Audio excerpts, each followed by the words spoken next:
Rite. The Lantern Silver Moon. I have never been able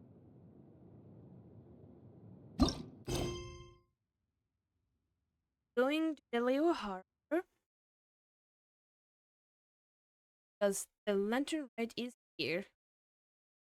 Wait in the harbor. We're going to put it into a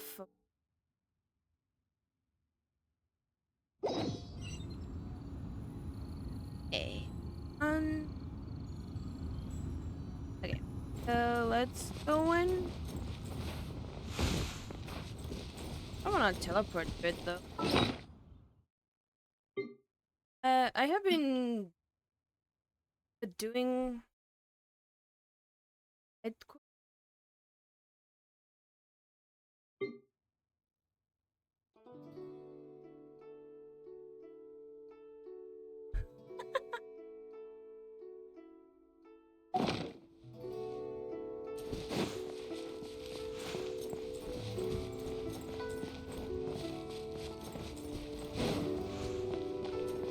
If there's something like a crown.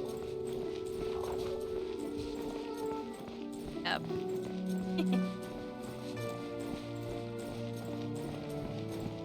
Also, don't mind that chest over there.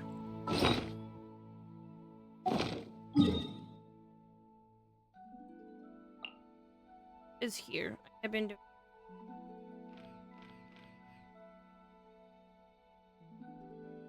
Yeah, I have been doing here a lot. People ought not be so frightened of ghosts. They are merely talking shadows, chattering away endlessly about their past affairs. Oh my god, just look at it! It's so gorgeous! Wait, what if take it off?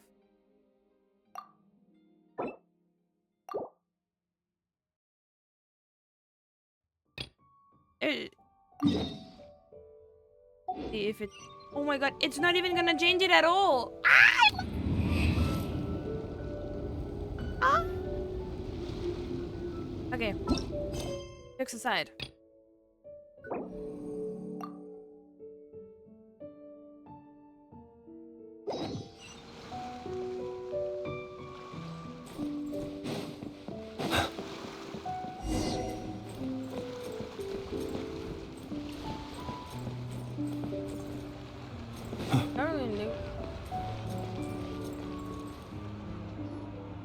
Split the bamboo in the morning, dry it till night. Shape and bend it nice and tight.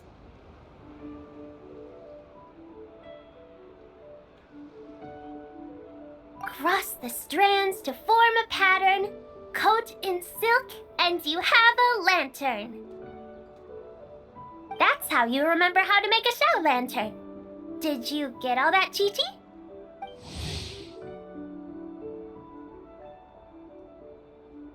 Yaoyao is the youngest of the quadramble.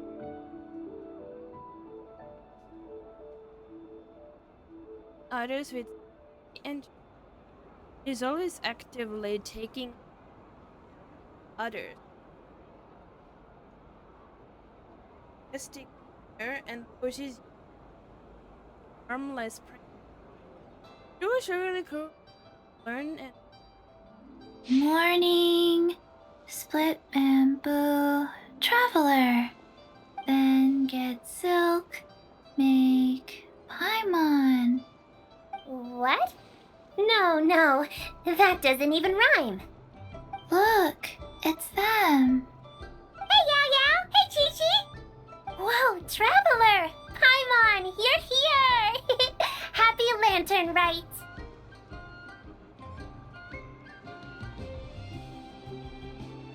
Happy Lantern. What you up to? I'm teaching Chi-Chi to make shell lanterns. It's a real test of finger dexterity, so it'll help keep her nice and loose. Yes, I do finger exercises to be a nimble zombie. Wanna try too, you two?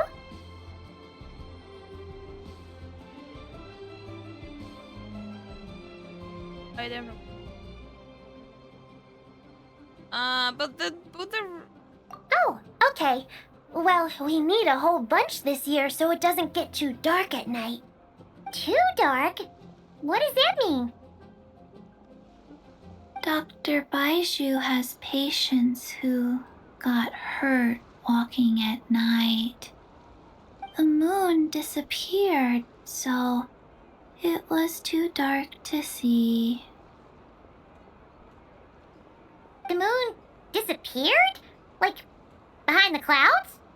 It was Jonju, the moon devourer.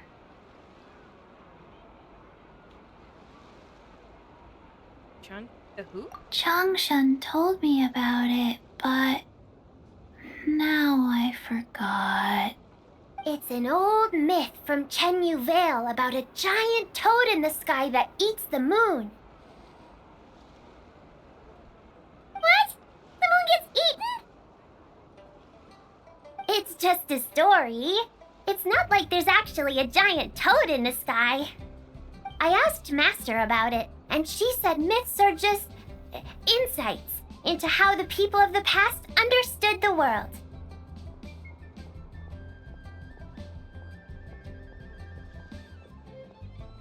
But did the moon really disappear? Well, I didn't see it that night. But I've checked several nights since, and it's been there same as ever.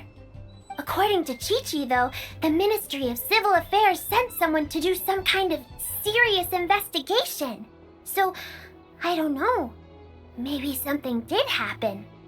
The Ministry of Civil Affairs? This is starting to sound bad. It's okay. You can fly. Even if it's too dark, you won't fall and get hurt. Yeah, exactly. So turn that frown upside down, Paimon. Or someday you'll get a whole bunch of wrinkles and wake up looking like an old granny. What? Okay. No more frowning. But the traveler can't fly. She could still fall and hurt herself, right? Don't worry. That's what the shell lanterns are for. As long as we make enough, Liyue Harbor will never go dark. Yeah, and there's the giant lantern too. Oh, right. I almost forgot. Look, this year's Grand Lantern commemorates the adeptus who guards the moon. With her watching over it, the moon will be safe for sure. A white horse? Wait, so that's the white horse adeptus? Yeah! Legend has it she used to live on the moon. So if it were ever in danger, I'm sure she wouldn't just stand by and watch. Huh! We've heard of the white horse adeptus before, but we never heard the part about her living on the moon. Probably because it's a folk legend from Chenyu Vale, so not a lot of people know about it. But recently, some ancient artifacts were unearthed in Liyue, and the archaeological team even found evidence of ancient people worshipping an adeptus who lived in a palace on the moon. It's kind of like how we write wishes on Shao lanterns and release them during Lantern Rite. The white horse adeptus would descend from the moon in her jade carriage and grant people's wishes. Ooh, when did that happen? She sounds different from the other adepti in Liyue. It must have been a super long time ago, because even Master barely knows anything about this adeptus.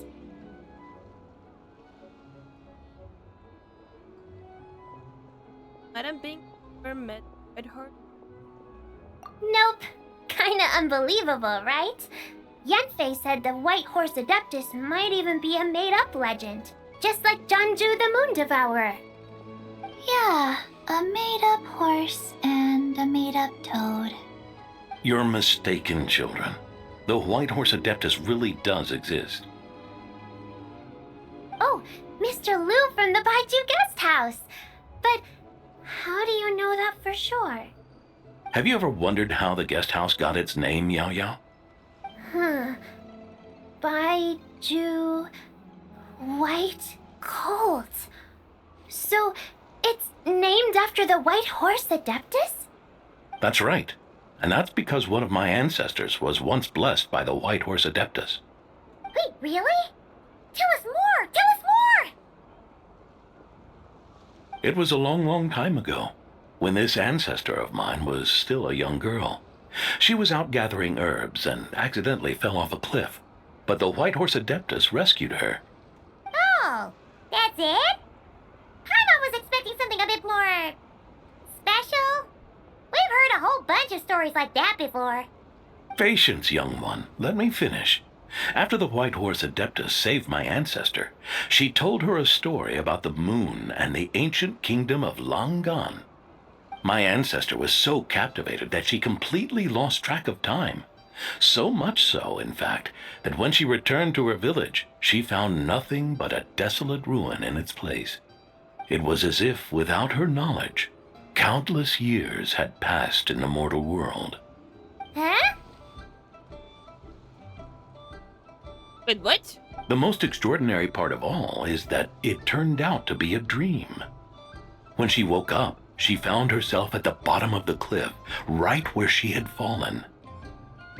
Other than her medicine basket, now filled to the brim with rare herbs, it was as if nothing had happened, until out of nowhere, a horse's whinny echoed through the air, and when she looked up, she saw a pristine white horse leaping over the cliff. A white horse leaping over the cliff? Wow, that sure is a crazy story. But now, it's starting to sound a bit too far-fetched. Another skeptic. You sound just like my son. But I know it's true. Ancestral records don't lie. Wait, so your son doesn't believe it happened?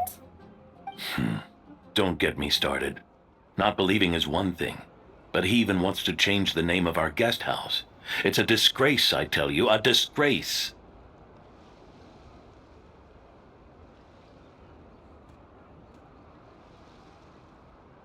You want to change the name? Well, it was getting about time for him to take over the guest house. And what's the first thing he does? Starts going on about how the name doesn't attract enough customers and how we're losing business to Wangshu Inn. Can you believe that? As if Baiju Guest House and Wangshu Inn aren't miles apart from each other. Oh, what about something like the Geo Lord's Rest? Paimon bets that would get people through the doors. Geo Lord's Rest. I like that one. This isn't about getting people through the doors. This is about disrespecting our ancestors. Oh, White Horse Adeptus, my wish is this. Let your divine power be known. Teach my foolish son the error of his ways. Paimon wants to learn more about this Adeptus. Hey, maybe we should ask Zhang Li. Good idea! Mr. Zhang Li is super knowledgeable. He can answer questions even Master has no clue about. Yeah, where we can find him? Yeah, we just saw him having tea at third round knockout. Alright, then that's our next stop. Chi-Chi and I are gonna keep making Shao lanterns. Careful on the road. Goodbye, Paimon. Goodbye, traveler.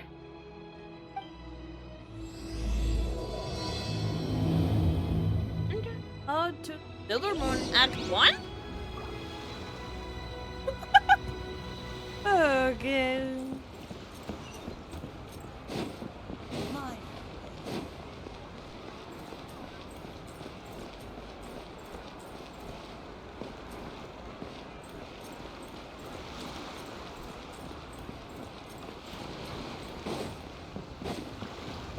Shoo, bird, shoo.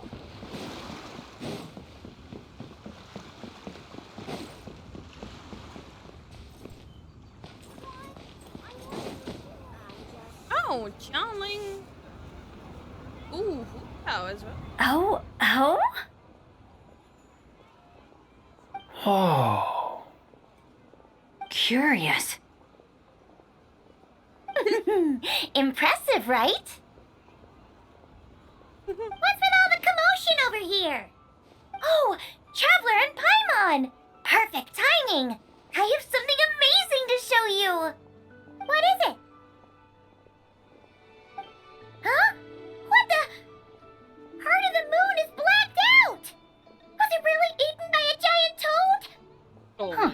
I didn't expect you to know the story of Jonju the Moon Devourer, Paimon. Don't underestimate Paimon. She learned a whole bunch of things in Sumeru. But Jonju the Moon Devourer is a Liyue legend. Well, knowledge knows no borders, so... there. You're right about that, Paimon. But this dark circle doesn't look anything like a toad to me. A toad's egg, maybe? But that's about it. Oh, wait, Traveler!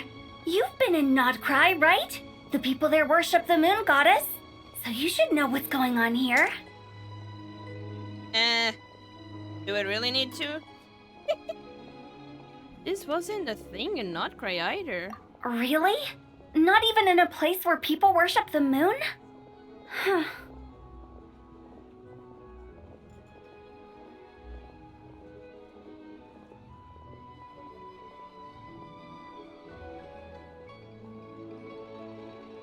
I still don't know all the Lunar Eclipse. Oh yeah! Master told me that the tale of Jianzhu, the Moon Devourer, was how ancient people explained a certain celestial phenomenon. But what is it exactly? Some kind of omen of disaster?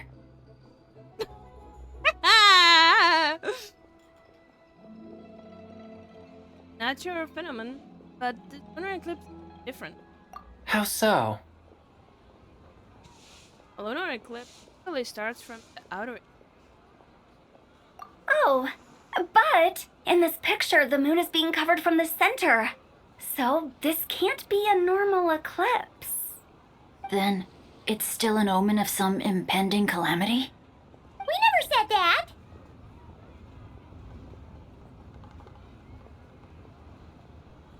Where did it come from? Ugh, some crazy customer left it at the restaurant. Just thinking about it gives me the chills. Attention, everyone! As the auspicious festival season approaches, I have an announcement to make. I, Lu Xiong, am on the verge of becoming one of the most renowned archaeologists in all of Liyue Harbor. No, scratch that, in all of Tibet. Even though I never trained at a prestigious academy, I've still managed to dig up tons of treasures. And I understand practically a whole dictionary's worth of big words, too. Like my pops always says, no pain, no gain. And I haven't had it easy, that's for sure. So, it's definitely my turn to make a name for myself. What's the deal with her? No idea. Maybe she ate a bad batch of perch stew? What? You don't believe me? I'm telling you, I dug up treasures from the ancient nation of Longan. I even got a picture of Jonju devouring the moon. Longan? Jonju? What is she even talking about? Sounds like she's a few perches short of a stew, if you know what I mean. So what if blackback perch stew is my favorite? Stop talking about me like I'm not here. Whoa, what are you doing? You're just a stupid, ignorant man, and I'm gonna kill you. Young lady, you need to calm down. What? So you're looking down on me now too? How about I take you both out then? How does that sound? This is a place for dining. If you wish to take me out, you'll have to do it elsewhere. Don't act like you're better than me. Do you know who I am? I'm about to be the most famous archaeologist in all of Liyue. No, Tibet. Show me some respect. It's respect you want? Very well. For the sake of the other customers, we'll do this your way.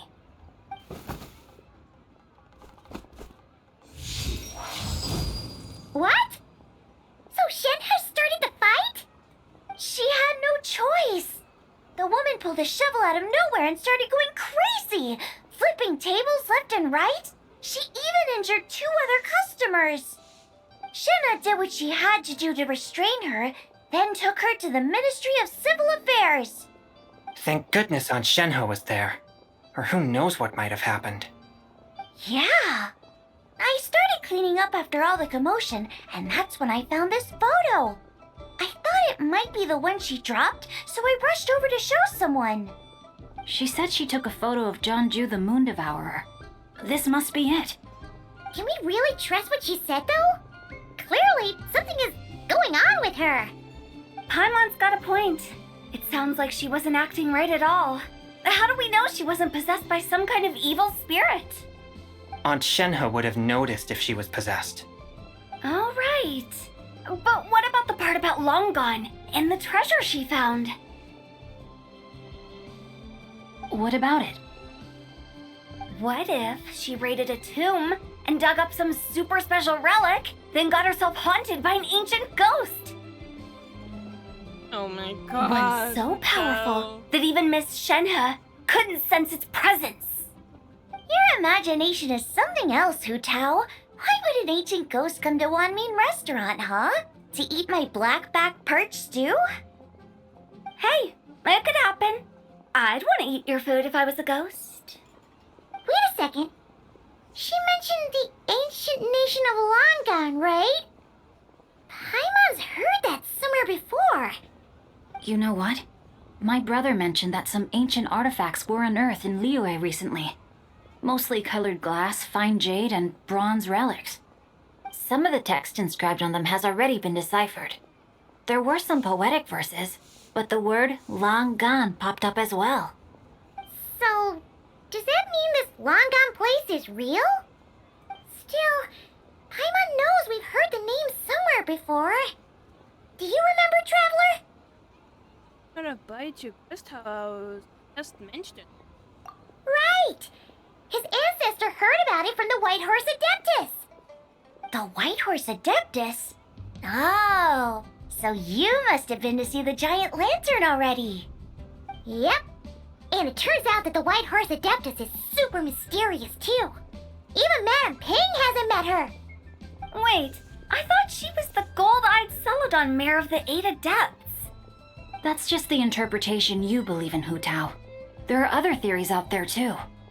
The elders of Qingce village believe that during the Archon War, a white horse leapt from a clear spring, transforming into an adeptus who aided Rex Lapis in battle. In Chenyu Vale, some of the tribes take her to be the daughter of time and trace her deeds to an even earlier era.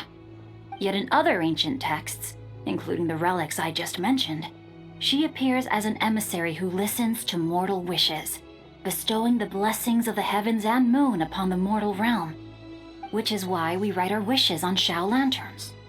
That's so complicated. So what's the verdict? Which version is the truth? I'm afraid there's no definitive answer to that. You two have been all over Tevat. Do you have an idea? Nope, sorry. We were actually on our way to ask Zhongli. He knows even more about this kind of stuff than us. Ah, looking for a consultant, huh? He's having tea with Miss Linlong. Shigu Antiques is hosting an exhibition tonight. An exhibition? For what? All those antiques Sing Show just mentioned. So if you head to the big ship docked in the harbor tonight, I'm sure you'll find him.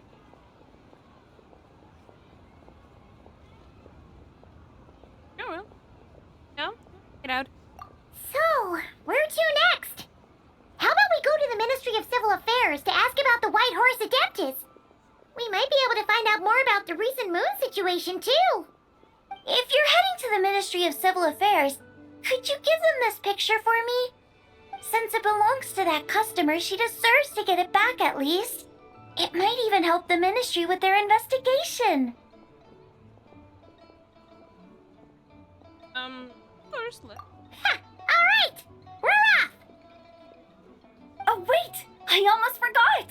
Happy Lantern Rite! Happy Lantern Rite. Come have a meal with us when you're free. We'll be there, or we'll be, square.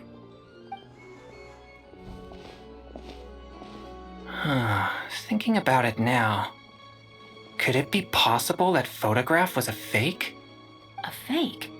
You mean like the customer fabricated it to gain academic recognition? Nice one, Chongyun. I never even thought of it like that.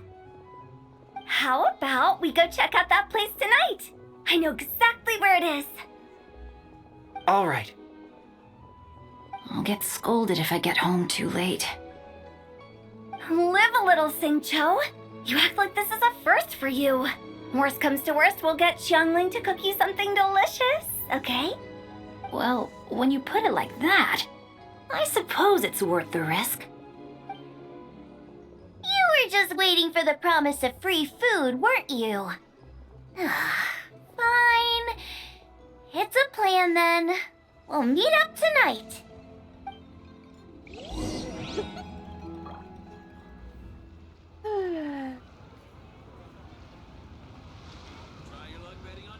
Okay, so the juniors.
Oh, Nikwang and Lion. Hello. Oh, Your grandfather is of the same opinion, Miss Lanyan. Yes. On Lantern Rite, the moon shall go dark. That's what the signs are indicating. Celestial observation isn't Grandpa's strong suit, but he discussed it with several other elders from our clan, and their conclusion was the same. Anyan, King Bowen from Jade, Master Raptor of the Bell Artisan, as creation, older little the young lady. Yes. While the Lan clan is highly an arts,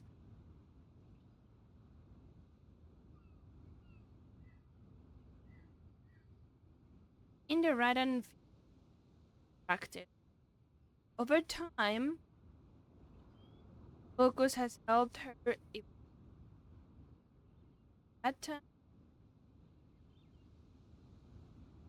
and effortlessly. However, whenever someone asks,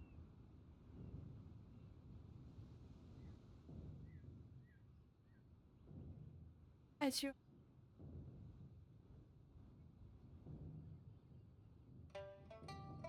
It's consistent with the information we've received from other sources as well. You mean the whole thing? About the legend of Jeonju the Moon Devourer? Happening in real life? Yes, that's one of them. So it's true. I thought it was just a rumor. It's true. But right now, the bigger issue is that all our sources indicate the phenomenon's gonna happen again. I'm not sure this bodes well. Let's remain optimistic for now. We're making progress interpreting the artifacts, and Ganyu is consulting with the Adepti as we speak. Besides, apart from the incident at Wanmin Restaurant, there haven't been any other moon-related disturbances. Ningguang, Keqing, and Ningguang's Oh, voice got changed. Traveler! as well. And Paimon! It's been a while. Happy Lantern Rite. Yes, happy Lantern Rite. What brings you here, though? I thought you'd be in the harbor enjoying the Xiao lanterns. You're certainly not the type to visit Yujing Terrace for no reason. Is there something I can help you with? What? We're not allowed to just drop in on our friends during the festive season? I was only teasing. You're welcome to visit us anytime you wish. Happy Lantern Rite. Happy Lantern. Oh, and about all the moon business you were just talking about? We have something to show you. Here, take a look. Whoa! Something really did take a chunk out of the moon. Someone managed to capture a picture of it. Is this Zhanju, the Moon Devourer, then? Even though we confirmed this event took place, I still can't quite believe what I'm seeing. Where did you get this picture? From Xiangling. She found it when she was cleaning up after that customer caused a scene. She thinks they must have dropped it. Wait, is this Chawang Terrace? No, it's just where I'm from. It said that Chawang Terrace was where the ancient people of Chenyu Vale communicated with the heavens. And in this picture, the moon happens to be right above Chawang Terrace. I was just surprised, that's all. It's probably just a coincidence. That's interesting because the ancient people of Chenyu Vale migrated there from the chasm area. The chasm? So, that place is involved too? According to our investigation, that customer you just mentioned, Lu Xiangxiang, her father and grandfather were merchants in Liyue Harbor, and her mother and grandmother grow tea in Chaoying Village. A few days ago, she left her home in Chaoying Village to join a civilian archaeological team funded by Hoishan Hall, and ended up excavating some artifacts in the chasm area. These artifacts were then entrusted to Shigu Antiques and are set to be featured in an upcoming exhibition. Then, of course, the incident at One Mean Restaurant occurred. We suspect something happened during the excavation that left her with quite the shock. And now, it seems like she also went to Chawang Terrace and took that picture of the moon disappearing. The chasm? Chawang Terrace?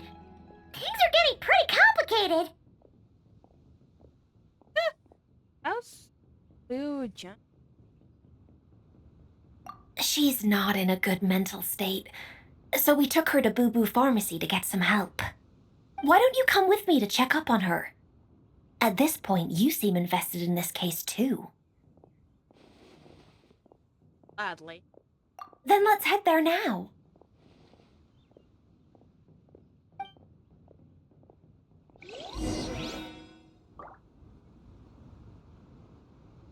The poop pharmacy.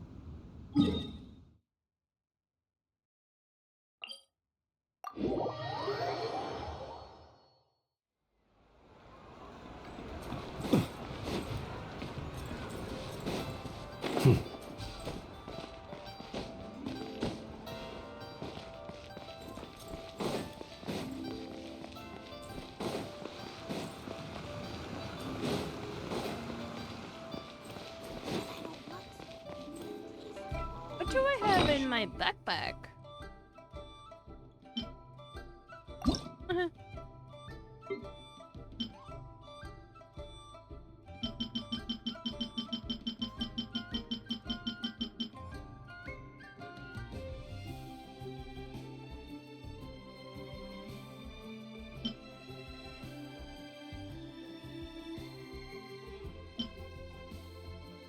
Looks like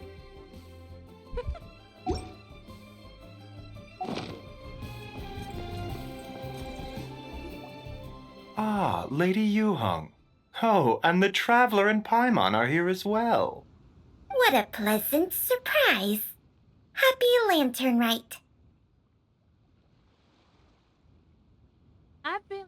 I hope we're not interrupting, Dr. Baiju. Not at all. I assume you're here to see the patient? Unless it's urgent, however, it would be best not to disturb her rest. It's quite unstable. She's even more agitated than when she first arrived. And she refused to cooperate when we tried to check her over. I had no choice but to prescribe a calming draught and to have her rest for 2 days. So she's getting worse? That isn't the news I was hoping for. It's just a precaution. Based on an earlier conversation with her, it seemed more like a fixation than anything else. She hasn't lost her mind. That's right. When we asked about it, she kept insisting she was going to be famous, far and wide. Well, it might not be far and wide, but she certainly made a name for herself around Yujing Terrace. Even some of the Qixing know who she is.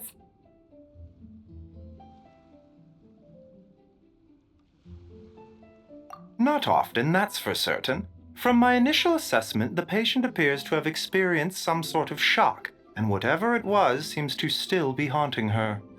But what could have caused such a thing? The relics from the chasm? Or the moon above Choang Terrace that night? Come back in 2 days, and you might just have your answer. I suppose that's all we can do for now. We'll take our leave then, Dr. Baiju. Of course. If you need anything else, don't hesitate to stop by. Speaking of those relics from the chasm, aren't they being featured in an exhibition tonight? That's right. Are you planning to attend? Yeah, we wanted to have a talk with Zhang Li anyway, and now Paimon's even more curious about these relics.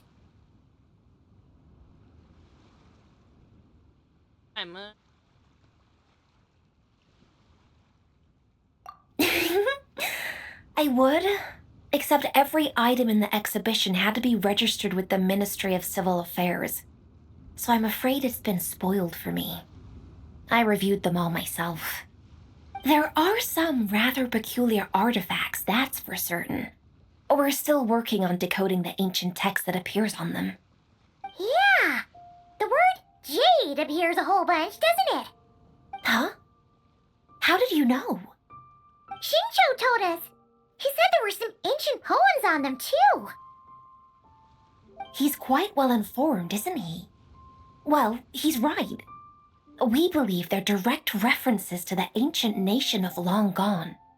As for the other text, instead of regular poetry, it seems to be more like ceremonial language used to worship the moon and the gods. The moon and the gods? Well, looks like it's almost time for the exhibition. You two should head over. There's an usher at the harbor who will lead you to the venue.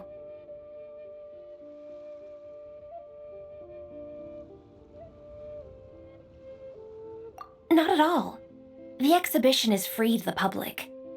The people of Liyue have a great respect for our history and are eager to learn from it. Plus, the exhibition is being organized by Linlong, the owner of Shigu Antiques. As far as I know, it's been a long-time goal of hers to hold a cultural exhibition of this scale, where people can learn all sorts of information about the past.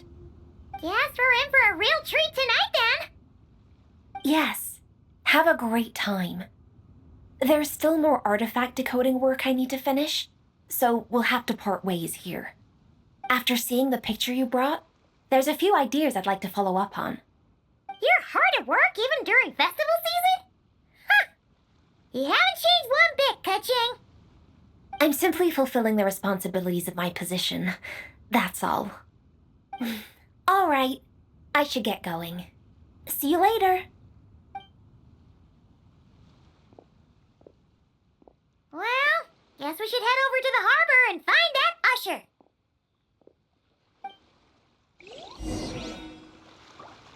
Yeah.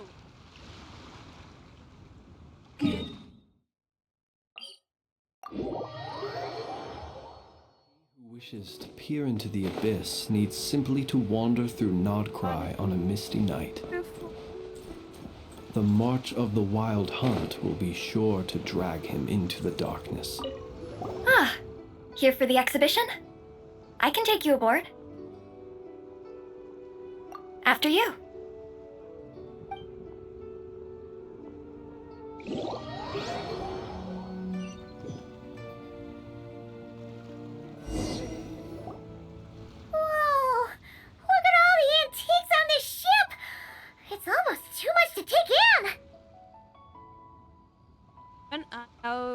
for Chong. Greetings. I trust you've been well since last we met? Aha! Speak of the devil! You're right where Hu Tao said you'd be. Ah, so Director Hu gave me away, did she? Don't act like you're up to some super secret business. We know you just do whatever you feel like. Yo, Traveler, Paimon, what's up? It's been a while, you two. Happy Lantern Rite. Happy Genshin! It's great to see you! You're here for the exhibition too? Yes. When I heard these artifacts were from ancient times, I just knew I had to come learn more about them. I mean, what a discovery, right? Yeah, Ningguang pretty much said the same thing. She thought coming here might help culture me up or something. But as you know, I'm more of a fists and punches type of person. I doubt one exhibition is gonna change that. You're too modest, Captain. You're the leader of the Crux fleet. That takes far more skill than just fists and punches. Plus, at the end of the day, you still decided to come, even though you didn't have to listen to Ningguang. Well, she's the Tianquan. If she can't even get an average ship captain like me to do her bidding, how's that gonna look? You sure know how to think from her perspective, huh? I guess I do. Anyway, how's everyone enjoying the exhibition? I heard that if you see something you like, you can negotiate the price with the owner and take it home. Really? Wait, so we can buy this stuff? Indeed. Although Shigu Antiques is hosting this exhibition, many of the items come from private collectors. As long as both parties reach an agreement, you can make an offer of mora or an equivalent trade. Well, shall we continue our conversation as we look around? Let's go! Paimon's super curious about all this stuff.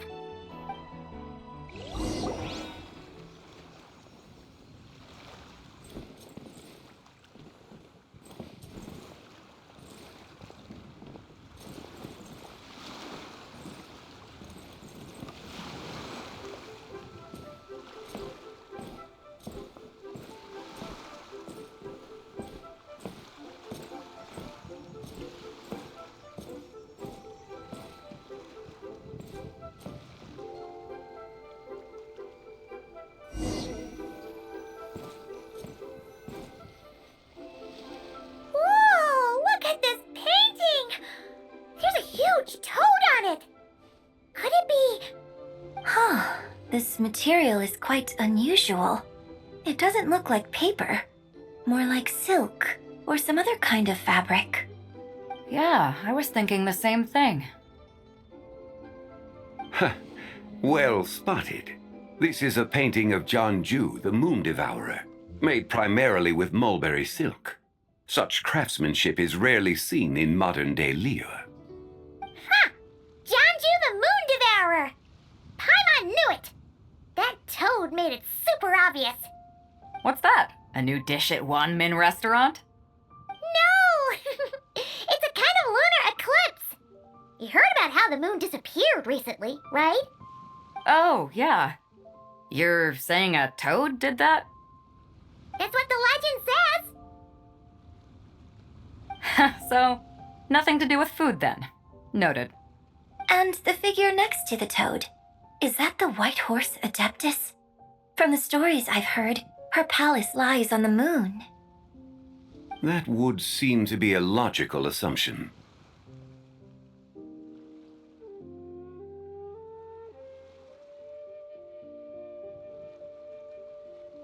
Excavated from... No.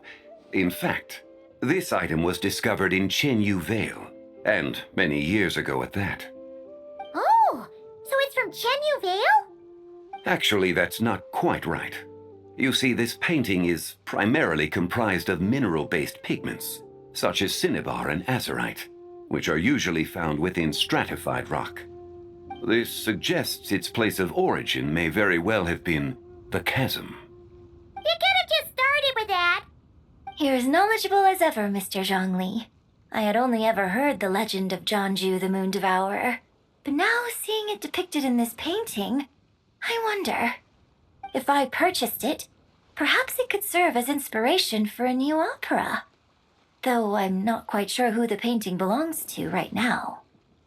A splendid idea, Miss Yoon. Perhaps in lieu of Mora, you could offer the lyrics to said opera as recompense. The lyrics? But to whom? Why, to me, of course. I am the owner of this painting, after all. Wait, so you're one of the private collectors of the exhibition? No wonder you knew so much about the painting. But lyrics in exchange for a precious antique? My work could never possibly be of equal value. I don't know about that. I'm not much of a scholar, but even I know your operas are in a league of their own. An astute observation, Captain Beto.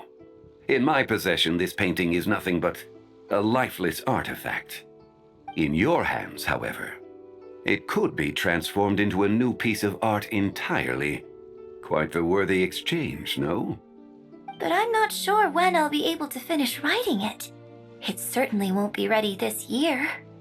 Allow me to be equally forthright, Miss Yoon. This silk painting is merely a copy I made of the original work. There is no need for such concern over its value. Huh? So it's a fake? I had no idea you were such a skilled artist, Mr. Zhongli. I pride myself on having some knowledge of antiques, but I didn't notice anything that would point to it being a replica. You never cease to amaze me, Mr. Zhongli. You flatter me. All that said, Miss Yoon, you must accept. Truly, I insist. Huh. He's gone from handing out fake Mora to fake paintings now, huh?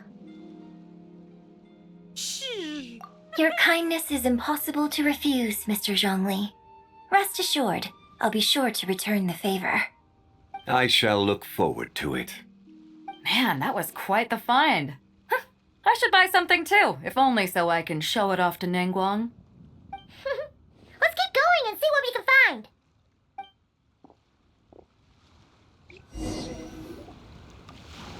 Oh, Wow, this bronze war chariot is really something. It must have quite the story behind it. I've never seen anything like it before. Do you know what this is, Zhongli? Ah. I heard from Miss Linlong that a carriage made of Celadon jade was unearthed in the chasm. A copper canopy, a body adorned with flowing clouds and geometric patterns. Yes, this must be the one. A precious piece indeed. This thing's gotta be thousands of years old, right? Crazy to think people back then were capable of such intricate metalwork. Too often we view the past and future through the lens of the present. Objects that fascinated us as children seem crude later in life. And that's only after a few decades or so of separation.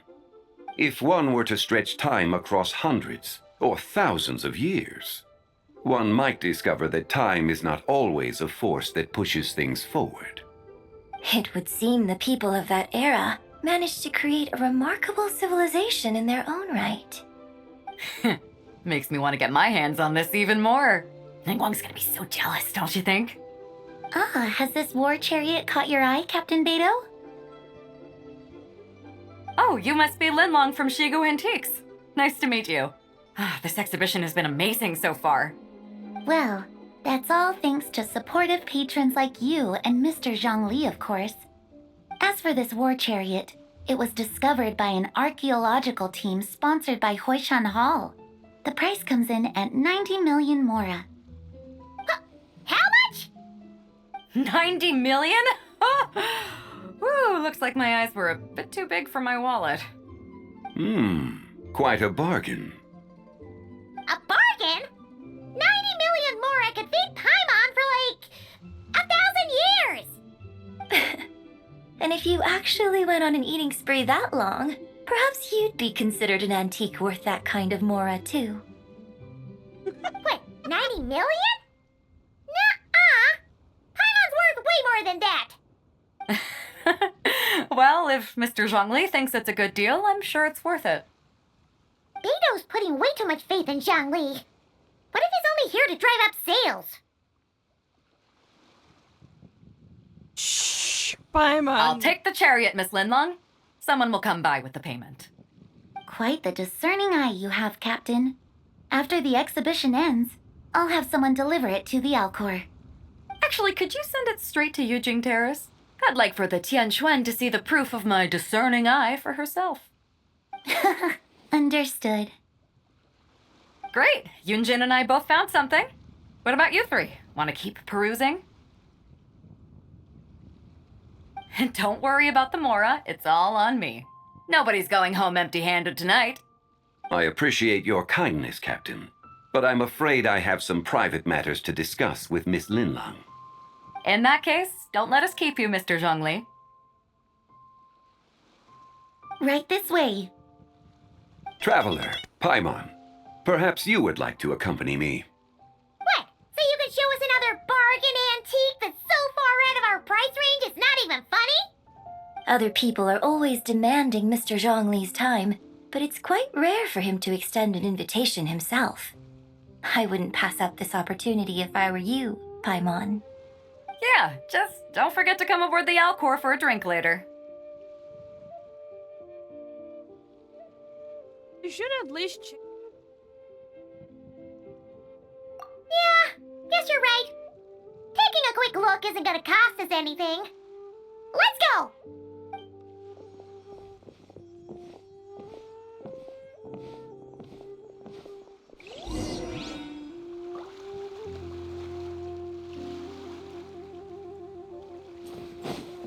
Wait, where?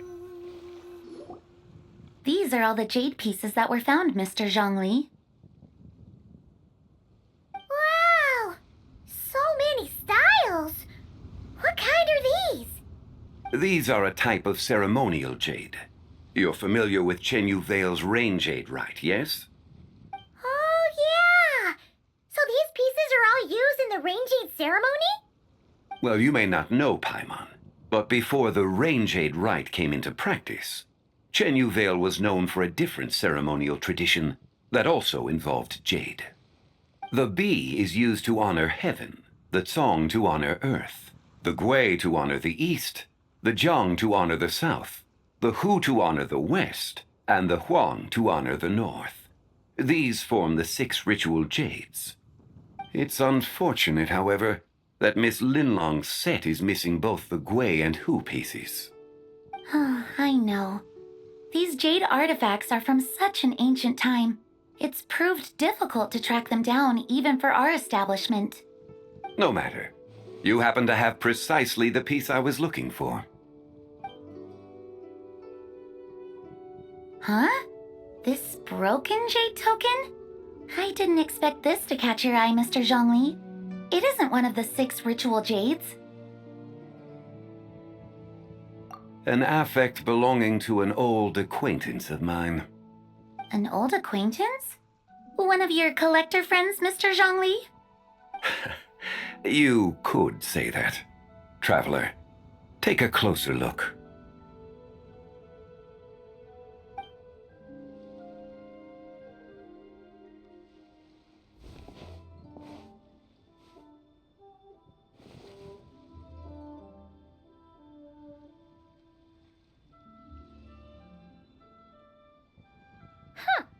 It doesn't look all that special to Paimon. Just seems like a broken artifact. Crescent moon. Indeed. It's been thousands of years since the moon has appeared in such a form. So, in the past, the moon wasn't always full. Then, could this missing chunk be from when Jeonju devoured part of the moon? It's worth looking into. Your insight is invaluable, Mr. Zhongli. It is. I had no idea how special this piece was. Since it has caught your interest, allow Shigu Antiques to cover the cost. Oh, that is far too generous, Miss Linlong. Not at all. I've always wanted to give people a chance to appreciate these snapshots of history. So holding an exhibition like this has been a lifetime wish of mine. And it never would have been possible without your help, Mr. Zhongli. Voice though. I merely put in a good word with a few acquaintances of mine. And it had a profound impact. Without your recommendation, I doubt half of these collectors would have come to the exhibition. So, on both a personal and professional level, I owe you my thanks, Mr. Zhongli. Wow! Zhongli actually did something useful for once.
What's the...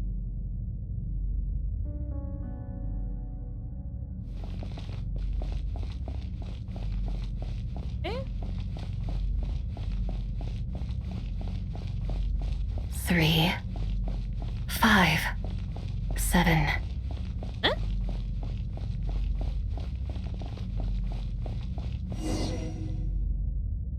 11, 13, 17, 19, 23, 29.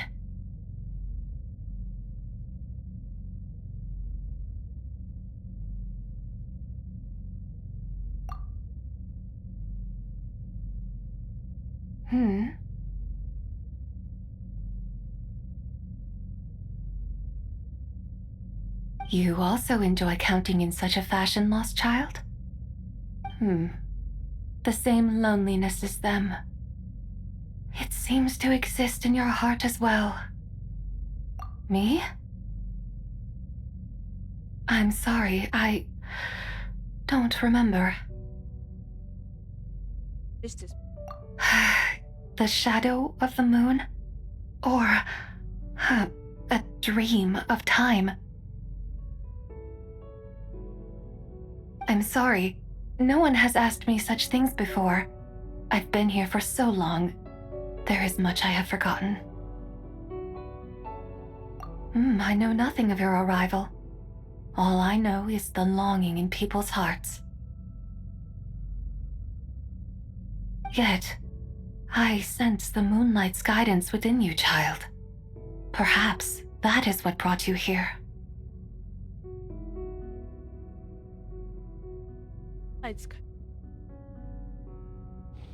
You seem confused. Perhaps I can help in some way.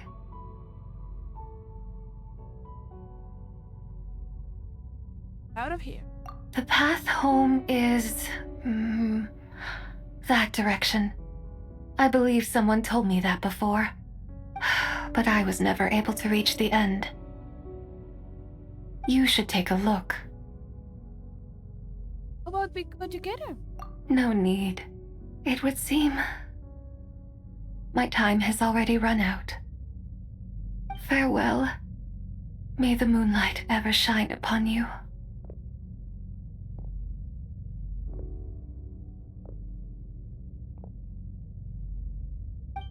Would not.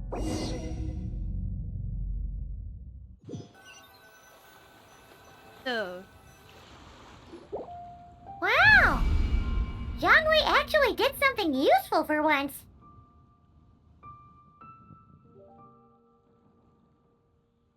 Your complexion looks rather ashen, traveler.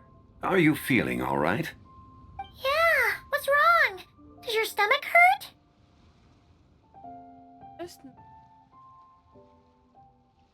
Huh? What are you talking about? You were right here the whole time. Ah, I see.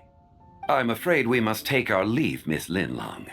My friend has taken ill and I must escort her to get some rest. Of course.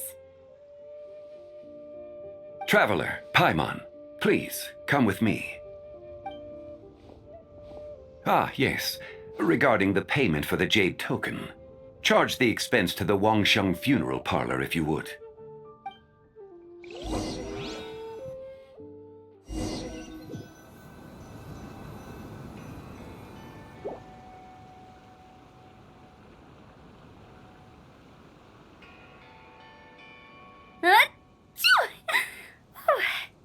Guess someone's thinking of me. Huh, but this late at night? Must be that consultant of yours. I bet he's out there spending all year more at the exhibition. Yeah, he'd be the perfect employee if he just knew how to rein in the spending. But never mind him. Let's focus on the moon.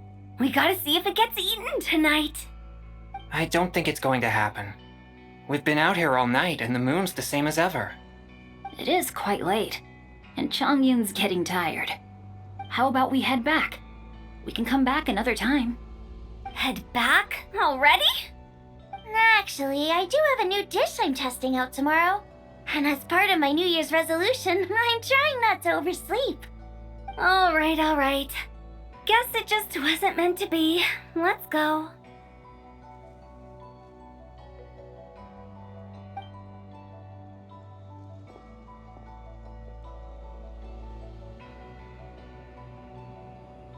When the sun's out, bathe in sunlight. When the moon's out, bathe in moonlight.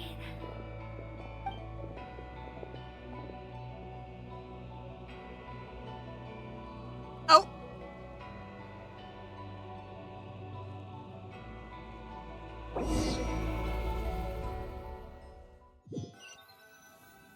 A hole in it. Wait, aren't we going to rest? Why did you bring us here? Because I imagine the traveler would like to know what just happened to her. Oh, right. Ugh, Paimon's confused, though. She could have sworn you were there the whole time. Oh, how is that possible? It sounds like her spirit formed an inexplicable connection with the being in that space.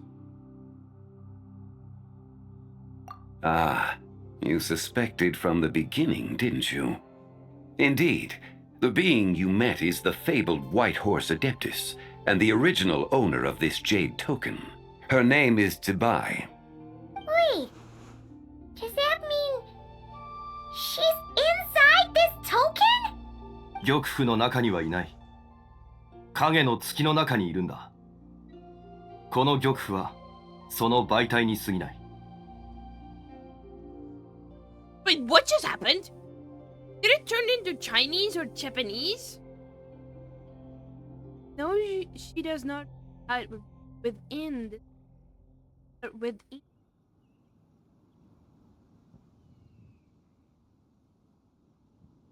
Why did I heard it? It was like, although the Zhongli like spoken very fast.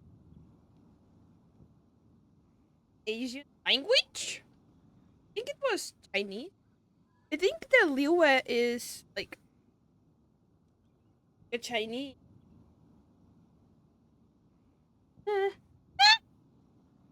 What just happened?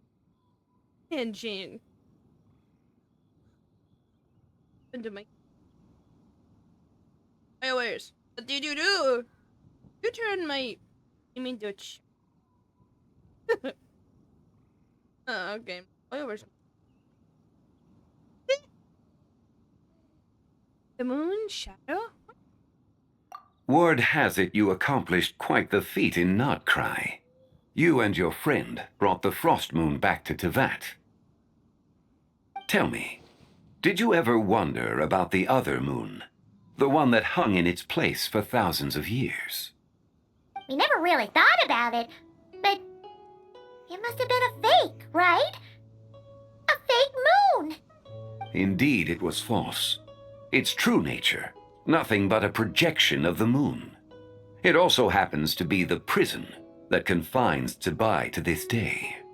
Wait, the White Horse Adeptus is trapped inside that projection? Then we need to rescue her! But the moon in the sky right now is the real one, right? Where did the fake moon go? And why can't Paimon see it? With the return of the true moon, the shadow naturally lost its place in the heavens. Now, it is disintegrating bit by bit. It's a process that comes and goes. When it occurs, it looks like the moon is being obscured by a black shadow. But when it stops, the shadow disappears and becomes invisible to the eye.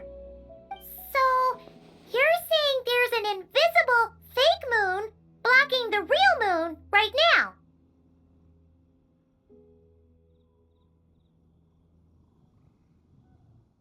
Fake moon?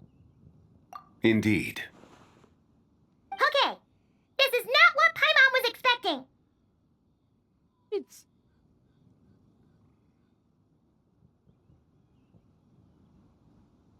My hypothesis is that people's wishes could be what trigger the periods of disintegration.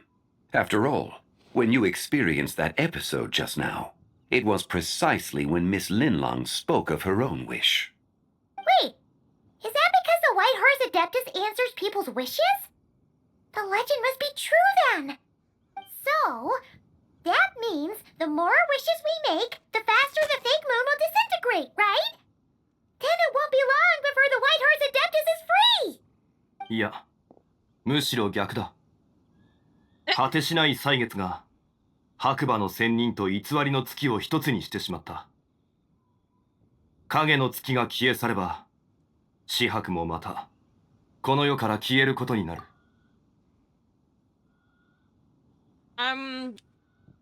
Excuse me, followers? What the freaking hell are you doing to the game? With the Conjurum, after countless years trapped inside, two have merged into one. When the moon's shadow is gone, the Bible will cease to exist in this world. Oh no! So, by bringing the moon back, we actually hurt the White Horse Adeptus? Do not burden yourself with such thoughts. Because of your actions, a promising opportunity has presented itself to us. Let us not forget, what is crumbling is also precisely that which imprisons her. Still a way to fix. Yes, and that is why I invited you here tonight. Your connection to that broken jade token confirms that you can do what I envision. However, while I had hoped to receive your assistance, this matter could have significant ramifications. I must admit a certain reluctance to implicate you in more of Tevat's secrets. Often, the deeper one's knowledge of such matters, the harder it becomes to extricate oneself from them. You are someone who once traveled through the boundless sea of stars. I cannot help but wonder, perhaps it is wrong for your fate to become too entangled with the fate of any one world.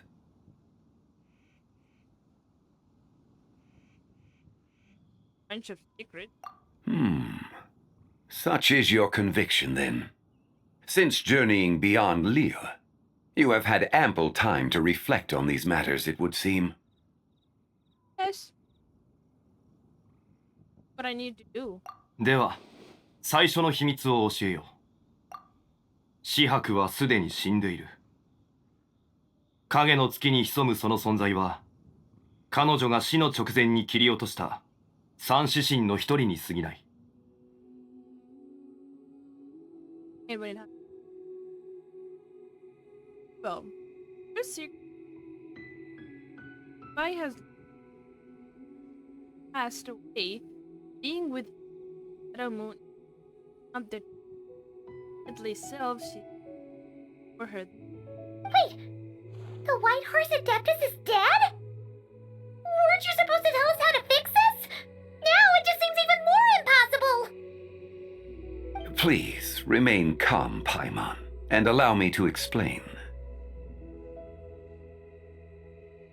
The three deadly selves is a practice used by those engaged in spiritual cultivation. The intent is to sever the three vice-laden mortal selves to reveal one's true, pure self beneath. However, Zebai's three selves are more complicated in nature.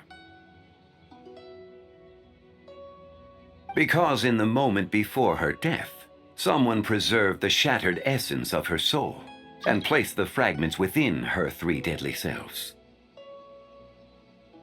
If we retrieve the three fragments of her soul, there is a chance we can restore her presence in the mortal realm. So that means we can bring her back to life?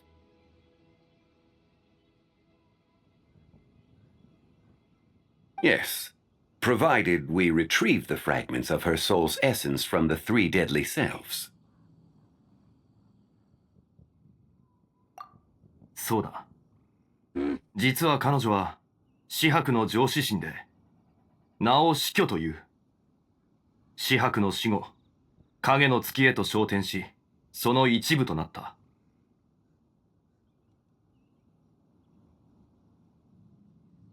First self. After Levi's death, ascend. The essence that resides within her is a heavenly soul, also known as Taiguang. Thus, this self is the closest to Zebai's true nature. 死去に関しては影の月に囚われているため、俺たちには何もできない。他二つの魂の根源を探し出し、一つに融合させる必要がある。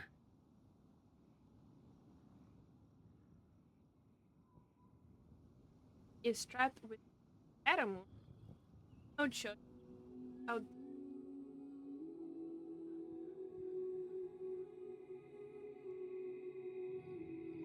Okay. Other two. Her second deadly self is called Ziju. After Zebai's death, she fell into a slumber deep beneath the earth in what is now known as the Chasm. The essence within her is the Earth Soul, also known as Shuangling. She is the self that inherited most of Zebai's memories and wisdom. The chasm? So, do we have to go there to find her? That won't be necessary. I sensed her presence on the jade carriage from earlier, the one at the exhibition. It's possible the return of the frost moon awakened her, and she emerged from the chasm alongside that batch of ancient artifacts.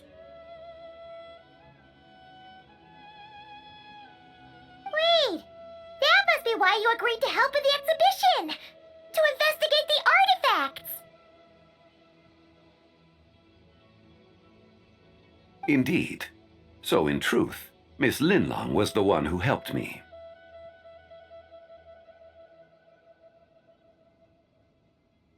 About the last. The third deadly self is Zichao.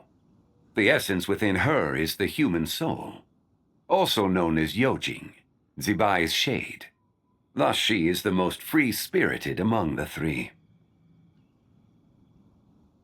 She lent me her aid during the Archon War, 1,000 years ago. But later, as her powers waned, she retreated into the mountains.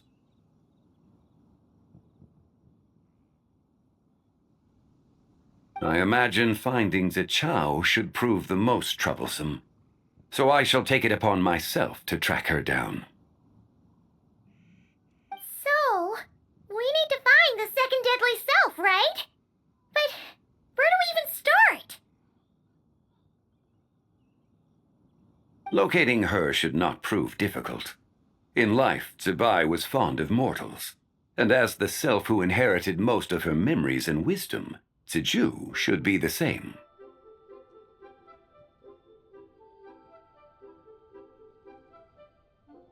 It's possible she has possessed someone, and is meandering the bustling streets of Liyue Harbor as we speak. Possess someone? Wait. Are you thinking what Paimon's thinking, Traveler?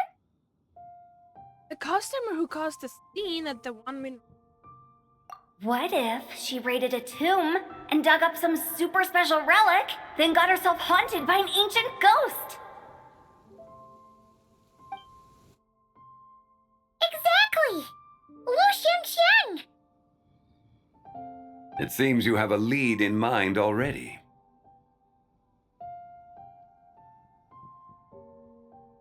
She'd still be at Boo Boo Pharmacy. She was super agitated when she first got there, so Baishu gave her some calming medicine and told us to come back in 2 days. Do you think it could be her, Shenli? It's quite possible. The deadly selves are impure beings that can easily influence mortal minds. A sound plan. Well, I should get started on my own investigation then. But you're leaving already? I must. Zichao went into hiding after the Archon War. If I am to have any success tracking her down, and there's no guarantee, I should start sooner rather than later.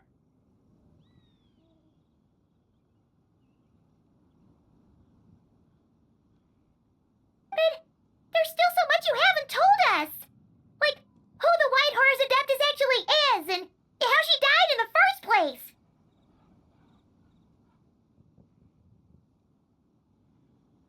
Not to mention who it was that preserved the fragments of her soul.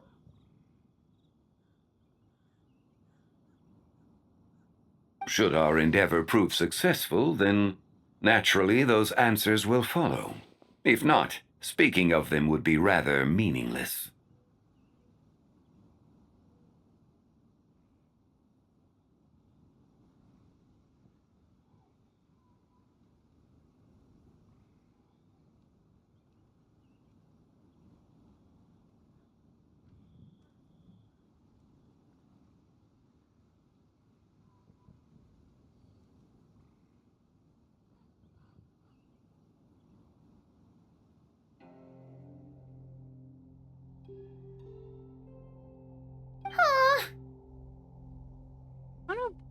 Heard her soul's essence. It would seem that this is a question you are unwilling to set aside. Very well. I shall tell you. It was the avatar of time. Is the Ra? Ah, so you know of her existence.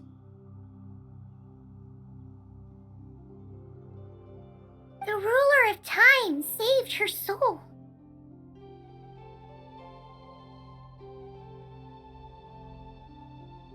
Indeed. Preserving what remained of Zibai's soul in the moment before her death. Only the power of time could be capable of such a thing.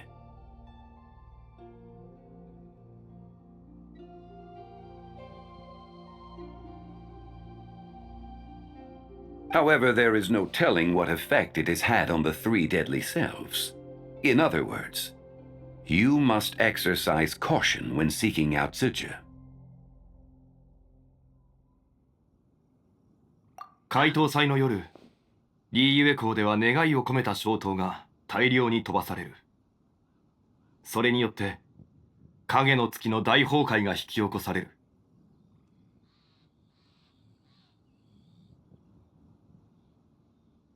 Wishes upon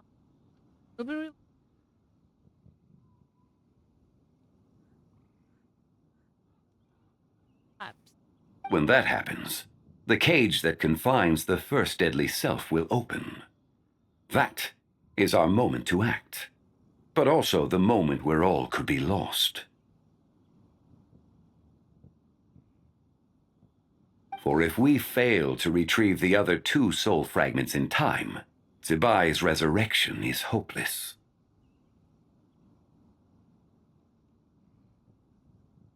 As I mentioned before, the answers to your remaining questions should come in time, providing our efforts bear fruit. Let us hope that all proceeds smoothly in the days to come.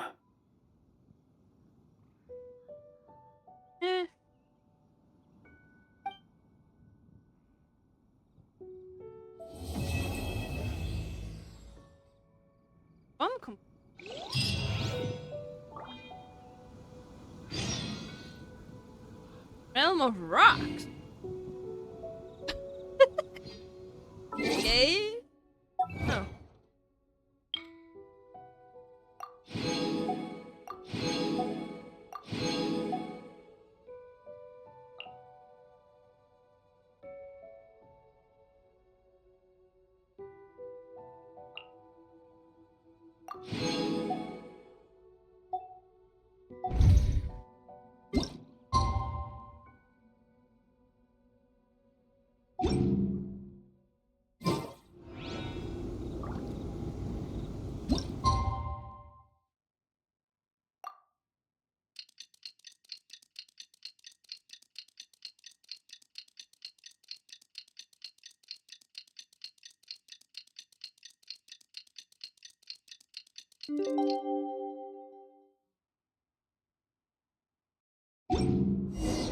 Oh, should we head to Boo Boo Pharmacy today? Fingers crossed we learned something useful.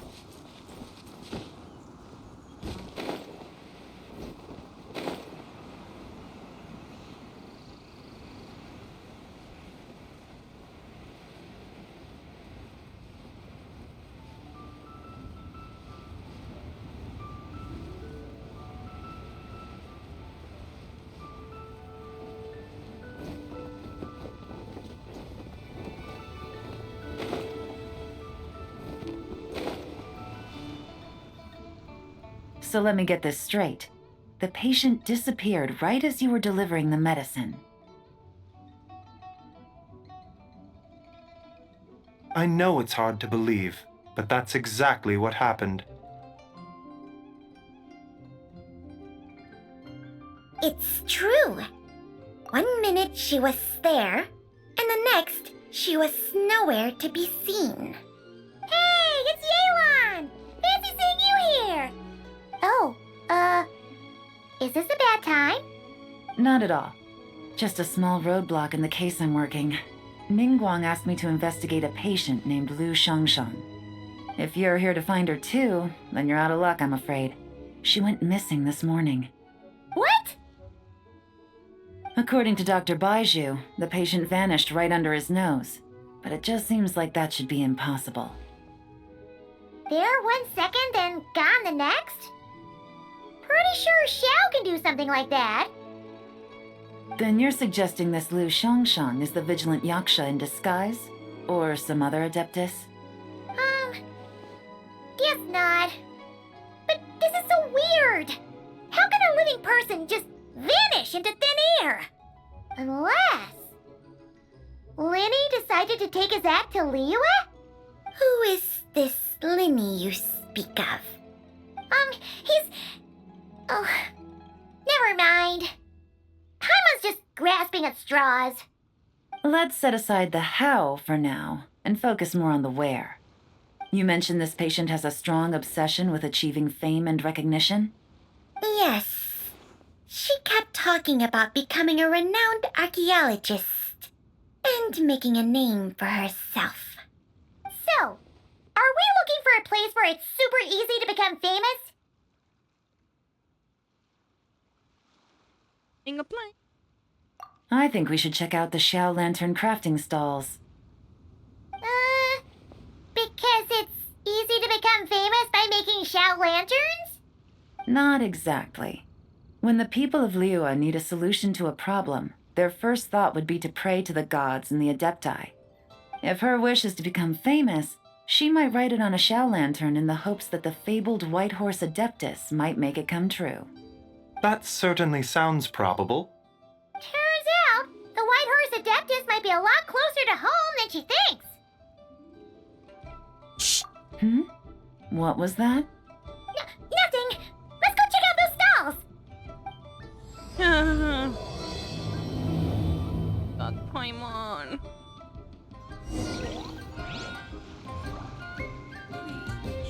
Paimon's gonna ruin everything if she keep blabbering those secrets out like that.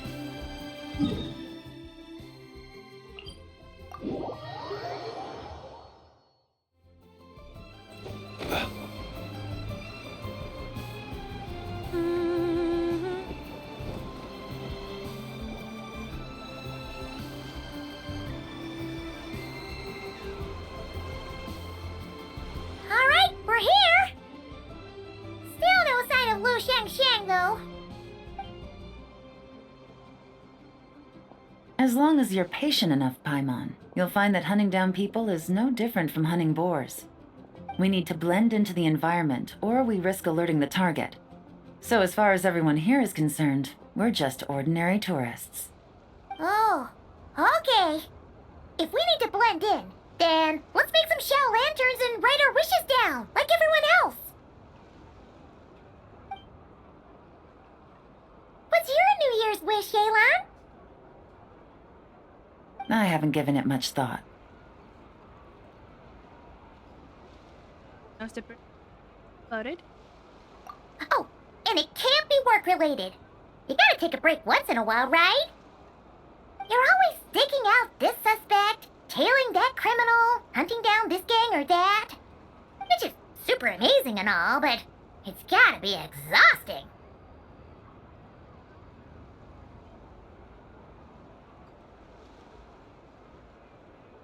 Yeah, you should think about yourself what? Really getting into this, huh? You said to blend in, right? Come on! It's all part of the act! So you gotta think of something! Then, I suppose, it'd be to go traveling the next time I get the chance. Traveling? That's our bread and butter! Wanna join us? Thanks for the offer, but my desk is piled high with reports on your exploits. And that's not quite the kind of traveling I had in mind. I was thinking more the lie down and do absolutely nothing kind of travel. Ah, something a bit more easy and breezy, right? Hey, wait! We know just the place! The Easy Breeze Holiday Resort in Netland. It's super relaxing and full of fun activities. You've got the beautiful ocean and tons of cute little creatures called Asha. Seriously, you gotta go! I suppose I'll have to check it out. Hey guys, happy Lantern Rite! Happy Lantern Rite gaming.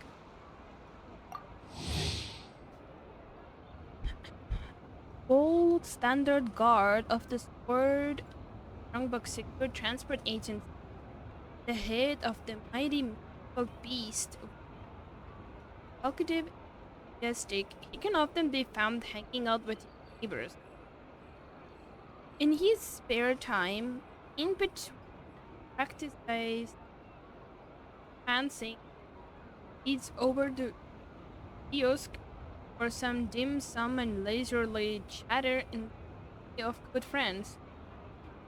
If you happen to hear the clanking of drums, you're walking of Liyue Harbor, your ears away. With a bit of luck, you might just be fortunate enough gaming's remarkable push. What a coincidence! You here to make shell lanterns too? Well, it's that time of year, am I right? Thought I'd join in on the fun. You can't have Lantern Rite without making one of these. What you gonna wish for? Aw, man, it's kind of embarrassing, but whatever. The truth is, the mighty mythical beasts are seriously struggling with recruitment. So I'm hoping to find a few apprentices and teach them the art of wushu dancing. Awesome! Whoa there, Paimon. One step at a time. I actually need to find people first.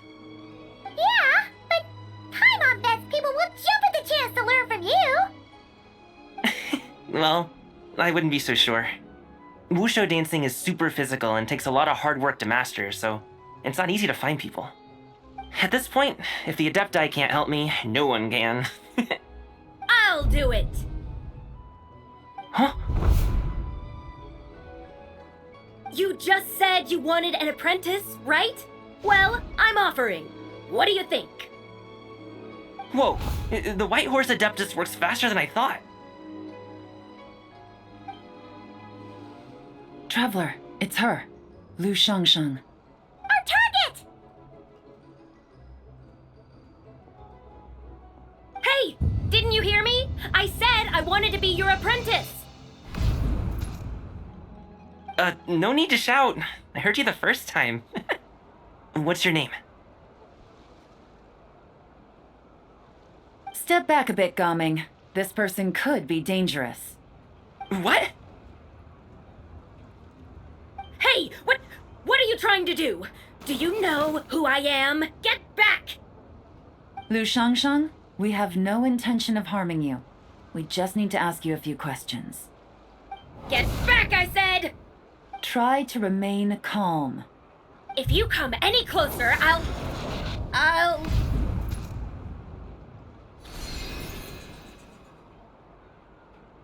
Right.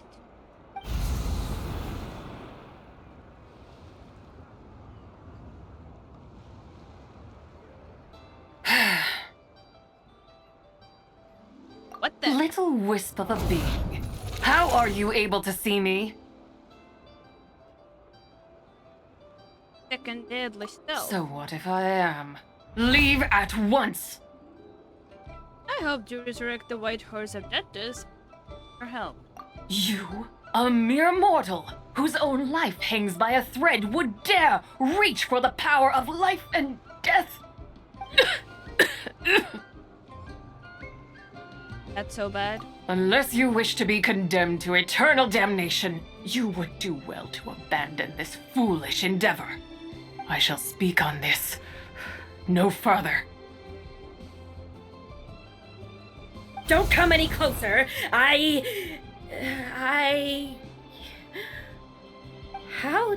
did I get here? Who are you people? Playing dumb, are we? Save it. We know you attacked those people at Wanmin Restaurant. What? No, I would never. You must be mistaking me for someone else. You don't remember. Of course not. How could I do such a thing? What about the photo you took near Chuang Terrace? What photo? What's going on? It's like she lost her memory or something. Well, this complicates things. I'll take her back for questioning and let you know what I find. Take her away. But I didn't do anything. I swear. That's weird. She seems so normal now, but she doesn't remember anything. Yeah, This is just great. An apprentice falls right into my lap and now she's gone! Don't worry, Gaming. This is a special case. I'm sure you'll find one soon. Unless you're gonna pony up and offer a real solution, Paimon, I don't want to hear it. Gaming? What's up with... I'm done here. I'm gonna go find an apprentice, and I won't take no for an answer. Gaming, wait! Is it just Paimon, or was Gaming acting super weird just now? Might have been possessed. What? How do you know? Whoa! So you saw the second deadly self? And you think she moved from Lu Shangxiang to Gaming?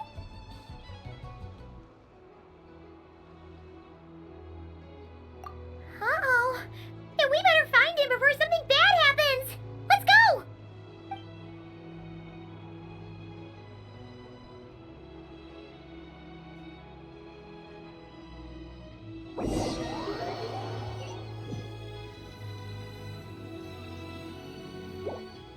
Alas, why must Cloud Retainer inflict such woe upon us, Moon Carver? By the order of Rex Lapis, we were supposed to make haste to the harbor to stand watch. Yet we arrived late, for you, in your inscrutable wisdom, chose that very moment to tend the mint. It is no wonder Cloud Retainer banished us to the wilderness in anger. A pity only that I, blameless as I am, was made to share in the punishment. Blameless indeed. You speak as if it was not you who decided to plant all that mint in the first place. Yet now, in its wretched state, overrun by blight and vermin, you would turn away? Utterly heartless, I say.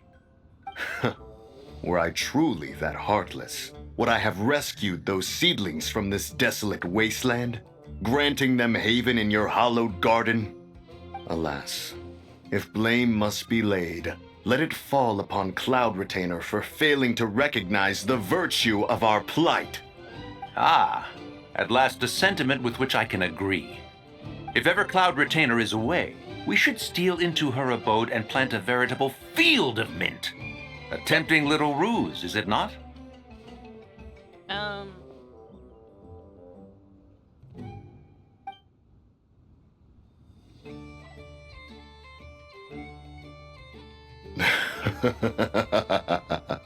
Positively ingenious. Please stop chasing us. Just let us go. Get back here! If you keep running, I'll kill you! Please, we don't know anything about wushu dancing. Just leave us alone. What? You think I'm not good enough to teach you? Just agree to be my apprentices, and then we can talk. That child looks somewhat familiar. Ah, it appears to be the wushu dancer from Liyue Harbor. I have seen him perform on occasion. Come, let us take a closer look. Has trouble befallen you, young one? Perhaps we can offer aid. Oh, thank the gods. Please, sir, you have to help us. This guy's trying to force us to become his wushu dancing apprentices, and he won't take no for an answer. Oh, so it is you who require aid, not the other way around. Get out of the way, old man! This is between us. Preposterous. You dare to presume we are of a mature age? Listen here, brazen youth. Skilled you may be in the art of dance, yet your offstage demeanor leaves much to be desired. Hold on, Mountain Shaper. Something is amiss. Look closer. Huh. Indeed, he bears the mark of something unclean. It spells trouble. You there, depart at once. Hey! You drove off my recruits, old man! You'll just have to take their place, even if you're a bit on the decrepit side. Ha ha ha ha! Many years it has been since a being has dared speak to us in such a manner. Now let us see what evildoer has sought to use you as its puppet, young one. You two, you're adepti! Does that strike fear in your soul? Whoa! Two adepti recruits just fall right into my lap? That white horse sure knows how to grant a wish. Coming! Slow down! Wait for us! Jeez, take a hint, will you? I told you to stop following me! I know them. Traveler, Paimon, keep your distance from this youth. Evil has taken a hold of him. We know! It's one of the White Horse Adeptus' deadly selves! She's possessing Gaming! The White Horse Adeptus' deadly selves? Could it be that Rex Lapis called us to Liyue Harbor for this very reason? Hey! What are you two whispering about over there? Who's gonna be first apprentice and who's gonna be second? It doesn't matter! I'm not the kind of Sufu who plays favorites. Insolent spirit! Be gone from this child at once!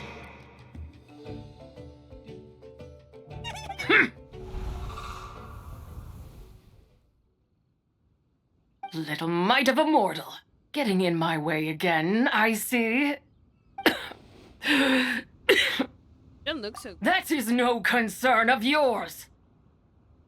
And to fulfill people's wishes. I can help. No. Only by doing it myself will I find peace. Otherwise, rage will consume me. If I lose control, all will turn to dust.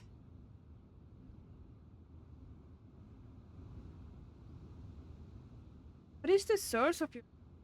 The curse of time. The memories this body holds.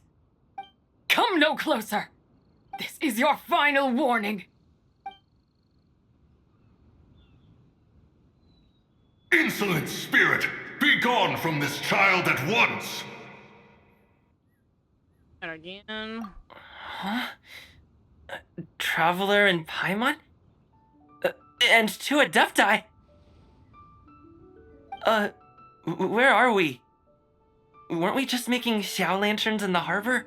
Coming! You're back! Ah! Sun is most scorching. Agitation stirs within me. I require cooling mint to beat this heat. And speaking of, Cloud Retainer has scorned this verdant wonder long enough. It is time for her to feel its wrath. The wrath of mint! Mountain Shaper, where are you going? Oh no! No, Mountain Shaper's acting weird! Oh, you don't think it spread to him, do you? Spread to him? Quickly now, explain to me what has been happening. Do you want to know? What? Was I really that rude? Jeez, someone get my dad to throw a slipper at me. I'm so... Whoa! You okay, Gaming? He is fine. It is simply exhaustion.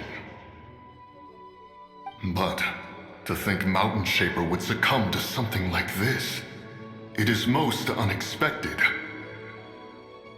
So, what do we do? We can't just leave Gaming like this, but we can't ignore Mountain Shaper either, right?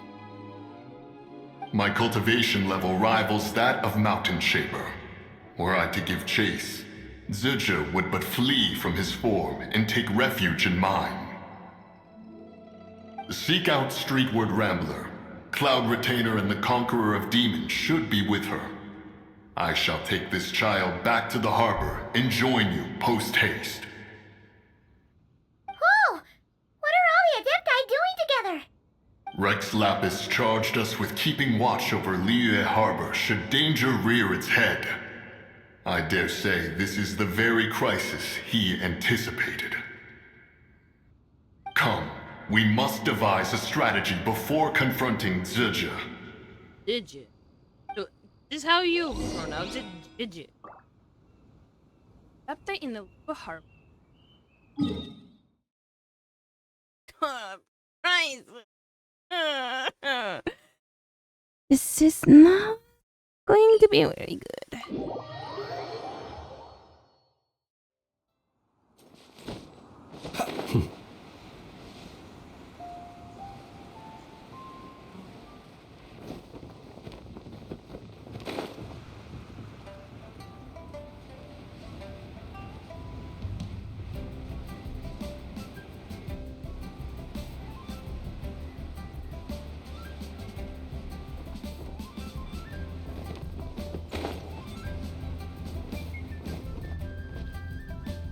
The White Horse Adeptus?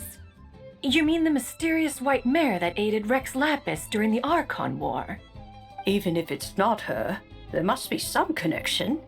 She always avoided us back then, and I never knew why. Rex Lapis's recent trip seems to be related to this person as well. Xianyun! Madam Ping! Xiao! Great! You're all here! Ah, Traveler. It has been quite some time. Ah, great to see you again, Xiao. Oh, happy Lantern Rite, Paimon. You're as lively as I remember. I trust things have been well. Sorry, Madam Ping. No time to catch up. Something terrible has happened. What is it? Has Mountain Shaper gotten himself into trouble? Mooncarver is here with you, but he is not.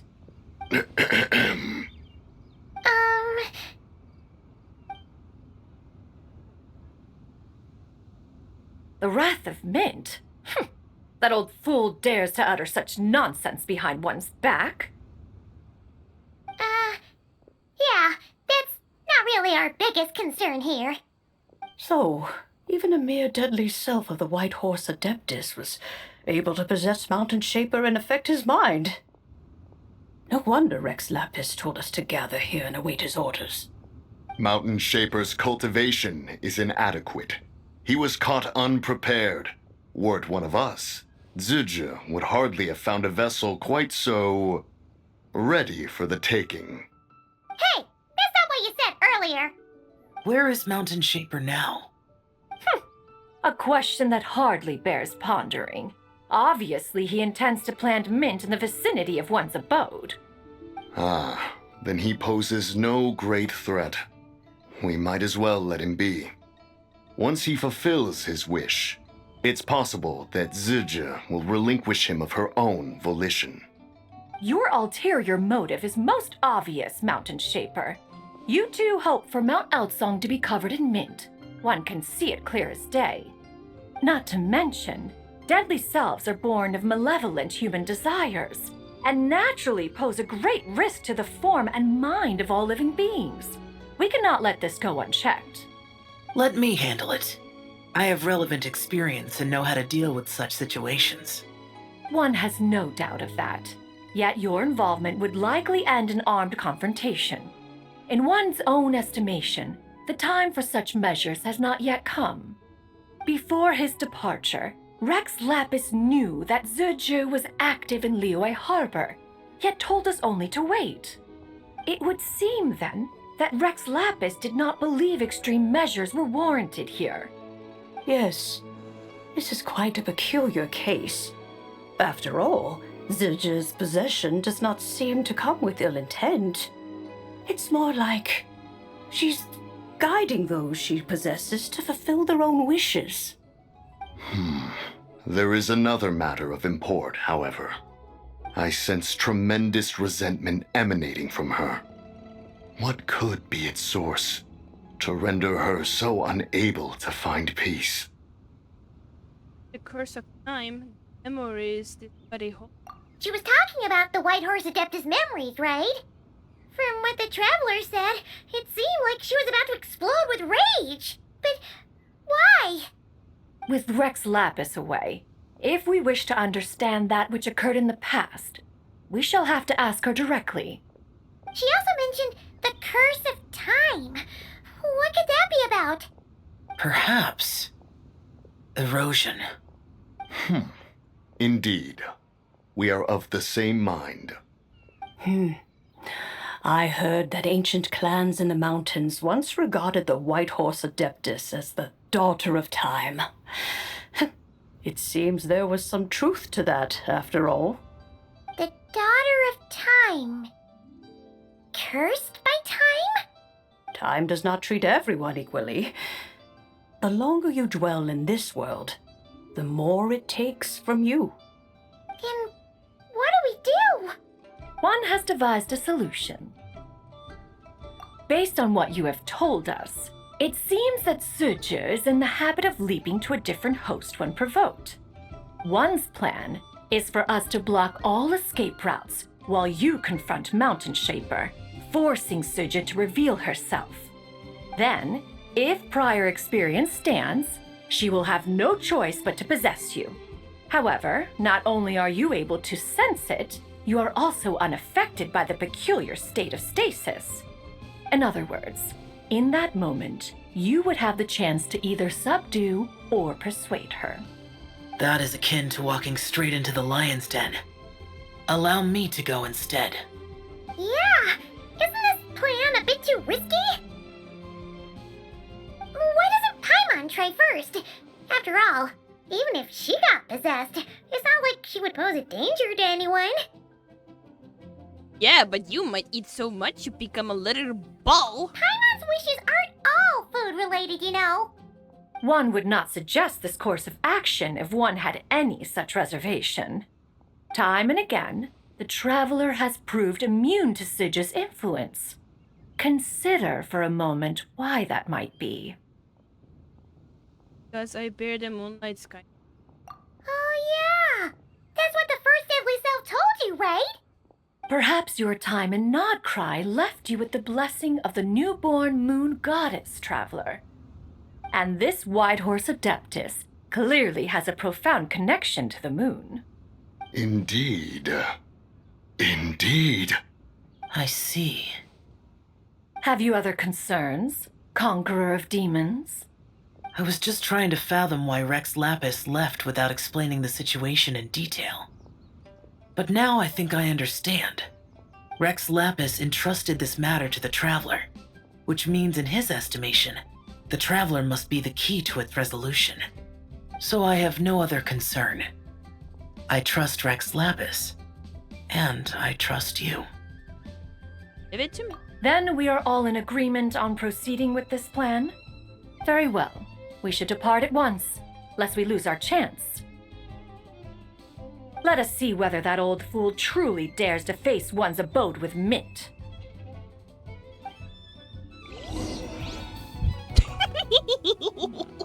Oh my god, that's going to be neighborhood. Whoa, that was very deep. But I like boys with the deep voices.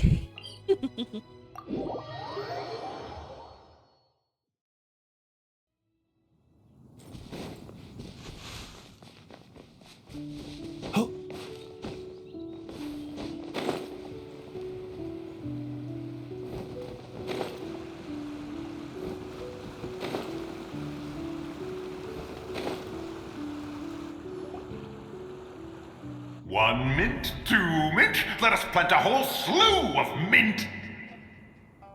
Once I reach 10,000, Cloud Retainer's abode shall be Mount Outsong no more, but rather Mount Mintsong! Oh, to behold the look on her face when she is confronted with such verdant splendor!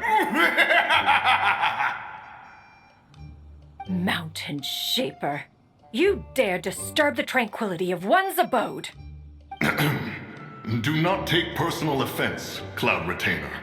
He is not in control of his faculties. Exactly. Let it go this once. Zitcha is the one driving him to do this. Huh? But Zirja just helps people fulfill their own wishes and desires. Not now, Paimon. Oops. Sorry, Mountain Shaper.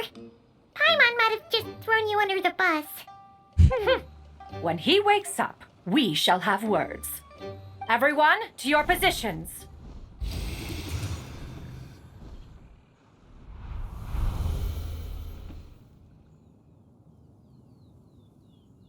Be careful.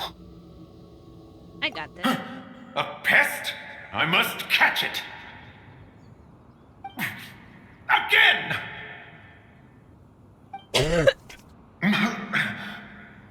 Oh, young one, it is you! Don't tell me. Cloud Retainer sent you? She told me to get rid of the mint. Ha! Such brazen insolence!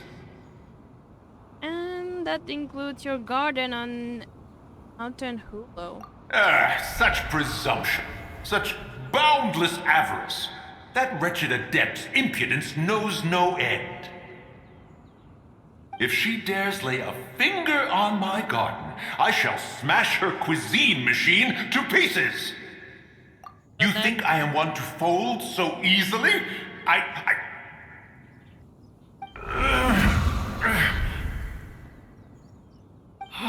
Insolent mortal! Time and again, you interfere in that which is beyond you. You make it exceedingly difficult to contain my rage. You have no conception of that which you seek. It is forbidden! You know nothing of my past. My warning was given. The cost entwined with this is beyond what you can bear. I'm here because I want to know. I want to understand. Stubborn mortal! Who would even say it's fish? You... Well, you can't. Very well. If death is what you seek, who am I not to oblige? Come, let us see the extent of your resolve. Your wish is to behold the curse of time and the memories of this form? Then, let it be granted.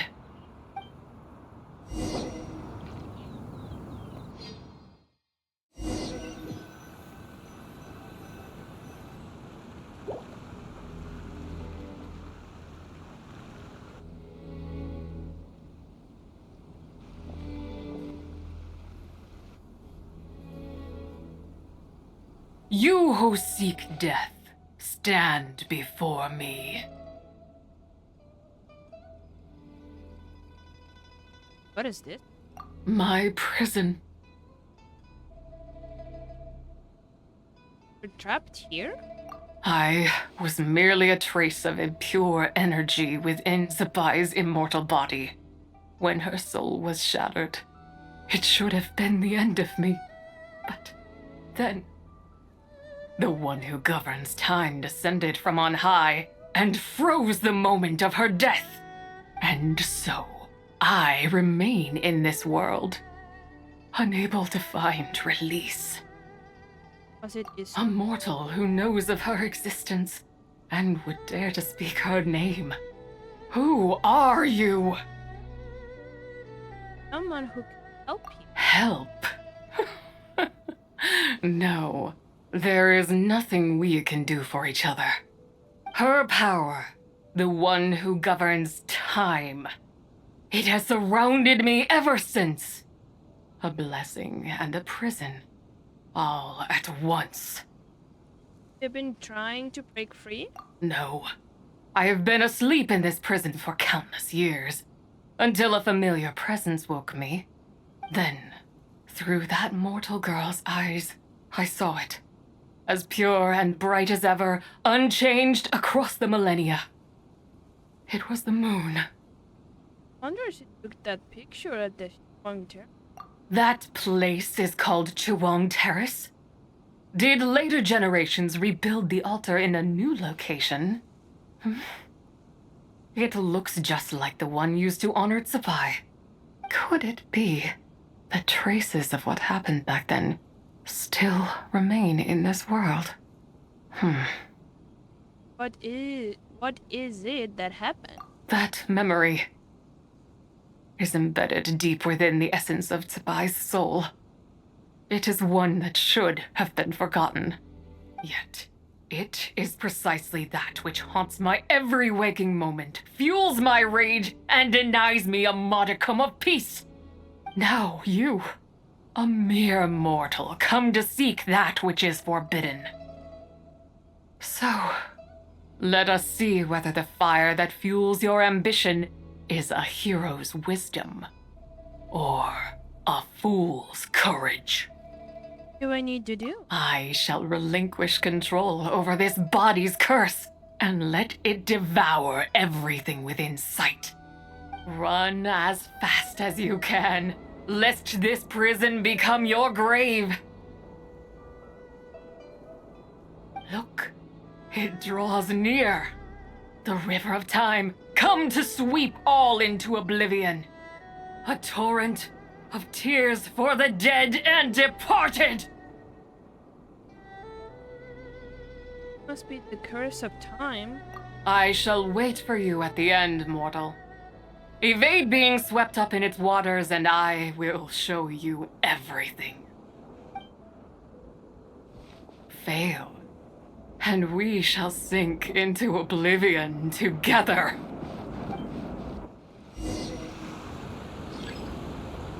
You fall behind the current time? Huh?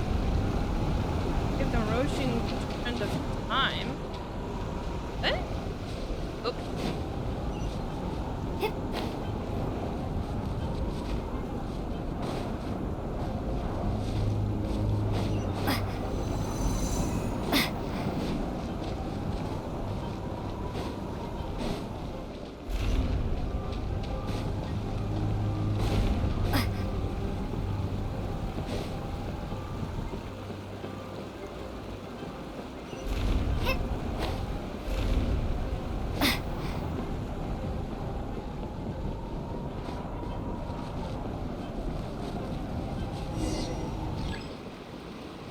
escape on approaching.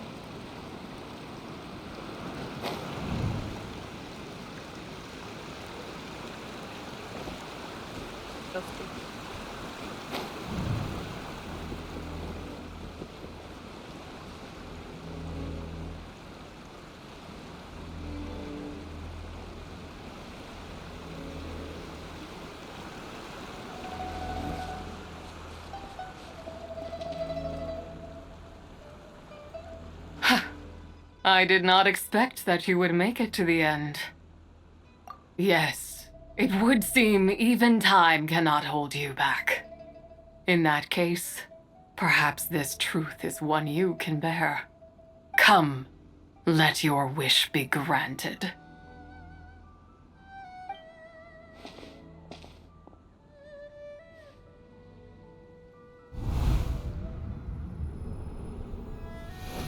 Under moon eternal, in radiant night, a maiden grants silk, soft and light. Under moon iridescent, in night divine, a maiden grants fiber for cloth so fine. Under moon of frost, in night so great, a maiden grants tools to divine our fate. What are Mom and Dad doing? Shh, just make a wish. The kind adeptus on the moon is listening.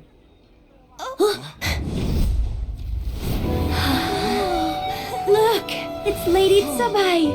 Wow, Lady Tsubai? Is she powerful? Of course.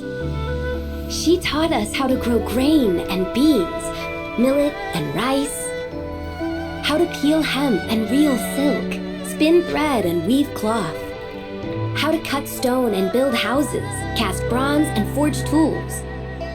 According to Mom and Dad, the adeptus Tsubai is the god of soil and grain, who blesses our land and its crops. Huh? Lady Tsubai is leaving? It's all right. We just have to wait till next year. She'll be back.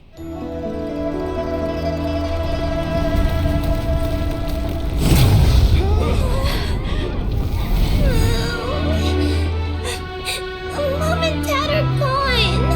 Why hasn't Lady Tsubai returned? She'll come.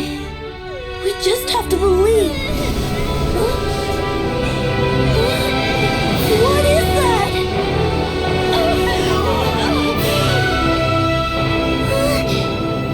Lady Tsubai abandoned us. All places tainted by the abyss need to be purified. That includes Long Gone. And what of its people? You know what will happen. You are but an emissary to the mortal realm. This is heaven's will. There is no need for guilt, and no place for hope. I wouldn't dare. But the people of Langan honor me, worship me, pray to me. If I do not answer, the guilt will be too much to bear. And if you do, you will meet the same end. Then as their god, I shall die among them.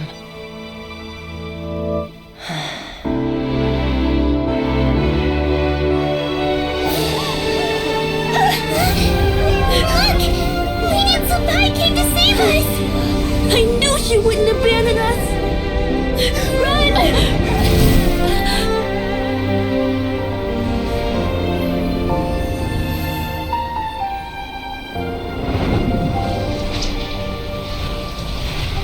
You have done enough.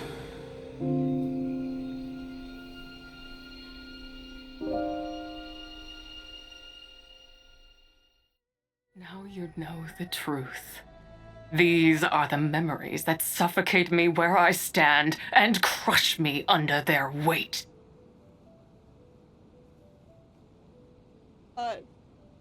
This cutscene, it's making me cry. I'm tearing up right now. Like, This Hoyoware's the Hoyoware's like trying to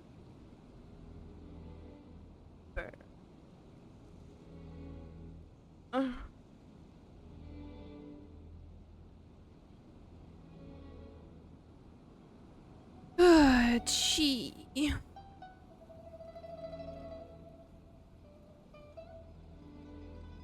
Oh my goodness. I'm crying. Well, crying right now.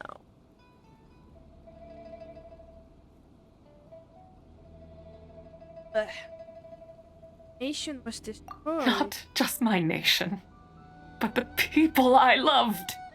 Were it within my power, I would ignite a blaze fierce enough to burn a hole through the heavens themselves. How did it all happen? It was a time of war, one that ravaged heaven and earth. Remnants of the battles, tainted with cursed power, fell from on high and devastated Langan.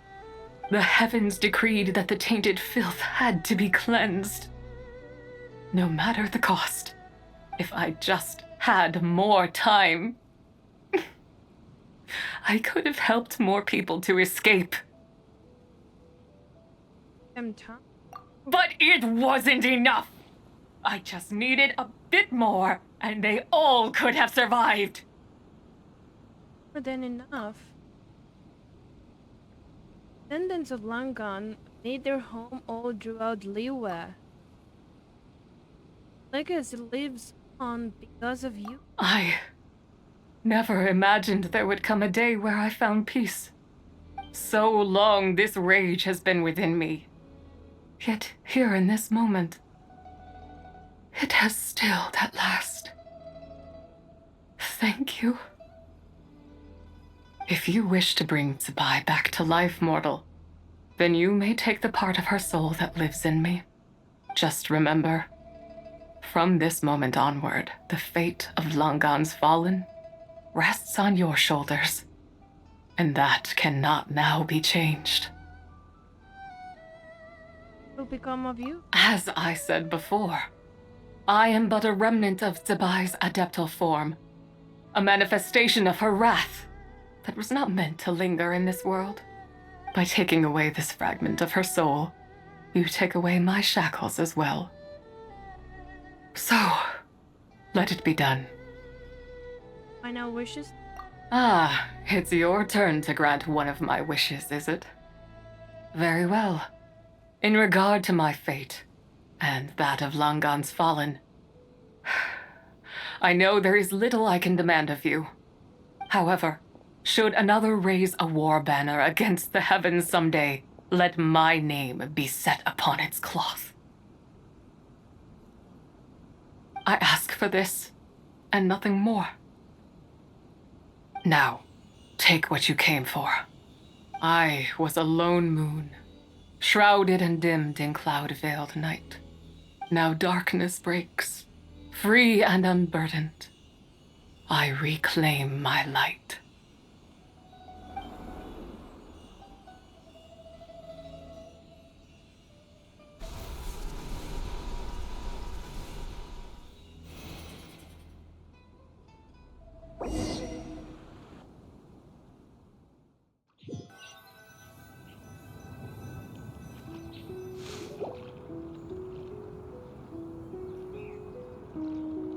You think I am one to fold so easily?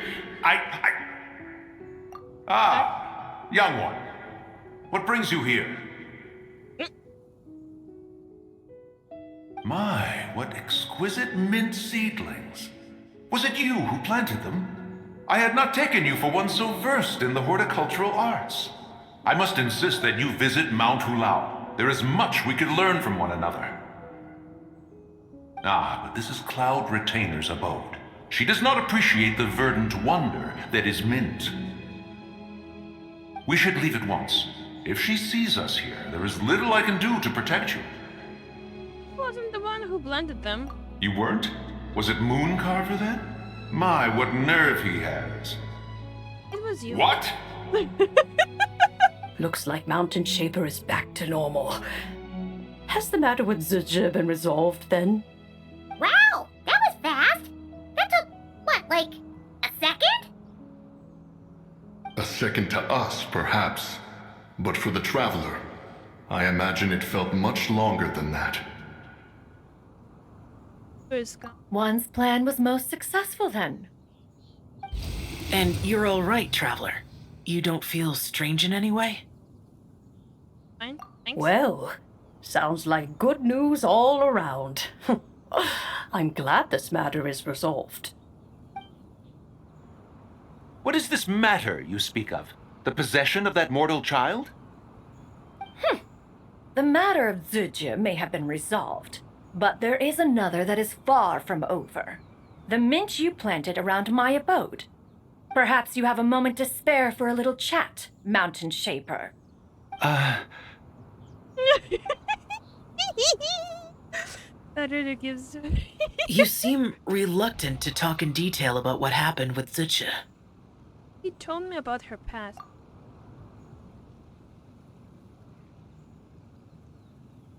Don't worry. I won't ask you to reveal her secrets to me. And I doubt the other Adepti will either. Huh? You don't want to know what happened?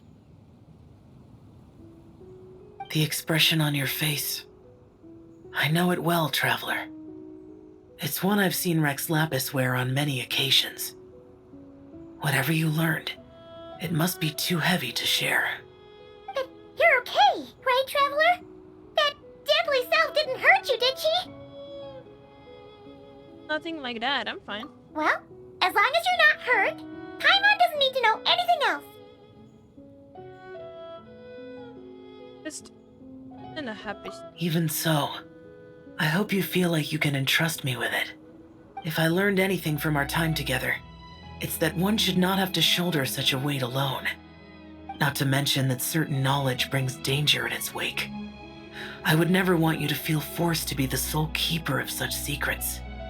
Yeah, kind of like how one person can't finish a whole slime, you know? Better to grab a bunch of friends and eat it all together. Time to call in some fellow slime creepers. Exactly! Wait, no! Paimon's just saying we've got loads of friends who'll be more than willing to lend an ear. Right then. I never knew there was such a tragic chapter in the ancient past of this land. So, the people of that nation worship the White Horse Adeptus as the god of soil and grain. It would seem, then, that Rex Lapis had a similar reason for withholding the details of his recent trip. I've often wondered if he had companions to stand by him before we met, or if he was forced to face things alone. Regardless, Lantern Rite takes place in 2 days. Let's meet back up again there. Yeah. If there's no news of Rex Lapis by then, we'll have to come up with a plan. I'd see you in due day. Fingers crossed it all goes well.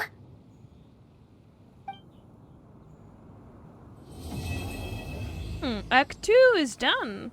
So now it will become Act 2. Realm of Rocks, quest completed. The Realm of People. Well, that's going to be, interesting. Well, with the boom.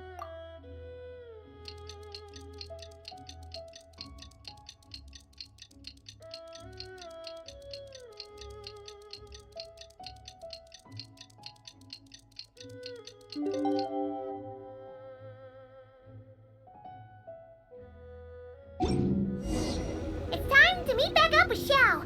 Let's head to Mount Outsong.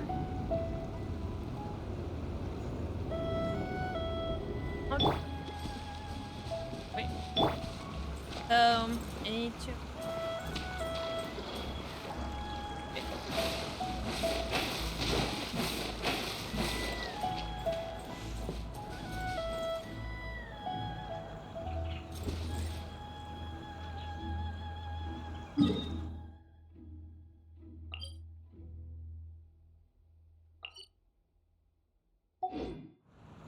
go.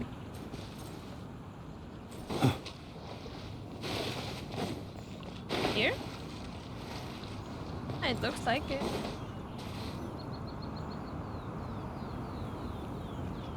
Xiao! Cloud Retainer! Meta Ping! We're here! Any news on Zhangli?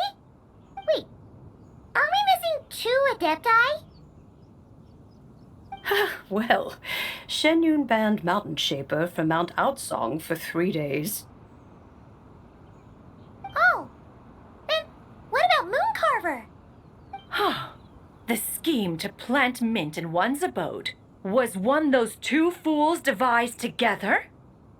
And when it comes to punishment, one does not discriminate.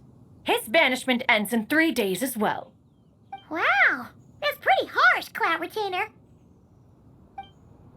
Let's get down to business. We have news of Rex Lapis. Huh? Isn't that... Yes, Rex Lapis's Geopillar. It descended from on high this morning. He must have sent it for a reason, but it does not respond to our touch. So, what does it mean? Is he in trouble? Not necessarily. It could be a message only a specific person is meant to receive. Traveler, you alone spoke to Rex Lapis before he left. Oh, so it must be for the Traveler. Give it a try.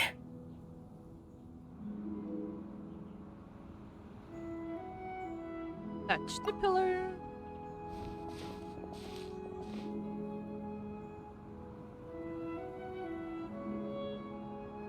Come to the spring on Mount Qingce. I have left an entrance for you.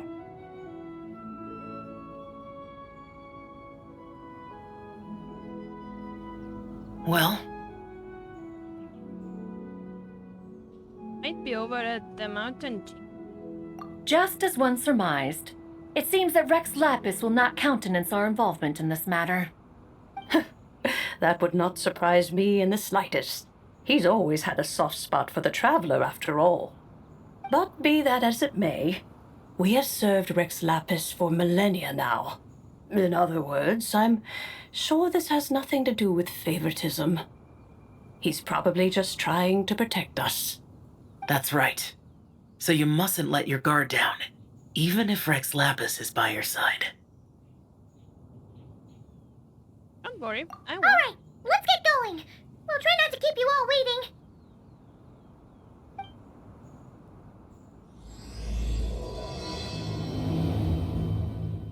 Axar.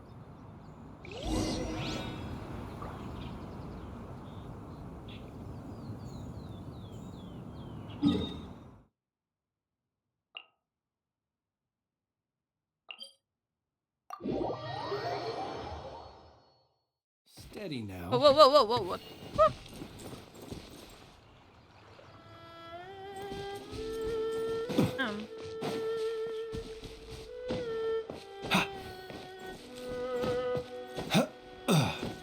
That was rude of him.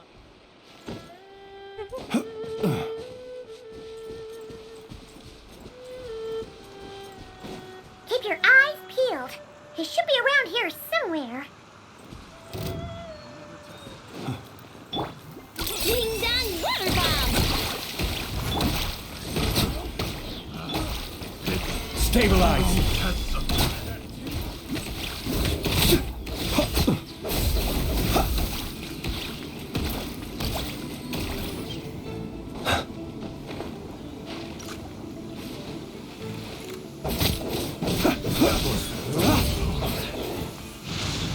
Listen, that, my friend, is the world's original symphony. No instrument could ever replicate the sheer power and grandeur of thunder.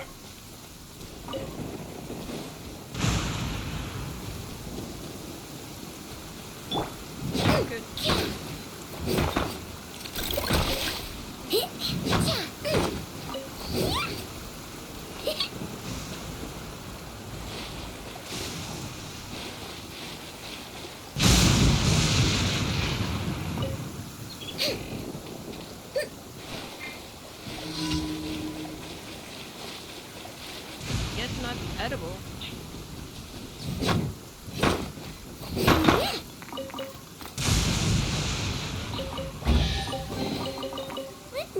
see. Anything I can salvage?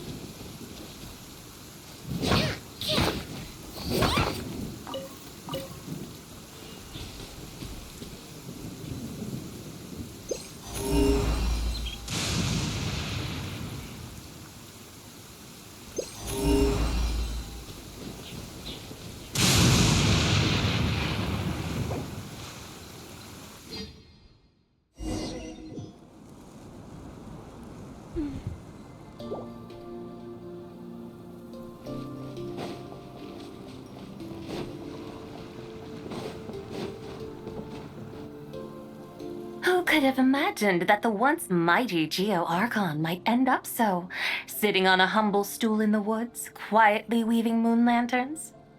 You really do look like an old man now. This is a Shao lantern, not a moon lantern. In ages past, when the gods waged war and the world was in turmoil, these lanterns were lit to guide fallen warriors back to their homes. Had you tarried in the mortal realm for but a little while longer, you might have become quite accustomed to them. Even so, it bears such a striking resemblance to the moon lanterns they used to offer up to the heavens. Could this truly be mere coincidence? Perhaps in some sense it is, yet in another it isn't. For instance, who is to say that some of Langan's magnificent jade did not become part of the very foundations upon which Liyue Harbor now stands? It is conceivable that this ritual was transmitted in such a manner too. Now, let's not let ourselves get carried away. For all its splendor, do not forget that, in the end, even Langan could not escape its heaven-sent fate. Alas, it is just a pity that the little creatures of this world may never again lift their eyes to the moon, even should misfortune befall them. But you, Geo-Lord, now that you rule this realm, why take the trouble, not to mention the risk, to visit one who bears such profound guilt as I? Are you not afraid that you might be sullied by the curse of time that was laid upon me? There is no risk to speak of.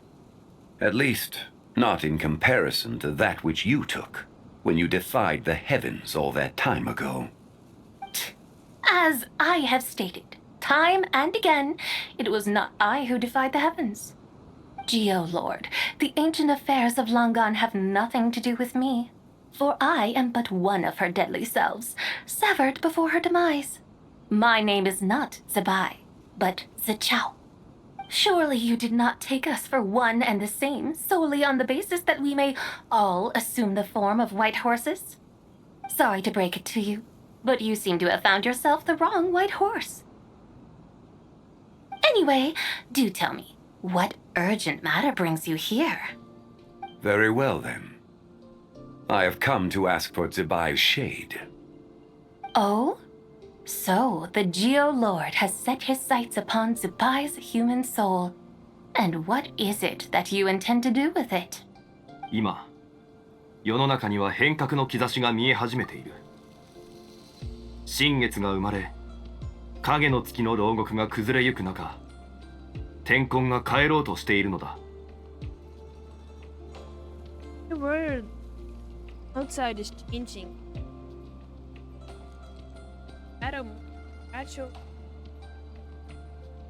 Other word, heavenly soul is. Consequently, strange phenomena have manifested within Langan's former domain, leading to the earthly soul's reappearance as well. The last of the trio, the human soul, is in your possession.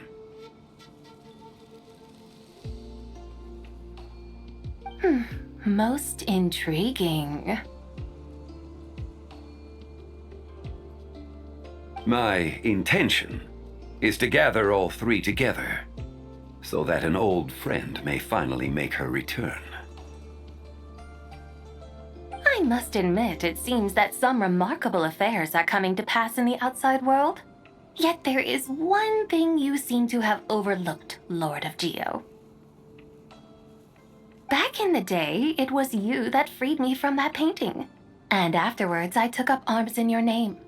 Together we first subdued Chenyu Vale, then brought peace to Mount Qingse. It was for this cause that the contract between us was made. But now that the debt has been repaid, what cause have you to expect my aid? Zibai and I have long been friends.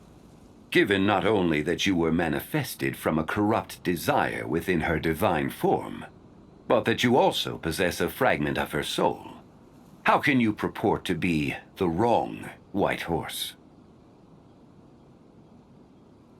I think you'll find that we are now as separate and distinct as any two beings ever were. What once shone with radiant purity has long become dust. What you see is no longer what it was. Oh, great Lord of Geo, should this still be unclear to you, I bid you take your leave. It seems that the fault lies in my own lack of consideration. As you wish. I shall let this matter rest. Wait!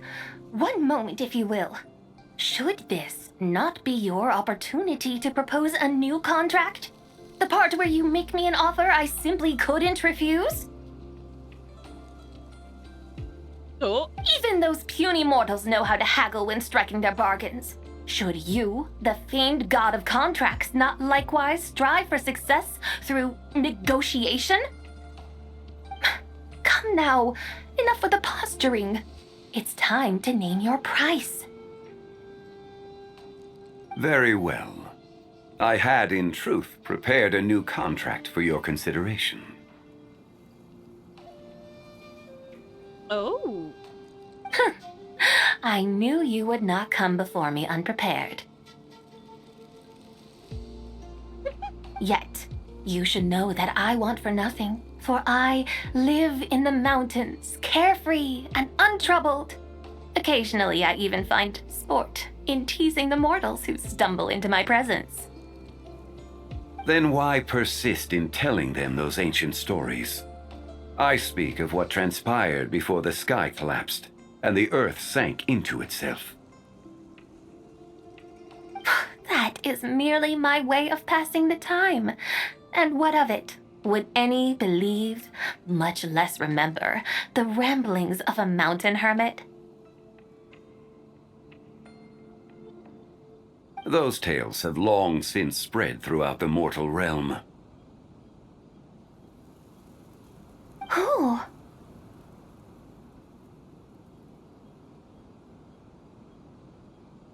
Should my words prove insufficient, I invite you to see the world for yourself. To this end, I have found you a pair of trusty guides.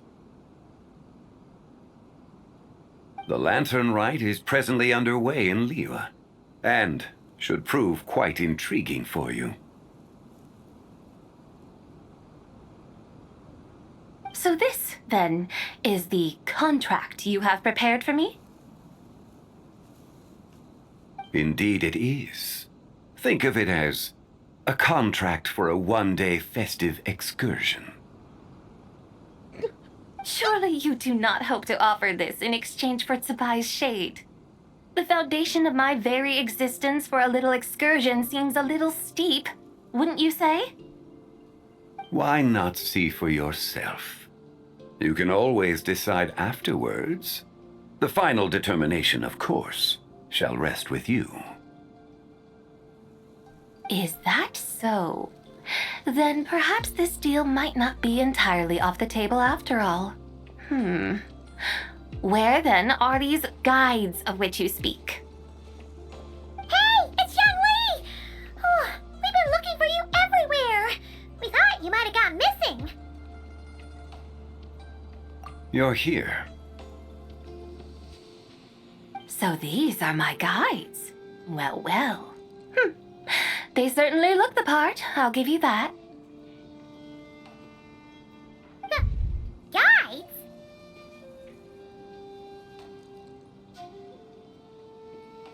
Oh, you poor innocent little creatures. the benevolent Lord of Geo has sold you to me, which means that for the rest of this day, you belong to me. Eh? Sold us to you? Just what have you gotten us into, Zhongli?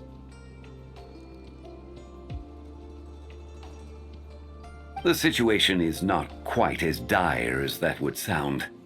I ask only that you accompany my adeptus friend on a tour of Liyue. Help us. Hear that? I would suspect that depends on how well you entertain me. Entertain you?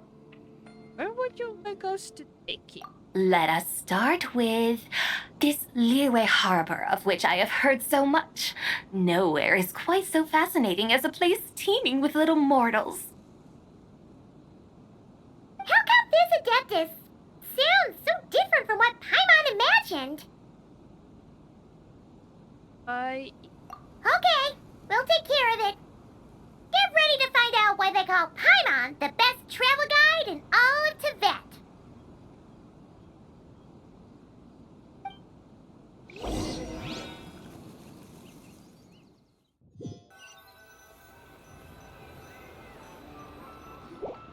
Look!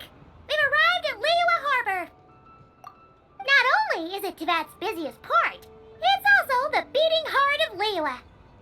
So, dear Madam Adeptus, where would you like to go first? With humble fare and wine to sip, in comfort clothed and soul at ease, one eats, and all the heart's ills cease. So we're heading straight for the good stuff? Well, you're in luck, because Paimon's an expert when it comes to food. There are two main cooking styles in Liyue. Li cuisine, which is all about mountain delicacies, and Yue cuisine, which is centered on seafood. The most famous restaurants are Liyue Pavilion and Xinyue Kiosk. Oh, now Paimon's starting to drool. Guess our only option is to go try them both. 2 meals back to back. Both sound like excellent options to me. Are these the kind of establishments that most people might visit on a regular basis? Not exactly. Both Li cuisine and Yue cuisine are known for their pricey ingredients. Definitely not what you'd call the budget options. But don't you worry about that. Just think of it as Zhongli's little treat. Kinda putting Huto in a tough spot here, Paimon. Come on! Aren't you supposed to be pals with Hu Tao? I'm sure we can afford to spend a little more of her mora at least. Just looking for an excuse to force yourself at someone else's expense. Hey! All Paimon wants is to provide our adeptus with the best possible experience here. Don't you want that too? Both certainly sound like worthy choices.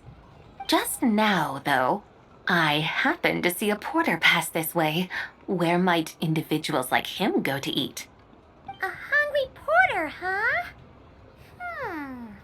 Oh! Paimon knows just the place! Unmean restaurant. Yep. Nothing fancy schmancy there. Just tasty dishes made with simple ingredients in a variety of different styles. Most importantly, it's great value for money, too. No wonder everyone loves it, huh? Oh, and the owner happens to be a good friend of ours, too. One mean restaurant. Yes, even the name itself feels lively and down to earth. All right, let's make it our first stop. Yippee! That's a great choice, too. Alrighty, let's head over there right away. Paimon can't wait to dig in. Wamin Restaurant, here we come. Emo.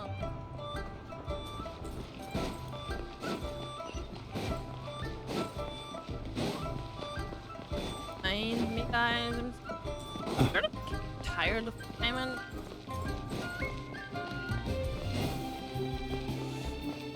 Oh, could I just? Huh?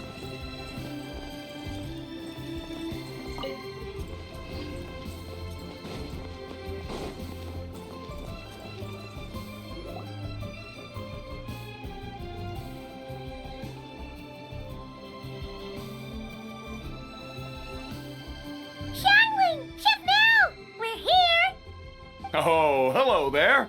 What a surprise to see you two. Welcome, welcome. Hey there, Traveler and Paimon. We're a little busy today, so grab a table while you still can. But I don't think I've met this lady before. Is she a new friend? You could say that. For lunch.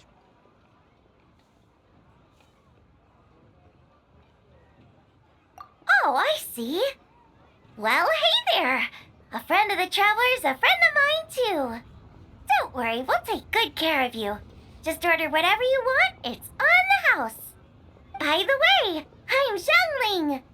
I cook here at Wanmin Restaurant. What's your name? Miss Zhangling, have you ever heard of the White Horse Adeptus? Of course. What about her? I am her, and she is me. Huh? You mean you're an Adeptus? Oh, you young'uns crack me up. Come on, Xiangling. You've got to keep up with the times. Haven't you heard of cosplay? It's like a role-playing game where you dress up as famous characters and pretend to be them. Seriously, it's all the rage, and it looks like this young lady is quite the expert. Your friends sure keep their fingers on the pulse, huh, Traveler? Wow, Dad. Didn't know you were so tuned in. But how come I haven't heard about it? You gotta listen to our customers. Didn't I tell you to spend less time chasing after wild vegetables and more time making friends? You're even more out of touch than I am. Hey, I like making friends too. Isn't that what I'm doing right now?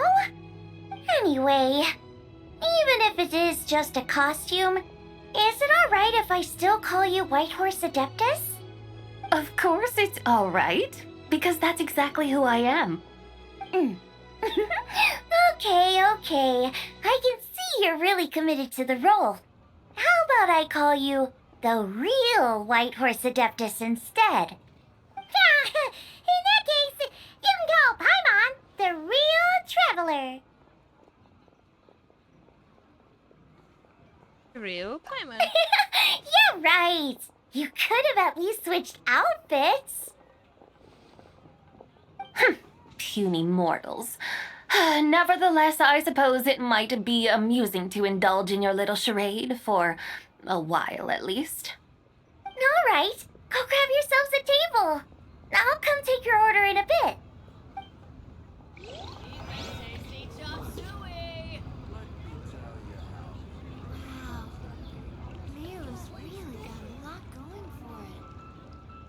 So since we're here, I think I should refill my stocks.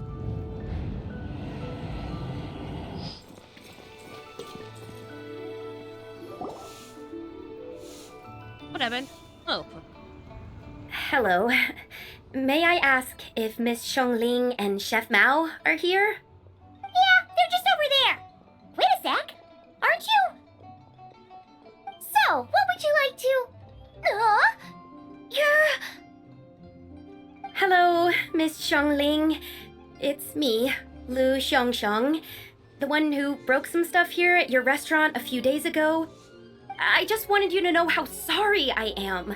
I honestly don't know what came over me. Please forgive me. Oh, it's you. You really gave me a fright that day, young lady. You didn't actually get food poisoning from our black back perch stew, right? Come on, Dad. She's come to say sorry. It's all right, Miss Lu. You must have been feeling a bit off that day. You're looking so much better now, though. Why don't you grab a table, too? This one's on the house. No, I couldn't possibly. Hey, it's totally okay. We all feel under the weather sometimes, especially when we're away from home. Go on, find yourself a... yikes. Looks like all the tables are taken. Wanna come sit with us? We've got an extra seat over here.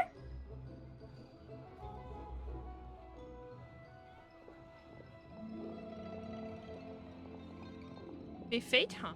Thanks, guys. So what would you like to eat today? Feel free to order anything you like. I should very much like to sample your renowned poisonous blackback perch stew. It wasn't poisoned. That was all on me. So that's one portion of blackback perch stew. How about you guys? Paimon wants...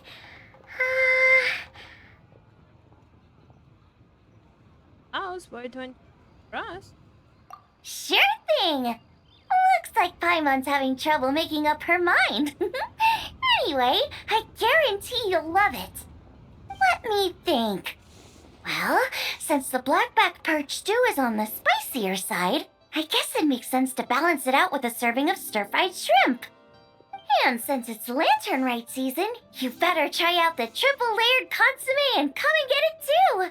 Those are our seasonal specialties. As for the carbs, since we've got a full table, how about some right at home? Along with our special chili mince cornbread buns. Trust me, you won't be disappointed. Then for dessert, I'll whip you up some Lucky Snow Delight. I just came up with it a few days ago, and I can't wait for you to try it. Wow! Sounds like quite the feast. Looks like Paimon's in luck today. Am I the only one who thinks that's way too much? Not at all. Don't worry, I know what I'm doing. And to top it all off, our star dish, Adeptus Temptation. You should know that we don't often serve this here at Wanmin Restaurant. But since this is my first time cooking for the White Horse Adeptus, I'm pulling out all the stops. Okie dokie, just sit back and relax. I'll have your dishes out in no time. Hold on. Did I just hear Miss Xiangling mention the White Horse Adeptus? You did indeed. And you're looking right at her. That's a joke, by the way. She's cosplaying. Oh, I see. Phew, almost believed you there for a moment. Tell me, little one, what business might you have with the White Horse Adeptus? It's a long story. Basically, a while back, I took part in an archaeological dig over at the chasm. While we were there, we discovered a number of relics. Our findings show that they date back to the era of Long Gone, an ancient nation whose people are said to have been the ancestors of some of the modern-day inhabitants of Chenyu Vale. And why might such matters concern the White Horse Adeptus? Because some of those relics not only seem to contain textual references to her, but even depictions of what she looked like. There have long been legends claiming that the White Horse Adeptus was a deity of that era, but there are plenty of other theories out there too. If I could just locate some more detailed records, I'm sure we'd be able to find out so much more. So you're into history? Well, to tell you the truth, I actually joined the archaeological team by sheer accident.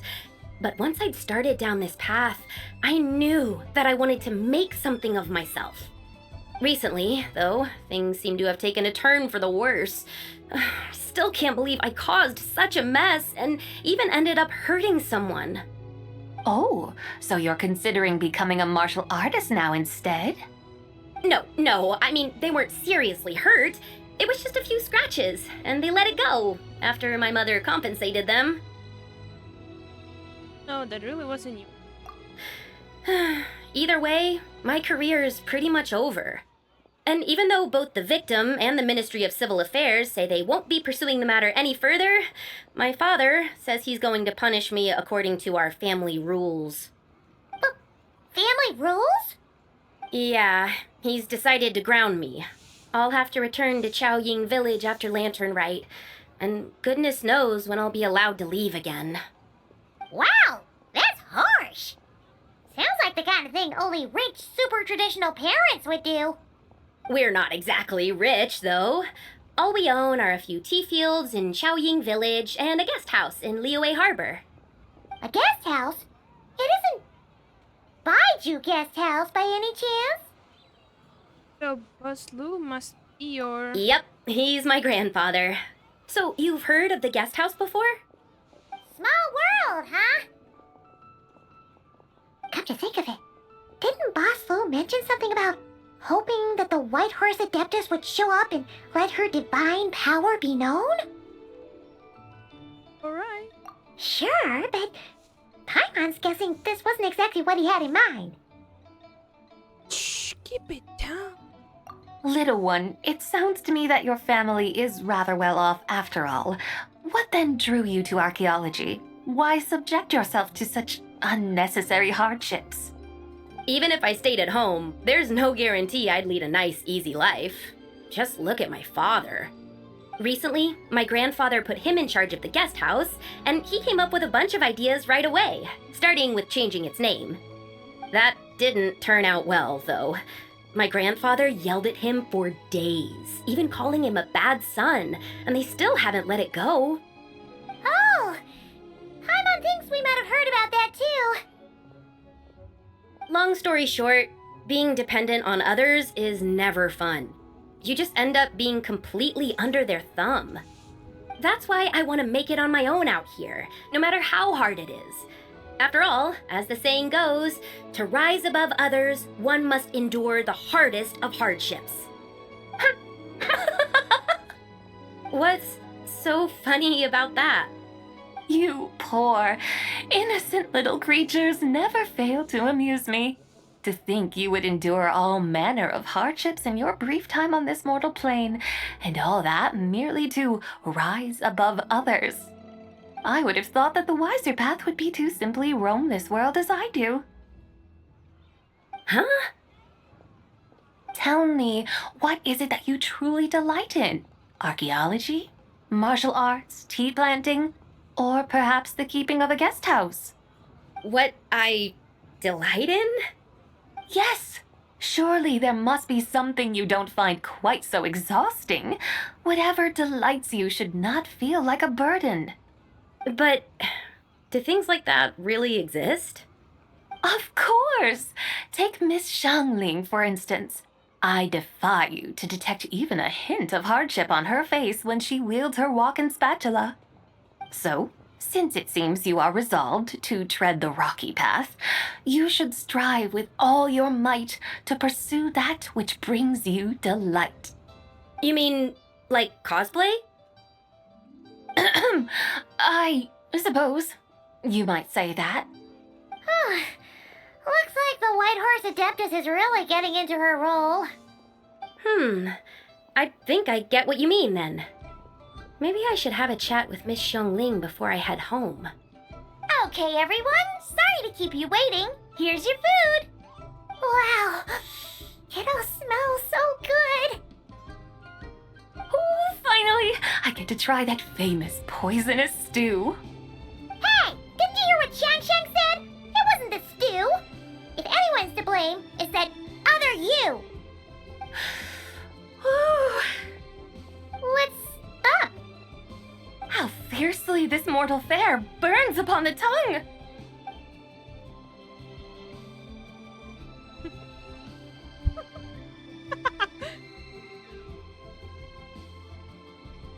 Dolphin.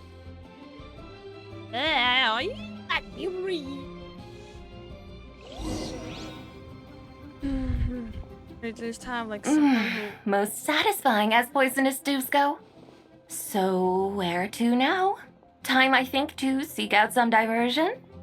Oh, there's plenty of entertainment options in Liyue. Paimon will tell you that. The locals like to drink tea, walk their pets, play chess, watch operas, attend storytelling performances.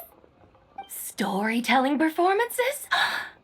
You know, like listening to people telling stories. They're usually based on old Liyue legends, just like their operas.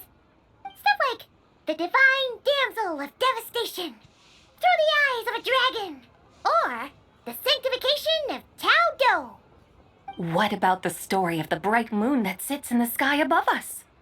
Paimon doesn't think she's heard that one. Still, the moon does come up quite a lot. It's even in the name itself. The Yue in Liyue actually means moon. Since we're on the subject, You like telling stories yourself, right? Why don't we go check it out? In that case, I'll have to trouble the two of you to lead the way. Awesome! Let's go! Third round knockout, here we come!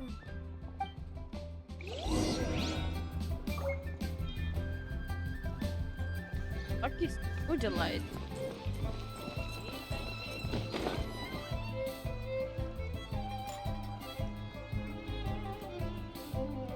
What a tongue twister! I'd have made a complete fool of myself if I tried to say it on stage without practicing it first. Huh! Call yourself Iron Tongue, Tien. Wobbly Tongue, Tien, more like.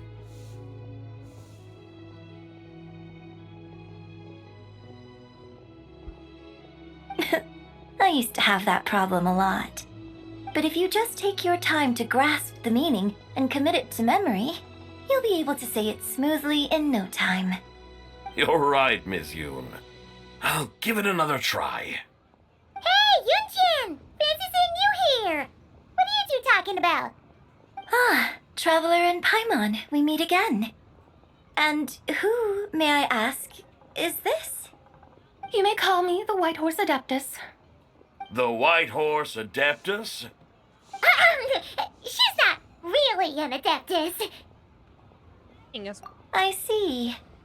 Well, it certainly looks like a lot of fun. Oh, funny you mention it. This type of thing is actually something I'm quite familiar with. Once, to perform Through the Eyes of a Dragon, I decided to imagine that I was Rex Lapis himself. It was the only way to truly inhabit his mindset and understand his resolve to quell those demons. Sounds like you just wanted an excuse to feel all big and powerful. Hey, you just don't understand how inspiration works. You're one to talk. Paimon's traveled all over with the Traveler, and she's seen things that would make your jaw drop. All right, then. Since you claim to be so knowledgeable, why don't you prove it by reciting an ancient poem? An ancient poem? Which one? Ha! See? You mean to tell me you've never even heard of the ancient poem called An Ancient Poem? What kind of a title is that? Quit teasing, Paimon. We only just found out about that ourselves. He's talking about the writing on those ancient relics. When we first saw it, we couldn't figure out what it all meant. So in the meantime, we decided to just refer to it as an ancient poem.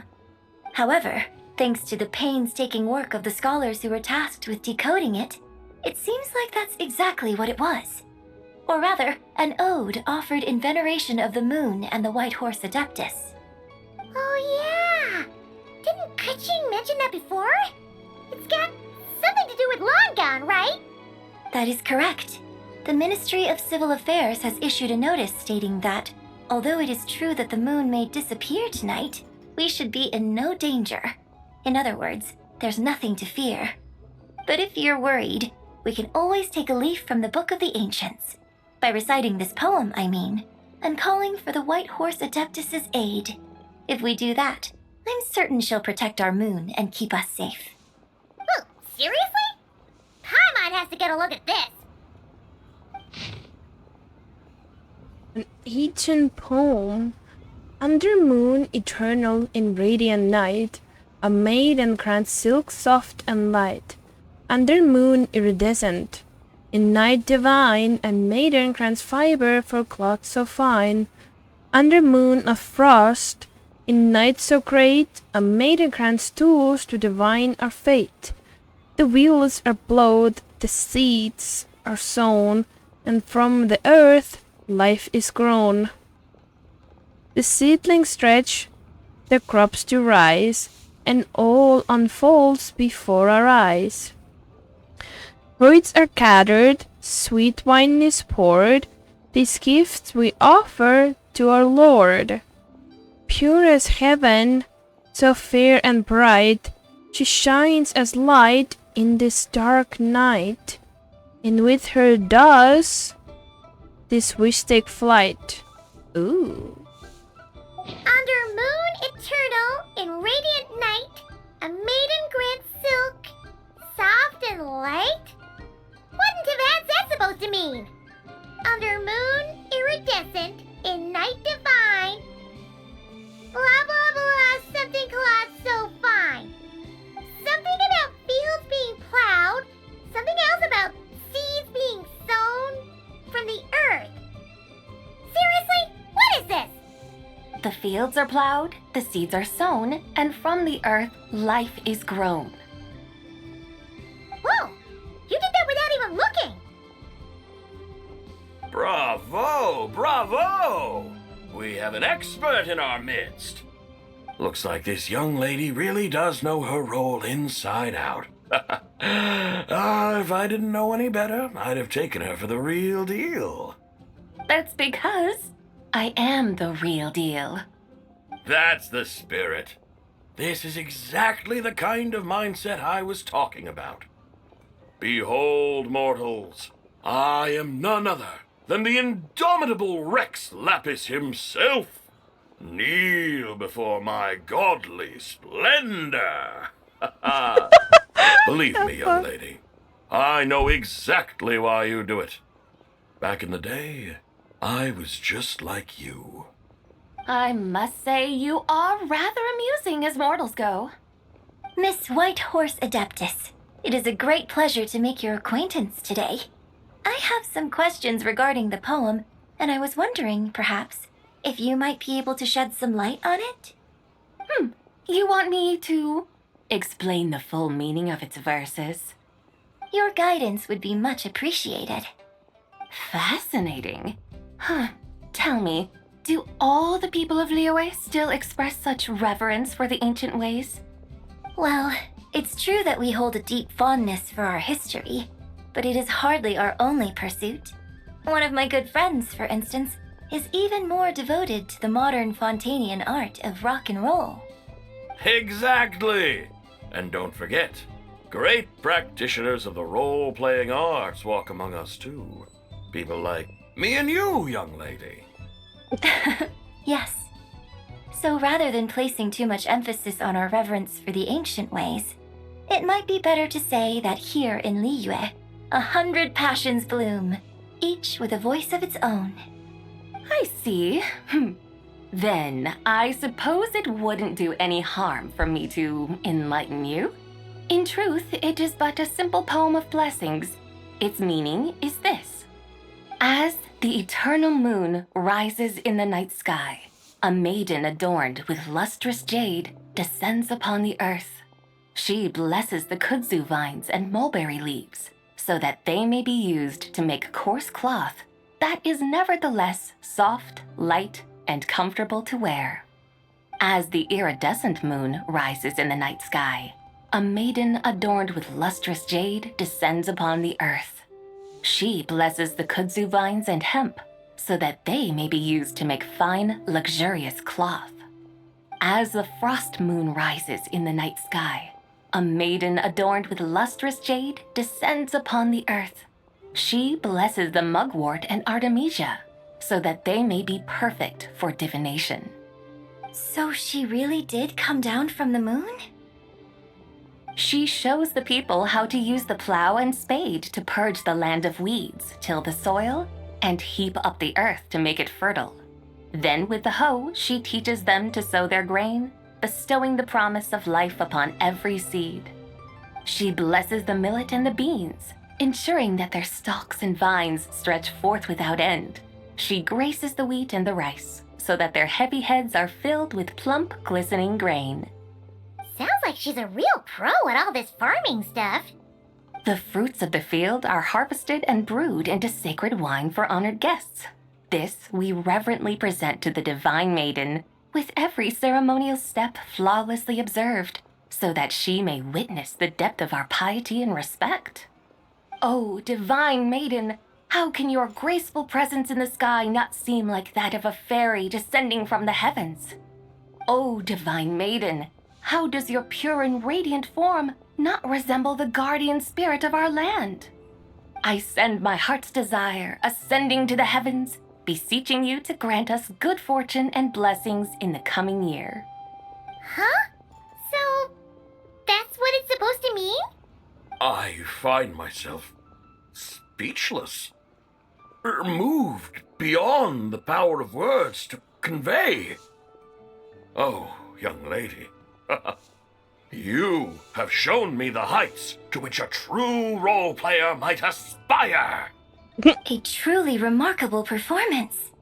I did not anticipate that anyone could unravel this poem with such depth and clarity, and so soon after the Ministry of Civil Affairs noticed, too. I'd even begun to consider myself somewhat versed in the matter, but as they say, there's always someone more knowledgeable out there. Allow me to extend my thanks to you, Miss Whitehorse Adeptus. You are far too humble, young one. I must confess, it is I who have been surprised, not only by you, but also by this Liyue Harbor of the present day. Ah, so you're not from Liyue. And what, may I ask, has surprised you about it? Oh, it's nothing really. Just some old memories scattered here and there. Very well, my guides. I suppose it is time we set forth on the next part of our excursion. I'd like to go see that wharf now. What say the two of you? No problem! We'll take you wherever you want! Oh, leaving so soon? Before you go, allow me to introduce myself. I am Yunjin, director of the Yunhan Opera Troupe. May I ask your name in return? My own name is scarcely worth mentioning, but since you asked, perhaps I'll tell you the title of that poem instead. Huh? So, it isn't actually called an ancient poem? Of course not. Its real title is Odes of Long Zabai. Odes of Long Zabai. All right then, until we meet again.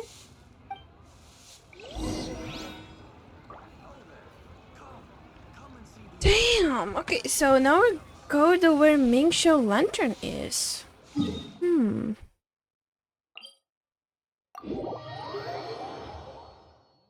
A modicum of patience for the richness and complexity of humanity. The wanton cruelty of the few is not worth our ire. Oh. Yanfei and Kanyu? Okay, so I'm gonna grab myself another. Hey, Ganyu! I almost forgot to mention. On my recent trip to Notcry, I came across something really fascinating in the Frostmoon Scion's library. I found records in their collection of another divine envoy living on the moon.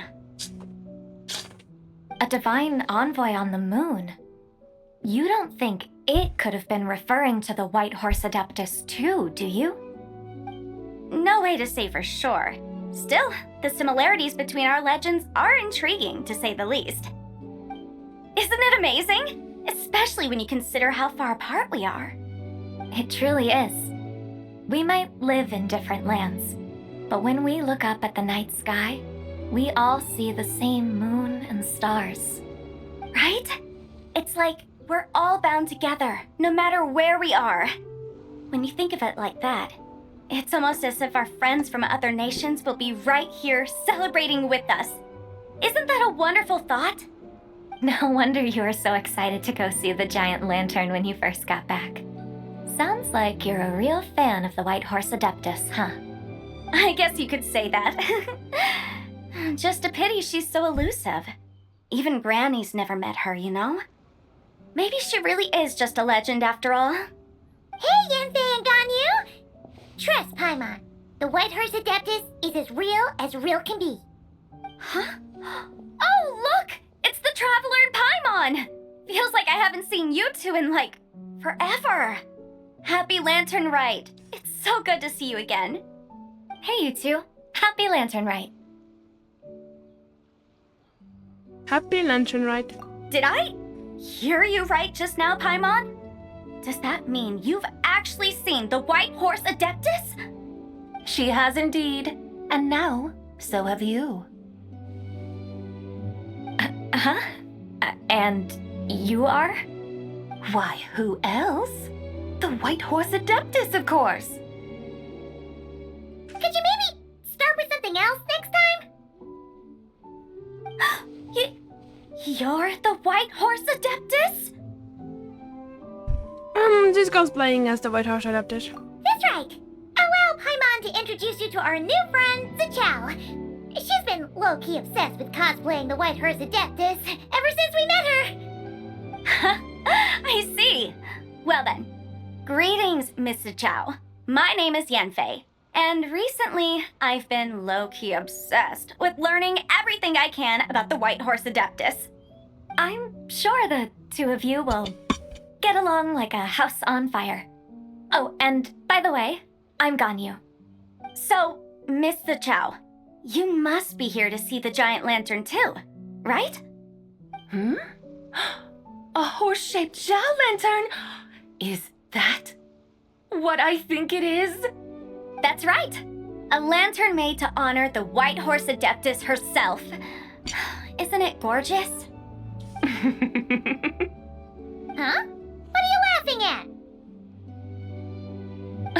Both the lantern and myself. What do you mean? Oh, this lantern truly is an artistic masterpiece. But tell me this, have any of you ever seen a horse before? Come to think of it, Paimon can't remember ever actually seeing one herself. What about you, Traveler? I have, but not here. This horse appears to be mid-trot, but it has adopted what is called a lateral gait, where the legs on one side of the body move together in unison. A rather rare sight indeed. Just now, I suddenly pictured myself, I mean, the White Horse Adeptus running the same way. The image was so absurd, I could barely contain my mirth. Oh, really? I never knew that. You learn something every day, huh? Oh, come on! It's basically a giant piece of fan art! Who cares if it's different than the original? So why laugh at yourself? I was merely laughing at my own ignorance. I came here thinking that the White Horse Adeptus's tale had been long forgotten. Yet here I am, gazing upon a lantern made in her honor. Well, you couldn't have been more mistaken. There are so many tales about the White Horse Adeptus, I'm starting to lose count. Just off the top of my head. Just so you know, Yanfei, we've heard it all like a million times before. Uh-huh. But there's one thing I can guarantee that you haven't. Huh? You mean like a new chapter of her stories come to light? Mm-hmm. And I heard it from Ganyu just yesterday. Hey, why don't you share it with the others? Sure, no problem. Where to begin? Do you guys still remember what Liyue's Moon Chase Festival is about? Of course! It's a festival held in honor of the Stove God. That's right. But it took a really long time for the Stove God Festival to become what it is today. In its earliest form, it was actually an adeptal ritual known as the Moon Chase Rite.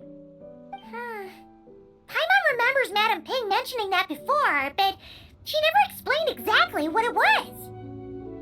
According to Cloud Retainer, the Moon Chase Rite was originally a ritual meant for communicating with the moon.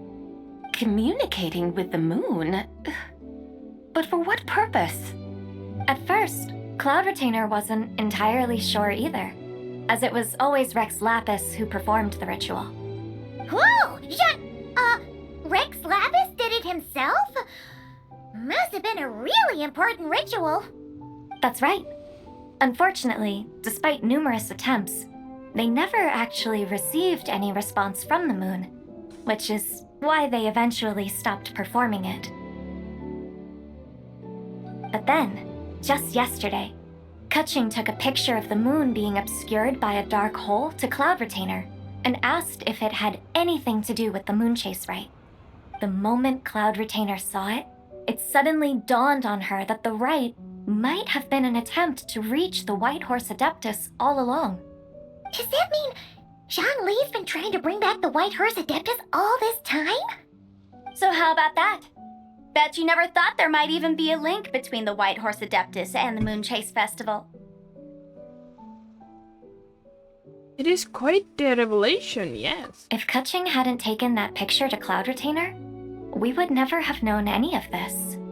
This is probably what Kaching was referring to that day when she mentioned there were some ideas she wanted to follow up on. So, Geo Archon.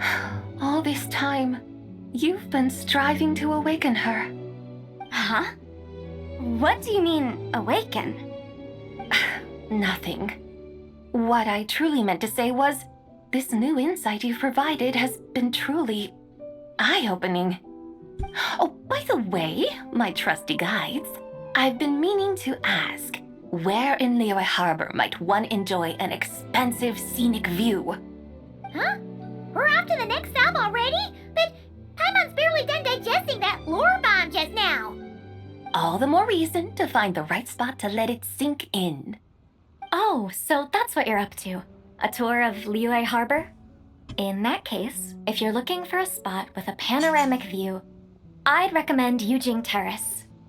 That's a great idea. Since the terrace is on higher ground, the sea view from up there's so much better. I agree. Great! Well, the Lantern Rite's about to start, so we should get back to Granny's now. Hope to see you all at the festival tonight. Oh, you're off too? All right then. See you both soon. See you soon.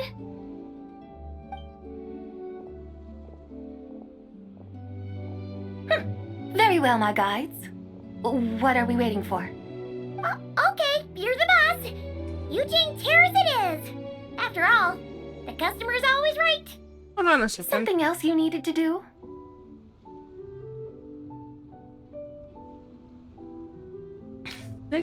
Let's take a photo here in front of the giant lantern. Oh, Paimon likes that idea. And what, may I ask, is a photo? It's this awesome invention that lets you record moments in the blink of an eye. Except, you've gotta try not to actually blink. Oh? What must I do in preparation then? Nothing. All you gotta do is choose a pose. The Traveler will handle everything else.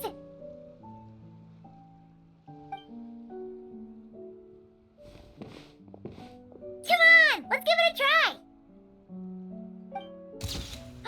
Look, we got a great picture. Paimon's gonna call it The White Horse Adeptus Meets the White Horse Adeptus in Liyue Harbor. Huh. They've even discovered a way to preserve moments in time. Now I truly am curious to witness what else these mortals might accomplish. Very well, let us proceed. Yujing Terrace lies in that direction, does it not? Hey, wait for us!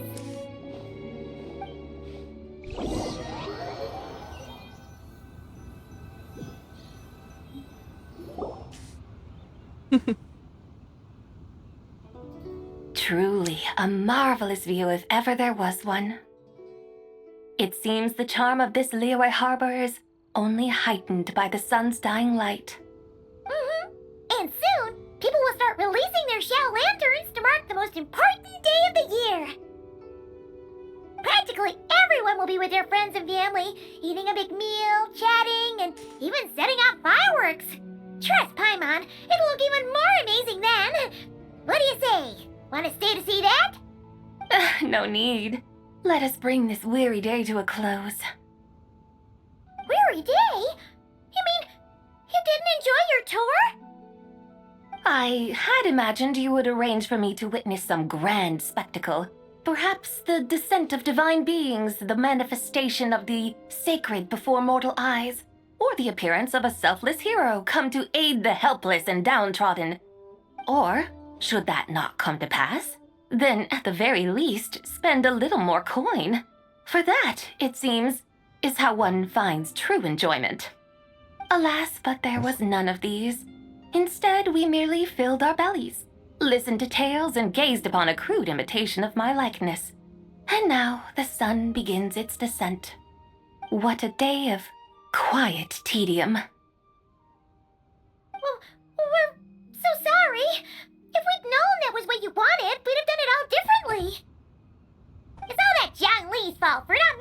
sorcerer's requirements clear. Well, it's too late now. Do you still believe I would part with that soul fragment, now so intertwined with my very being? But...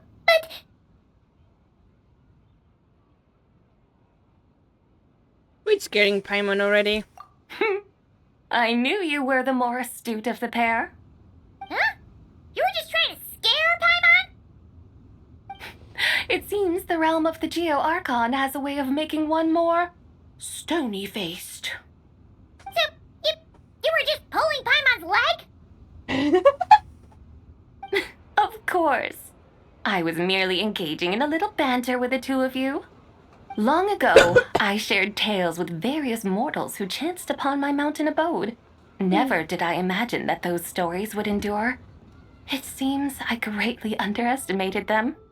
Perhaps, as your Geolord said, a few pieces of ancient Langan's magnificent jade have truly become part of the very foundation of this land.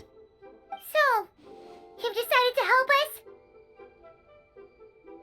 Again, that goes without saying. I made up my mind some time ago now. When was that exactly? When I beheld a rather intriguing scene as I set foot in this city. I saw porters passing through the alleys, setting down heavy wooden crates from their weary shoulders. Peddlers pushing carts as the kites and lanterns upon them rustled gently in the breeze. I saw cooks cooking, actors acting, scholars reading, soldiers marching, children playing, elders resting, officials officiating, and the common folk absorbed in this or that, reveling in the simple joys of life. Some, it seems, have already found that which stirs their hearts, while others continue to fret, troubled by uncertain futures. Yet, in this gentle and serene order, each holds fast to their anticipation, not only for the celebrations to come, but also for the first light of the morrow. Scenes I once yearned to behold now unfold before me, no longer in Langan, but in Liyue Harbor, thousands of years on. How wondrous is this mortal realm! Thank you, Whitehorse Adeptus! Thank you so much! Adeptus, Adepti, perhaps the singular art in which we are truly proficient is that of sequestering ourselves within the high mountains. But once we leave our mountain refuge, we find ourselves drawn back to mortal ways all the same. So, it is I who should offer my thanks to the two of you. Traveler, Paimon, you have made this day more delightful than any I've known in a long, long time. Come now, and take what it is you need. You mean, like, right now? But don't you think we should wait for Zhangli? That won't be necessary. All things shall meet again in their time, for the waters know no rest, and the flowers their appointed season. One need not fear that life is but a journey of goodbyes.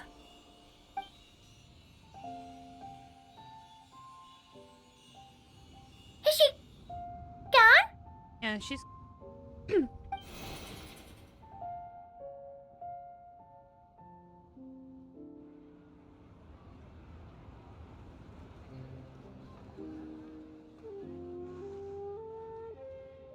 Yes, she's gone.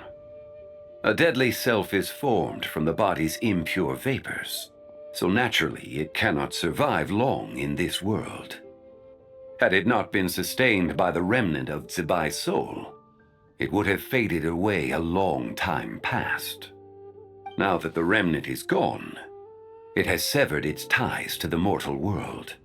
Zhangli! When did you get here? A while ago. Paimon would have thought you'd at least want to say goodbye. Though mountains endure, the ceaseless waters will, at last, wear away their sharp edges. Thus must I meet the marks wrought upon her by the ruler of time with great caution. I feel like you're just terrible at saying goodbye. It may be goodbye for now, but someday, we will meet again. Really? And when might that be? Who can say for sure? Years and years from now, perhaps. Or maybe tonight, at the Lantern Rite.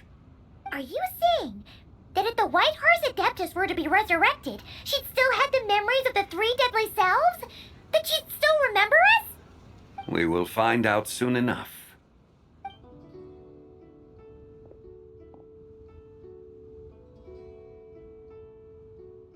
It is time. The rite is about to begin. Oh. The rite is about to begin. Is the moon really gonna disappear? Got your lanterns ready, everyone? All set. Might be about time to put eyes to the sky. Wouldn't you say, Tianchuan? Look!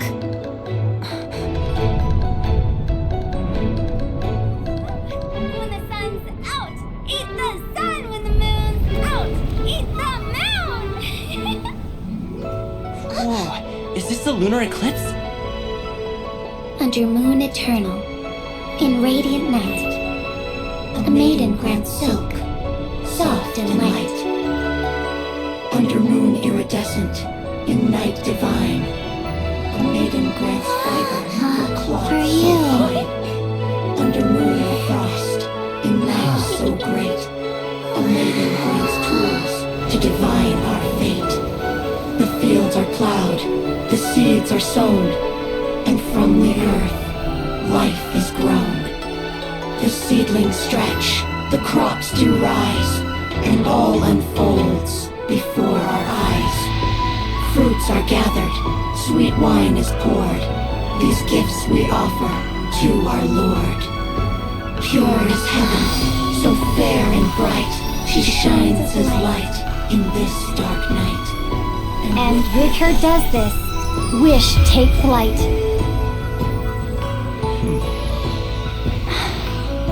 Devoted soul, scattered and unbound, let this lantern guide you home, by its light be found.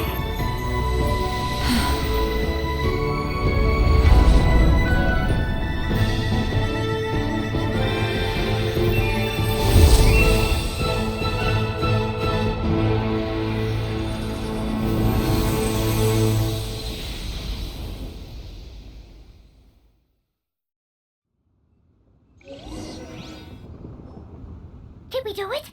Do we finally get to meet the real White Horse Adeptus?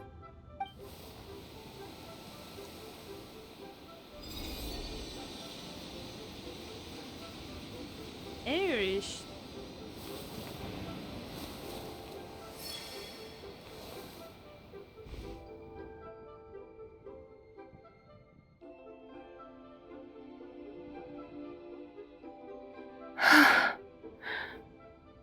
This place. Where am I? A familiar land, now known by the name of Liyue. Liyue? The peaks adorn the clouded moon. Then, who might you be? Oh no!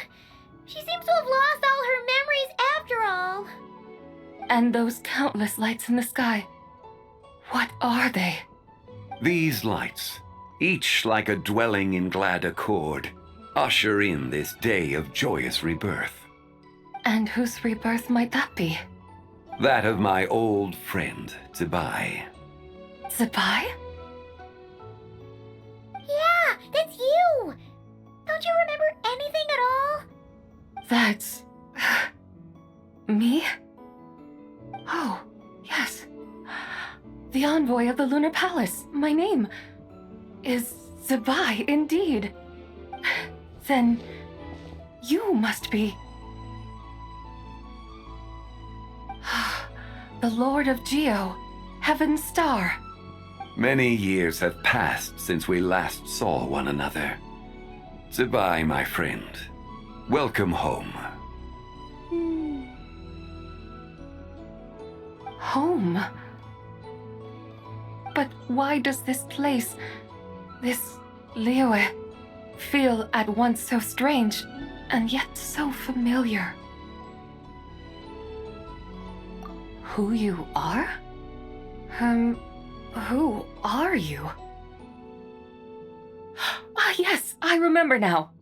You are that treasure-hunting damsel, the one stricken by the poisonous fish stew. How goes your quest for treasure? You must have achieved both fame and fortune by now, I trust.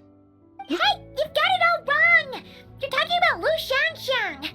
And how many times do we have to tell you? She wasn't poisoned! Sheesh! But I could have sworn... Oh, that's right. You're that impudent blonde youngster who kept meddling in my affairs. And to think you even had the audacity to presume yourselves worthy of being... What was it again? Ah, yes, of being my guides. How very wonderful to see you again, my most faithful and beloved guides. I trust all has been well in my absence? Well, she finally got it right. But that sudden mood swing felt even weirder. It's like her head's packed full of slimes. It is possible that her cells have not yet settled. After all, they've only just been brought back together. It may be some time before she fully recovers. Huh? You mean, kinda like she's still half asleep? So how long will it take for her to recover? That I cannot say for certain. Perhaps a few days. Perhaps a few years. A few years? Mortal years are but a poor measure when divine beings tread the realm of dreams. Well, if you say so. Anyway, at least she's whole again, right? That already seems like a pretty good outcome to Paimon. Yes, there is little cause for worry. We need only wait and let time take its course. Say, what are those little creatures over there up to? Celebrating Lantern Rite, of course. And those lights up in the sky? Those are all Xiao lanterns. This year, each and every one of them carries a little wish inside. Lantern Rite. Then, may I join in too? Of course! Why else do you think we've been running around like headless chickens these past few days? Tell you what, Traveler, why don't we take the White Hers Adeptus out to celebrate? Who knows? Maybe seeing some familiar faces might help her find her feet? Hey, Zhangli! You've got some time on your hands now, right? Why don't you come along with us? By no means a bad idea, Paimon. Oh, it's a bye. Before Paimon forgets. When we meet the others later, remember to wish them a happy Lantern Rite. Happy... Lantern Rite? Happy Lantern Rite! Yes! Happy Lantern Rite indeed. Well then, let's go!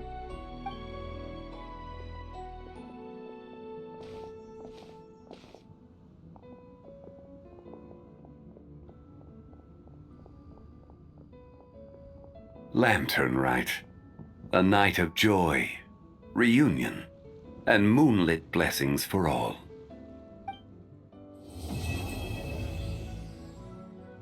Enough people.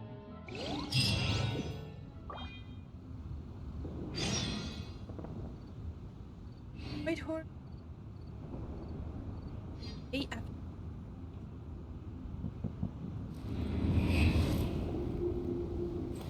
look at so big.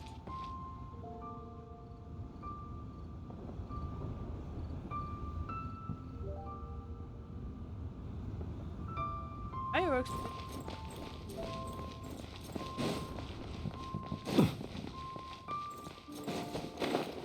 Is it up to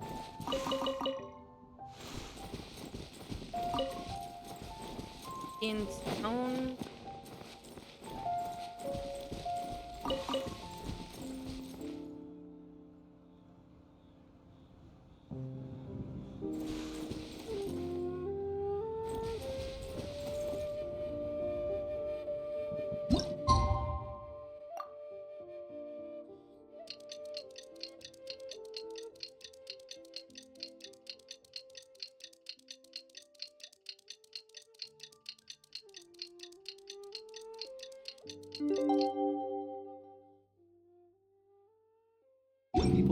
not be so frightened. Paimon wonders how the White Horse Adeptus is getting along.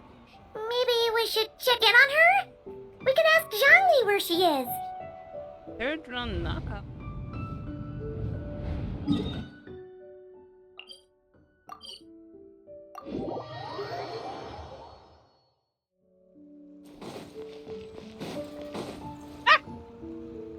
Oh, looks like Zhangli hasn't stopped by for tea today. Hey, are you two looking for your friend? Try going up that way. Is Zhangli up that way? No, but that young lady who was dressed up as the White Horse Adeptus the other day is. She's your friend, right? I just saw her head toward Wanmin Restaurant. I was wondering why she was eating alone. But then you two showed up hot on her heels. Oh, what luck! We were just on our way to find her. But what's she doing at Wanmin Restaurant? I have no idea. I said hello, but she completely ignored me. She couldn't have forgotten who I am, right? I mean, we're kindred spirits, aren't we? Maybe she's still half asleep, but her brain might be a little fuzzy. Oh, that makes sense. I was wondering why her eyes were so red. Her eyes were red? Oh, that doesn't sound good. You young people, staying up all night because you think you're invincible. Look at your friend. Missing out on sleep so she can pretend to be the White Horse Adeptus. That's where that leaves you, you know. A word to your friend from someone who's older and wiser.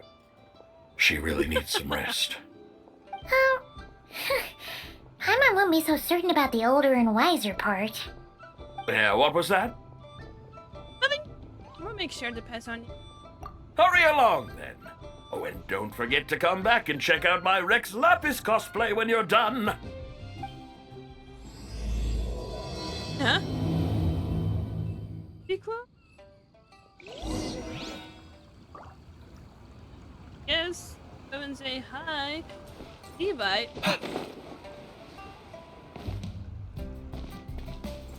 Oh my god, I wanna make some. Where's the proprietor? Come out and see me at once! Xiangling and Chef Mao aren't here right now. What can I help you with? And who might you be? My name is Shenhe. I work here at Wanmin Restaurant. Shenhe. Shenhe. Are you that crane adeptus who loves planting mint? It's been a few days. Have you improved your gardening skills? Did you manage to cover the slopes with mint? Mint? I don't know anything about mint.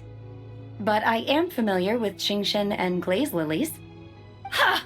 Already casting mint from your mind. How can a practitioner of self-cultivation be so fickle, chasing after every new plant that catches their eye? I'm not sure I get what you mean. Are you delirious from hunger? Would you like something to eat?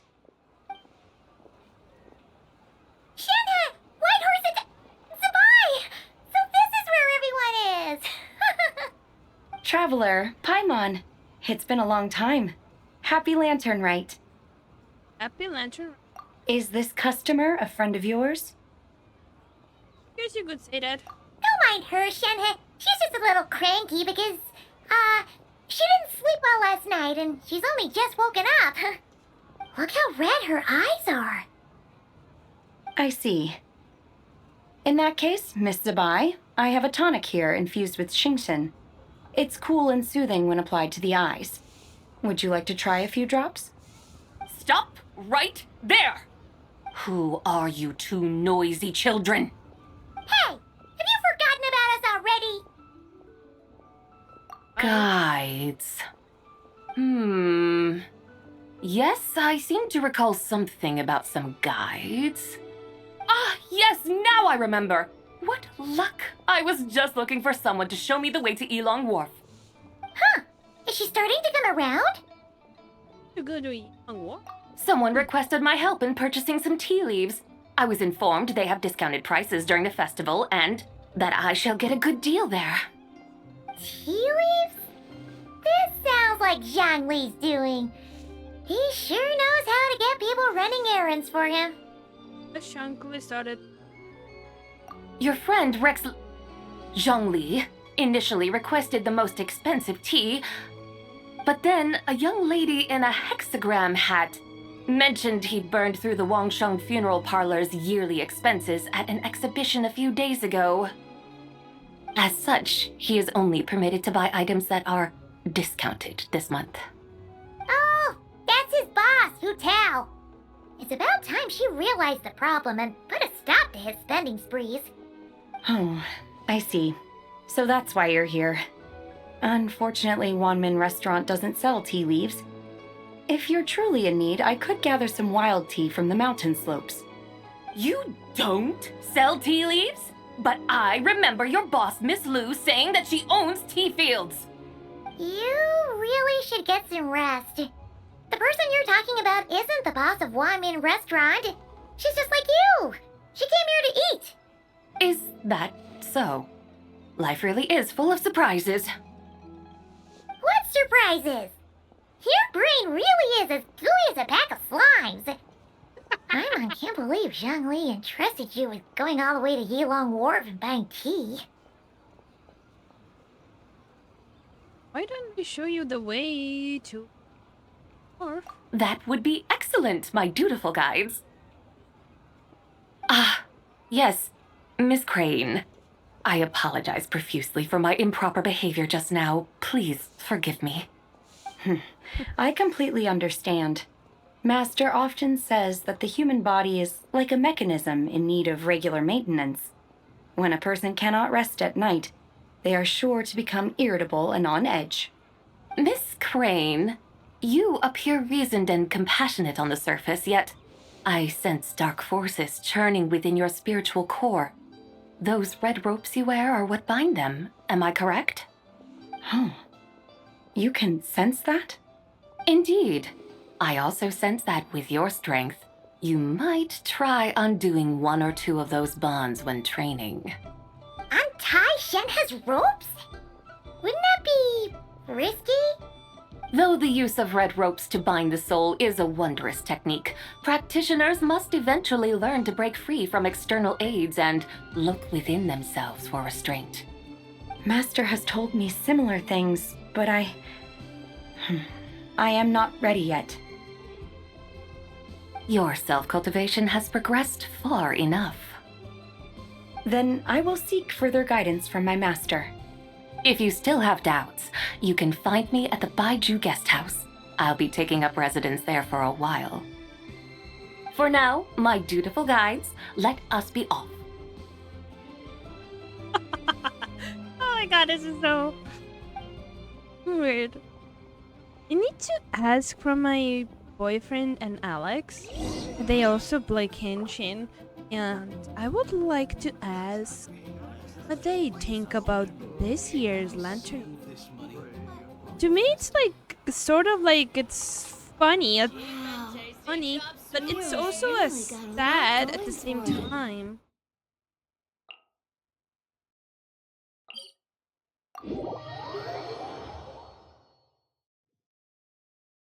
No. Like so many sats.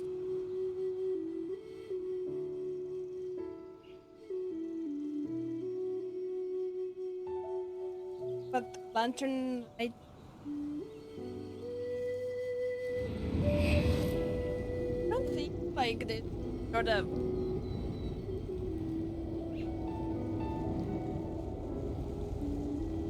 vision. Yes, but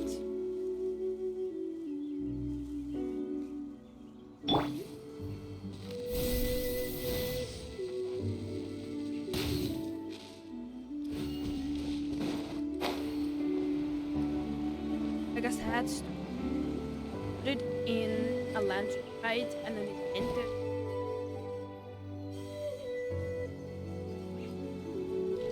And we need like have some bring some back.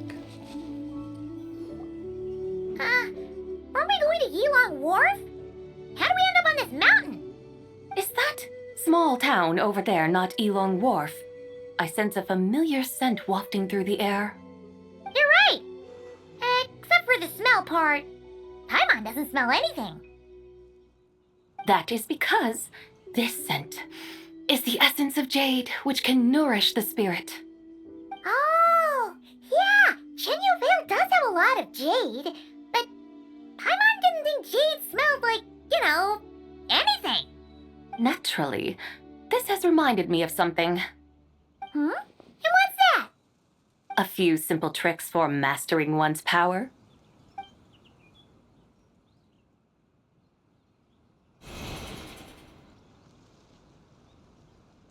What is that thing? I'm sure you've been to Elong Wharf many times before, but I wonder if you've done so while cruising through the air. You've been such dutiful, dedicated guides, so allow me to offer this fresh experience as recompense. Please step in.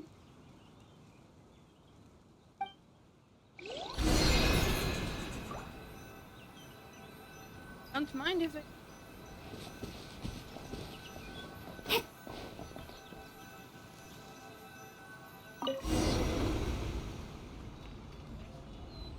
I didn't. This is amazing! Paimon feels just like an adeptus flying through the sky! What is this thing? I created it from my memories of the chariot of the Lunar Palace. Many years have passed since I last laid eyes upon it, so there may be some discrepancies. Nonetheless, it is functionally much the same. A lunar chariot? Wow! Paimon never imagined she'd get to ride in one! So, Sabai, does that mean you used to work on the moon? Work. That's an interesting way to phrase it, though I suppose you are correct. I was once an angel, a member of a race tasked with guiding humanity. Then, graced by serendipity, I became a moon envoy. Huh? What's a moon envoy? Some kind of super important angel? As you would understand it, a moon envoy is a job title. Any angel, or non-angel, can become a moon envoy. Does that mean you're not the only one? Of course not. Though my memories are still hazy, I vaguely remember some of my colleagues. There was one who liked to take on the form of an ibis. An ibis? Could it be... Can all moon envoys turn into animals? Does that mean Lauma could take that job? She can turn into a deer, and moon chanters are some sort of Luna envoy anyway, right? Moon chanter? I have no idea what those are. Oh, okay then.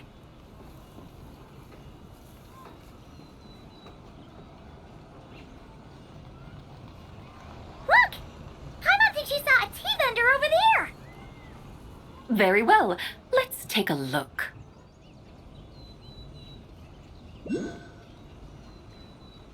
Huh?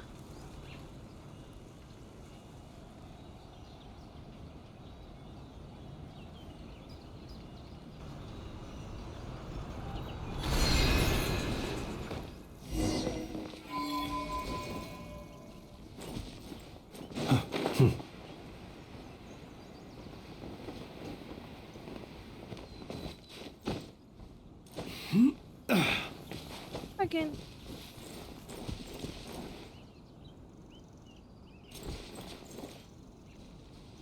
Over there?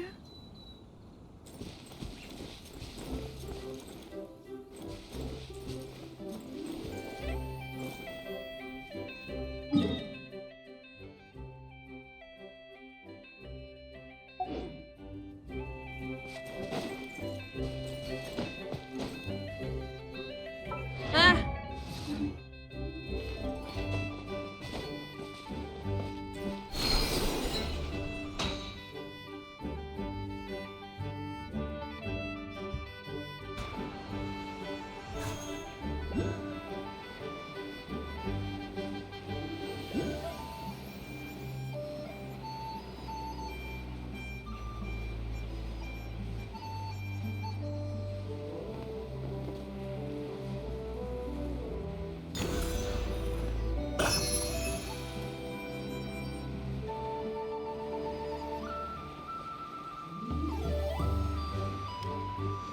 help?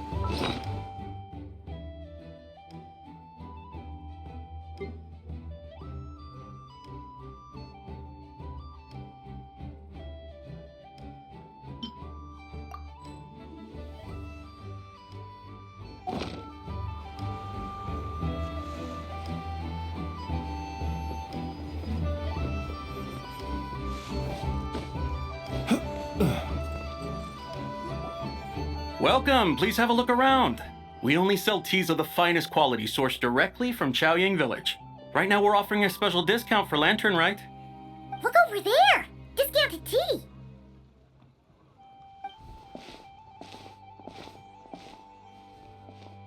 Dear customers, are you looking to purchase some tea leaves? I can see from your bearing that you are no ordinary customers. My humble shop has some exquisite teas that should satisfy your more refined tastes. We're not here for quality. We're looking for a discount. A discount? Well, that's a coincidence. Our Sungla tea is on sale right now. A special festive offer. Something about the name of that tea sounds familiar to Paimon. Buy 3 boxes of Sungla tea during the festival to get 10% off. Buy 4, get 20% off. Buy 10, Buy 10 boxes, get 50% off. That's right. 10 boxes at half price. Have you been to our shop before by any chance? Oh, Paimon's definitely heard this spiel before. 3, 4, 10, 10, 20, 50. Zabai, what are you muttering about? When purchasing 3, 4, or 10 boxes, the corresponding discounts are 10, 20, and 50%. The intervals between the two sets of numbers are 1 and 6, and 10 and 30. Look! Her eyes turned blue! That's gotta be a first! If the differences between intervals remain equal, the interval after 6 should be 6 plus the difference between 6 and 1, which is 11. Similarly, after 30, the next interval should be 50. Therefore, extrapolating upward, the next two numbers in each set should be 21 and 100. You're making Paimon's head spin! Those numbers, what do they mean? They mean that if we buy 21 boxes of Sungla tea, we should get a 100% discount! 100% discount? You mean we'll get them for free? That is what she... Oh, there was a pattern to the discounts. Is that right? The pattern we speak of is mathematics, little one. A pattern that is always right. That's amazing! You're a shopping genius, Zabai. Oh wait, something feels off here. I had no idea our shop's discounts were tied to the laws of nature. I've learned so much from you, dear customer. No need to thank me. Now, please give us our 21 boxes of free tea. Wait! What's the matter? Paimon just realized what it is that's not right. It took you long enough. We got the short end of the stick. Think about it. If we don't have to pay when buying 21 boxes, then if we buy even more, the vendor should be paying us money instead, right? Huh? Hey, Zabai, work this one out. If we buy 100 boxes, we'd make loads of money, wouldn't we? It stands to reason. Wait a moment, dear customers. Don't you think you're haggling a little too hard? You are the one dictating the discounts. We're simply extrapolating the numerical patterns within. As such, we are hardly haggling. You have a point.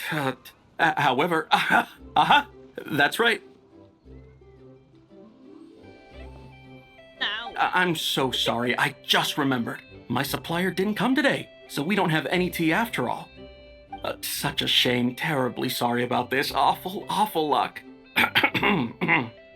Where can we find your supplier? Well... Not to fret. We'll save you the effort and go straight to the source ourselves.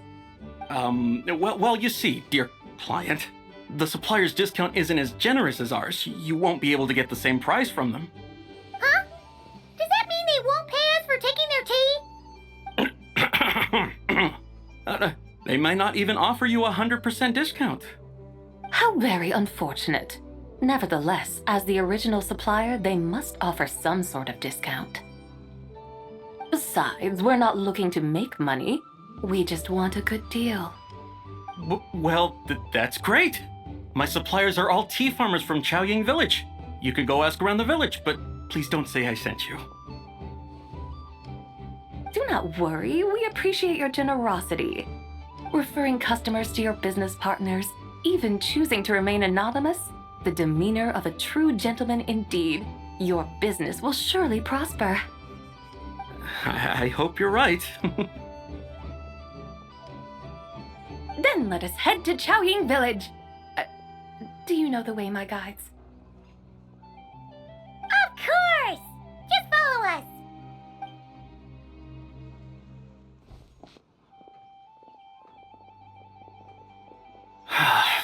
What otherworldly beings were those? Thank the heavens I managed to send them on their way. I should hurry home and pray to the White Horse Adeptus. May she bless me such that I never encounter such customers again. The person who you were talking was the White Horse Adeptus.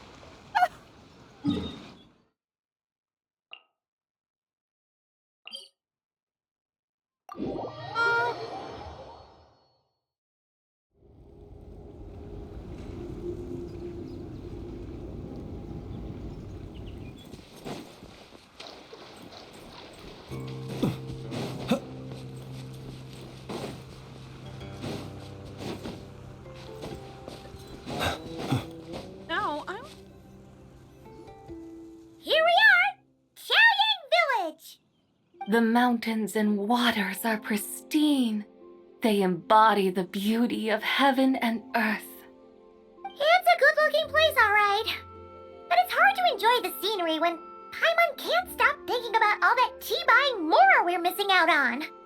Should fate dictate, Mora will find its way to you sooner or later. Well, Morak certainly finds us often enough. He even sought us out in person this Lantern Rite. For now, let's look around and see if any tea farmers are selling their crop. We'll be able to see more clearly from up high. Let's take to the sky and enjoy the beautiful scenery while we're at it.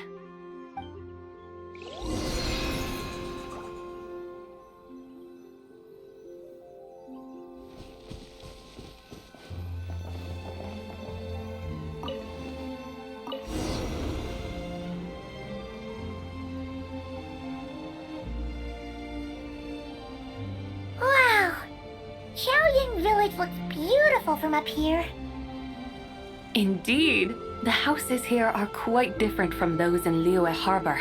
They follow the natural contours of the mountains, forming unique, elegant structures. Yeah, it's super beautiful. The white walls and dark tiles frame the emerald waves of the terraced fields, while the curved eaves and tall gateways juxtapose each other with grace. It's almost too beautiful to be true. The crowing of roosters and barking of dogs, the calls of farmers working the fields, a vibrant pastoral chorus overflowing with earthly vitality. Yeah, it's incredibly beautiful, huh? Have you studied the linguistic arts by some chance? Huh? Your vocabulary for beauty seems rather constrained. Paimon knows how to say pretty as well. I see. Now then, let's take a look around and see if we can find any farmers selling tea.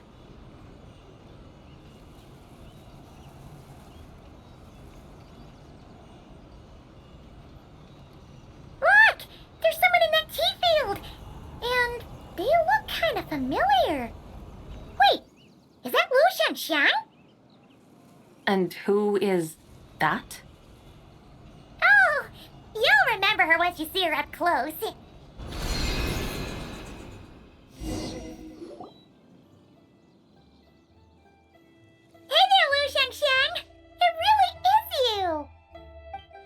Huh? Paimon, Traveler, and the White Horse Adeptus. Fancy seeing you here. The White Horse Adeptus has a name now. You can call her Zabai. And you are... Wait. I remember now, you're...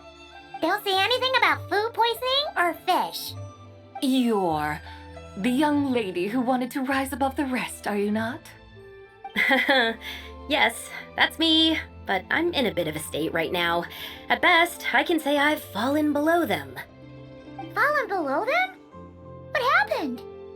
Like I said the last time we met, I'm being punished according to family rules. My father, mother, grandfather, grandmother, other grandfather, other grandmother. Oh, that's a lot of family members. Yeah, and on the night of Lantern Rite, they held a family meeting to discuss my situation. So, they do care about you. There's no doubt they care. But they think that since I caused all that trouble in Liyue Harbor, it shows I can't be trusted on my own. They decided to ground me. Ground you? Yeah, though they're not confining me to my room. Instead, I have to personally nurture a tea seedling until it grows big enough to be sold at market. Aw, a tiny little tea baby. Do they want you to experience what it's like to be a parent? It's supposed to cultivate my character and temperament. They say this will help me calm down and reflect on my issues. What happened in Liyue Harbor really wasn't your fault. Oh well, at least this punishment doesn't sound too harsh. So, how long will it take for the little tea baby to grow? Actually, I don't know. I've never grown a tea tree before. It usually takes 2 or 3 years. 2 or 3 years? Yes, the tea in this garden requires 2 or 3 years to mature. That long? Zabai, you're not making this up, are you? How do you know so much about growing tea? When the plants thrive and grow, that is the meaning of my name. I can tell at a glance when their season of ripening will come. Do I really have to waste 2 or 3 years here? Why is this happening to me? I'd only just found my direction in life.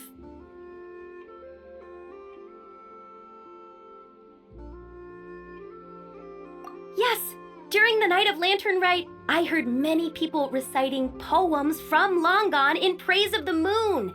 In that moment, I suddenly felt a great sense of pride.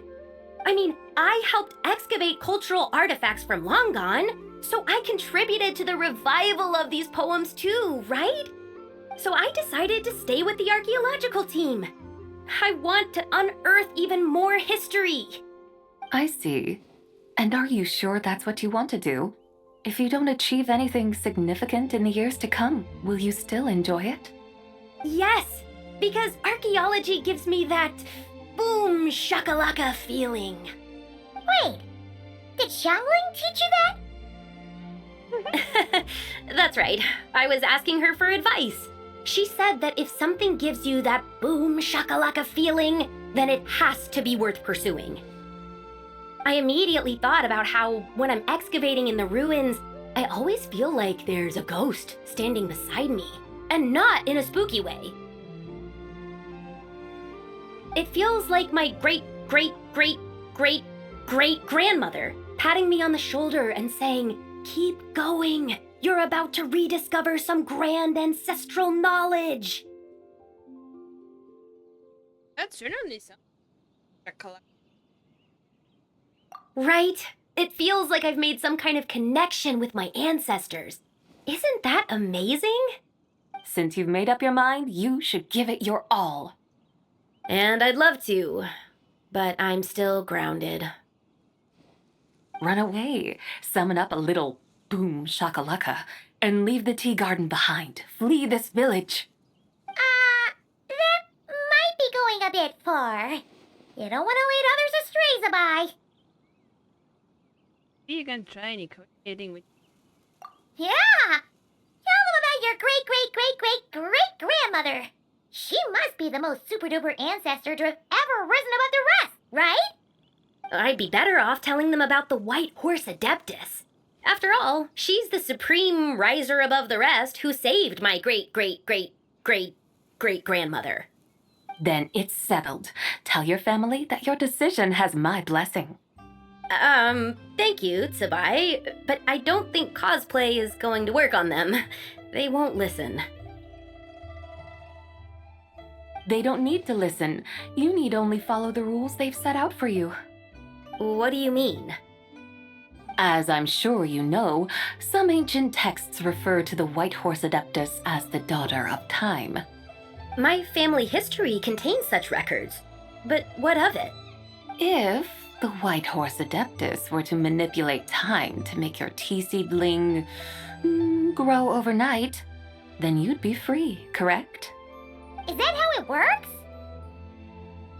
If the White Horse Adeptus were to really get involved, my grandfather would let me leave right away, but who really believes that she'd show up and help? It's not as if you have any other options. Why not try calling out for help? It won't cost you any more. Guess I might as well. I've got no better ideas anyway. White Horse Adeptus, if you can hear me, please save me from my predicament. That would be nice. Nothing happened, as expected. Perhaps the White Horse Adeptus has already heard your prayer. Why not come back here tomorrow and take a look? By then, the seedling you planted may well have grown into a thriving tea tree. Thank you, Tsubai, for trying to comfort me. I do feel better now, kinda. But can't you really do something like that? I'm curious to find out. Oh, it's getting late. Why don't you all stay at my house tonight? My family may be strict with me, but they're always welcoming to guests. That sounds great! Let's get some sleep and then come back here tomorrow to see if our tea baby has grown.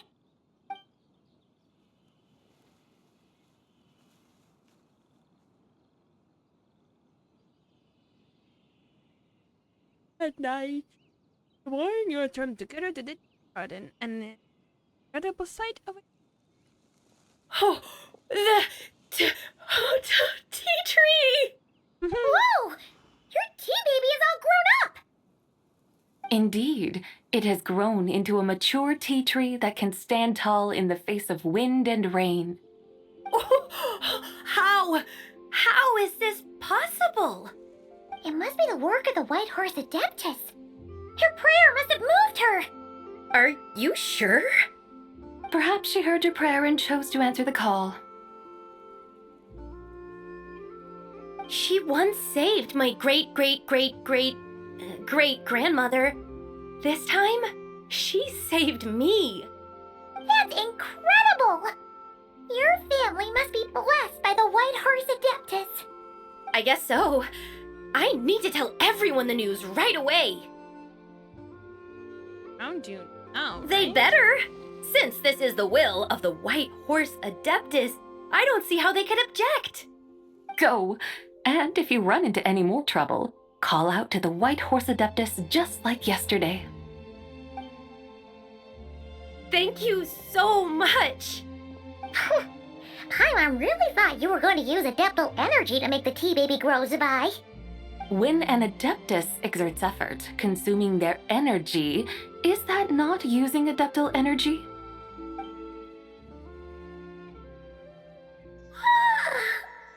All right.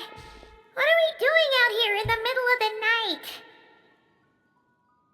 We're here to help Lu Xiangxiang fulfill her wish, of course. Can you really make the tea baby grow? It won't be easy, but there are ways.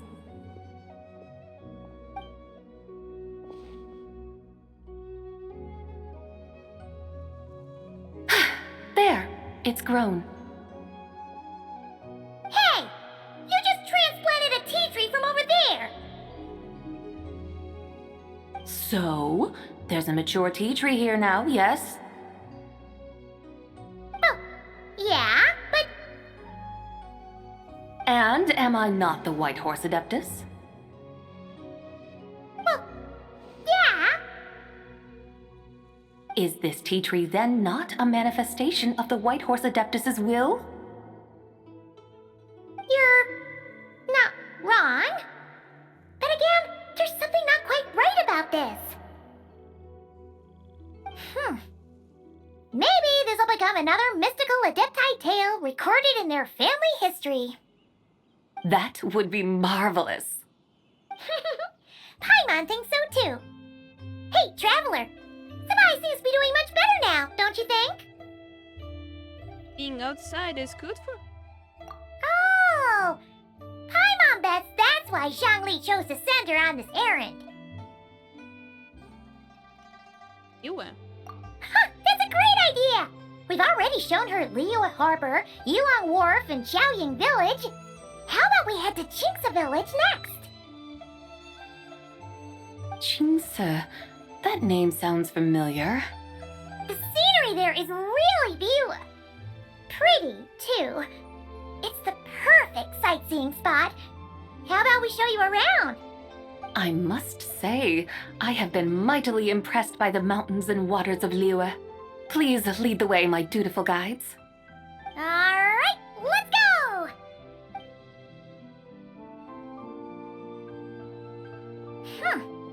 Paimon can't help feeling like we've forgotten something. Pay it no mind. I've already forgotten more than you will ever know. Alright. If we forgot something, it can't have been that important to begin with. Qingce Village, here we come!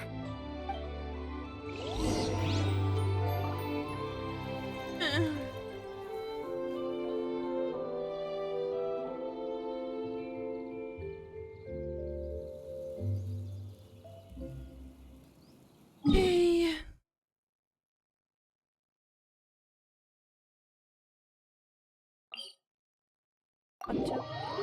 Sorry, I just got busted right now because I got... Wait, what? Wait, what? When did he answer? Last year's November? Yeah, I only just noticed the messages, but I just... If I'm not responding on means one of things. I'm busy or I'm hanging out with someone else or... So please, you don't have to send me a... I respond later. Things above. I have... spammed him. Well, to be honest, I haven't... They... sent him anyway.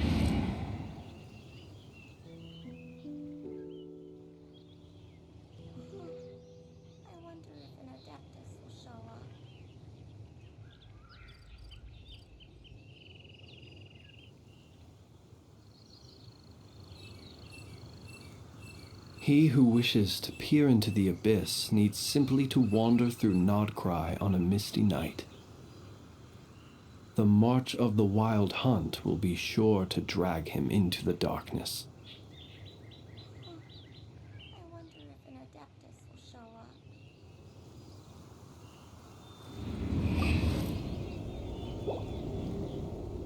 up. Oh, we need to... Whoa! Yeah, I almost... Jump!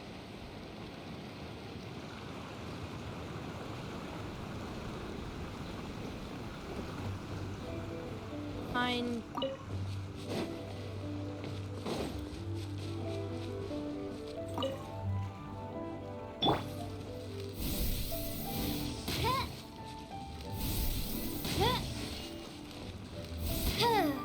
Oh, fuck.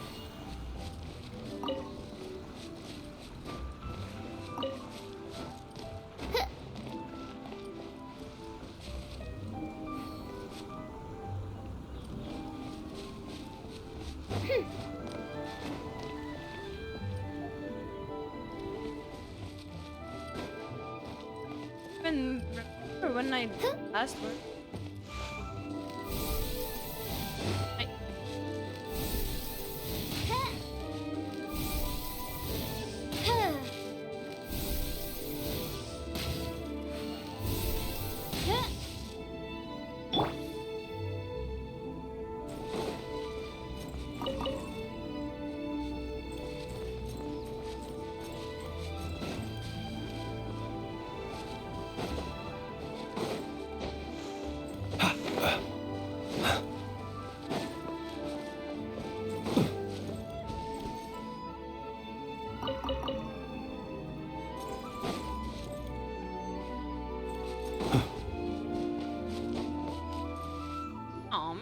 We should plant cucumbers. We should plant canolas. We should plant cucumbers. They're easy to sow. We should plant canolas. The flowers are pretty. What are you arguing about, little ones? We're deciding what to plant in our field once Lantern Rite is over. Yeah. Dad gave us a small plot of land to grow our own crops. He said we can keep all the more we get from selling them. We should plant cucumbers, right? Dad plants cucumbers every year. We should plant canolas. We can press the seeds for oil. It smells good and sells for a good price. Ah, an agricultural debate. This should be easy to sort out. Granny, are you a farmer? Could you tell us what to do? Granny? What did you just call me, you rapscallion? Oh no, her eyes are gonna turn red again. It's just, my granny smells really nice, and you smell nice too, so... Sorry. How about we call you Auntie instead? Auntie? Let's call her Big Zubai. Oh, all right. Big Sis Zubai, can you help us decide whether we should grow cucumbers or canolas in our field? You little rascals.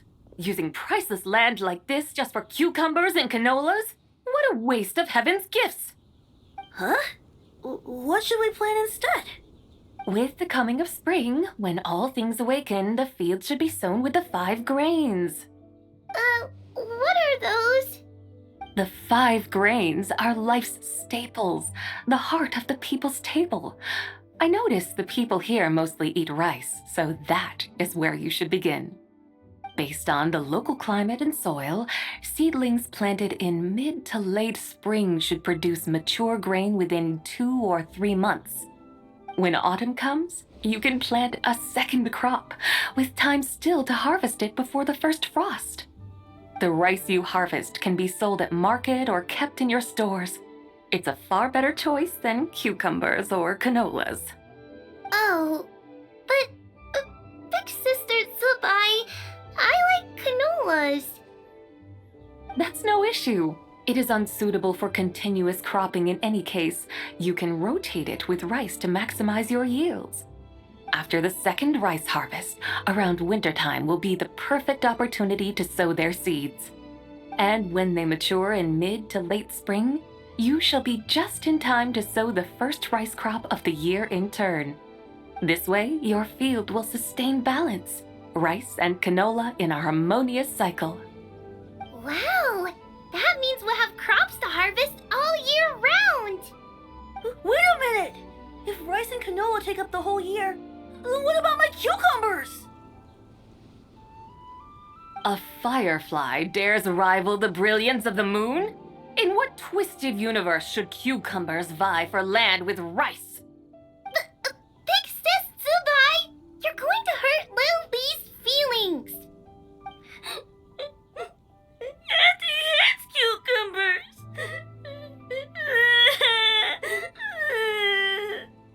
Stop crying this instant! I meant that cucumbers are simple enough to grow. There's no need to devote a whole field to them. Just find an empty corner of your yard, scatter some cucumber seeds in the earth, and before you know it, you'll have a thriving patch of vines. Cucumbers delight in sunlight and moisture, but they suffer in cold weather. If you wish to plant them this early in the year, you should make sure they're protected from frost. Wow. Is it really that simple? Let's hurry home and get started right away! Are you really in that much of a rush? Well, thanks, Big Sis Zubai, who's fierce but really good at farming. We gotta go! Thanks, Big Sis Zubai! See you around! Paimon never imagined you'd know so much about farming. What's so strange about that? The people of Langan called me the god of soil and grain. Are the fields not made of soil? Is rice not one of the 5 grains? Huh, that's true. So, if the god of soil and grain is a farming god, that means The White Horse Adeptus must be a farming adeptus, right?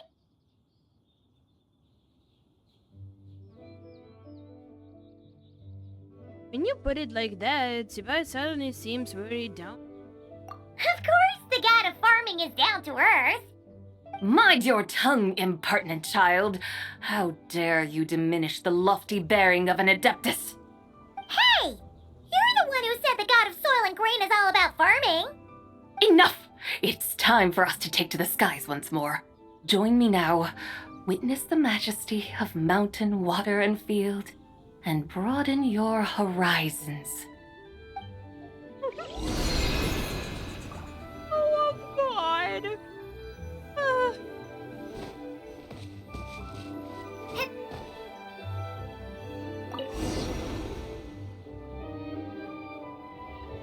Wow! The terraces look so pretty from up here. The mountains tower like pagodas, the hills coiling at their feet like shells. Layers built upon layers, rising and falling in harmony. A truly unique and mesmerizing sight. Thinking about it, you have a special connection to this place, you know. A special connection? Yeah! There's a local legend about a white horse leaping from a pure spring to follow Rex Lapis into battle. Don't you remember? You must have been living in seclusion around here. That does sound somewhat familiar. Oh, and if we keep going up this way, we'll reach a super duper spooky spot. You might have a connection to that place too. There's an ancient array that seals away the remains of a fallen god. A god's remains? Yeah, the people of Liyue turned that story into an opera called The Sanctification of Tao Do. Does that ring any bells? Tao Do. Huh. The 7 and 8 gates array. That's right, that's right! You do remember! Buna, the god of the underworld, who could pacify the forces of life and death. Huh? So, Tao Do had another name? Let's go take a look.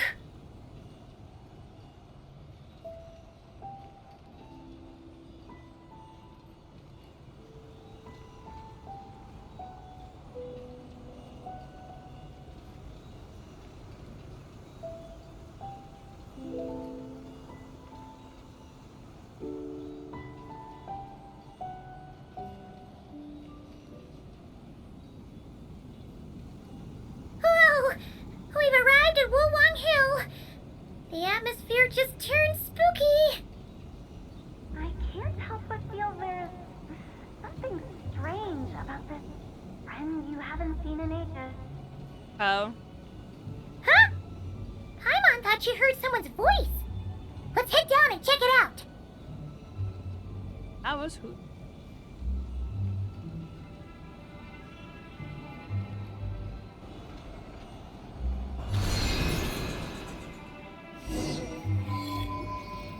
I can't help but feel there's something strange about this friend you haven't seen in ages. Strange? Whatever do you mean? Her strangeness defies description. This Miss Zabai is a full-blown enigma, don't you think? I'm afraid I have no idea what you're talking about. Aren't you worried about sending her all the way to Yilong Wharf on her own to buy tea? What if she gets lost? Where there are people, there are paths. Now I'm the one with no clue what you're saying. She can ask for directions. And then what? She will meet strangers in unfamiliar lands, build friendships, part ways. Hers will be a long journey indeed. The further the journey, the more footprints one leaves behind. The deeper those footprints, the harder it is for time to erase them. Ah, so you want her to make new friends. I see. But from what you say, it sounds as though she's not from Liyue. ああ。以前はリーウェのものとは言い切れなかった。I believe she was だが、 not, but perhaps she これ will からは be. そうでなくなるかもしれない。I hate when it turns into You're Chinese. sounding stranger by the second. Huh. Oh, over there. Oh, look who's here.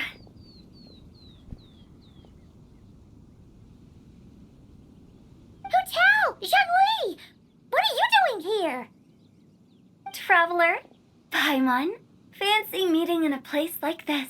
Oh my, and Miss Zabai too. Run into each other by chance. Sounds like fate to me.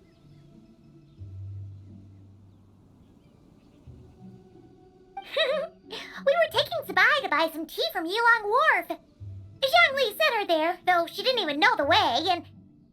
Oh, drat! We forgot the tea! Oh, Paimon knew we were forgetting something! Actually, I didn't forget. Why didn't you say so earlier then?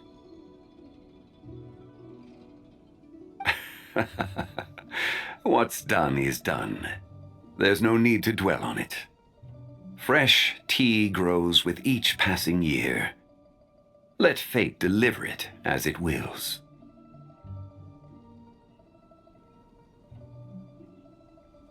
Exactly. You can get tea wherever you go. You're hardly running low now, are you? Paimon feels a lot better now that you've said that. Still, I'm a little confused. If you were buying tea, how did you end up all the way out here? We're taking Spy on a sightseeing tour. We started at Liyue Harbor, stopped in at Yulong Wharf, went sightseeing around Xiaojing Village, made our way to Qingce Village, and now we're here. Wow, that is quite the itinerary. Yeah, actually, Paimon thinks it's about time we headed back. What are you doing here? I'm here to pay my respects to my ancestors. My dear consultant kindly agreed to join me. It is Lantern Rite, after all. Adepti and ancestors should be venerated alike. Ancestors? Wait, could you be? Are you heir to the Wulong Kid? Or perhaps the lone butterfly of the Crimson Flame? Whoa! Have you got all your memories back? Huh? Miss Zabai, you know about the Wangsheng funeral parlor and the 8 adepts? I happened to hear a storyteller expound on the sanctification of Taodo. Lots of people know that story, sure, but very few can discern my family lineage from just a glance. Well, Zhongli, your friend here really is quite something. Unfortunately, there's no time to dally right now. We have a hill to climb. Perhaps once today is done, we can find time to chat over tea, recite poetry, and admire the moon? That would be wonderful, Director Who. Oh, and before we go, you've been traipsing around all day. I suggest you stop off at the Wangshu Inn on your way back for a good night's rest. Wouldn't do to exhaust yourselves, Thanks for the advice. Don't mention it. All right, we'll take our leave now. See you later.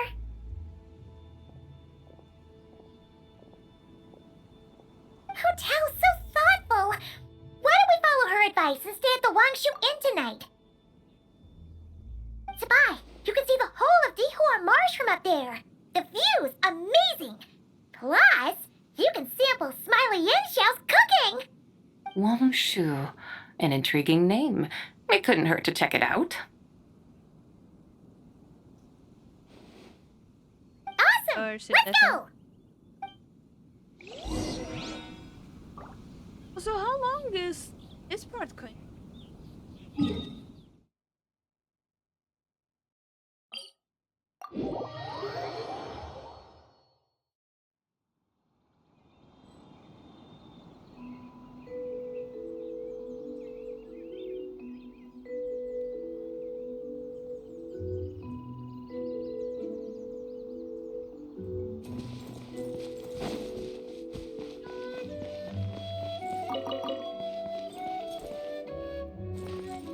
god, I can cook!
Same with this one. I collected them for Yaoyao?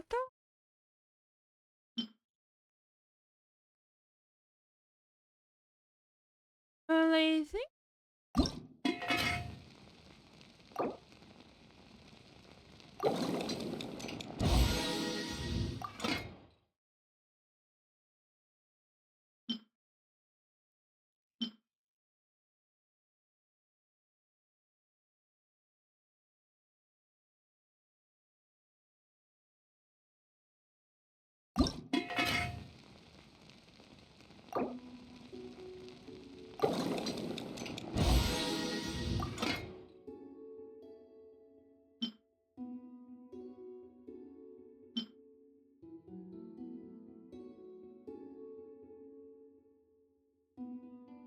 A lot of.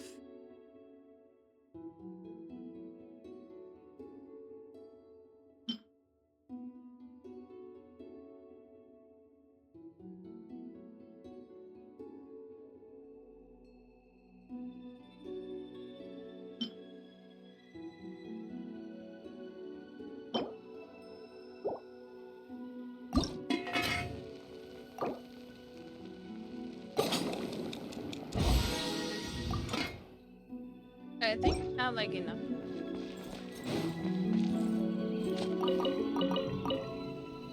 Later on it.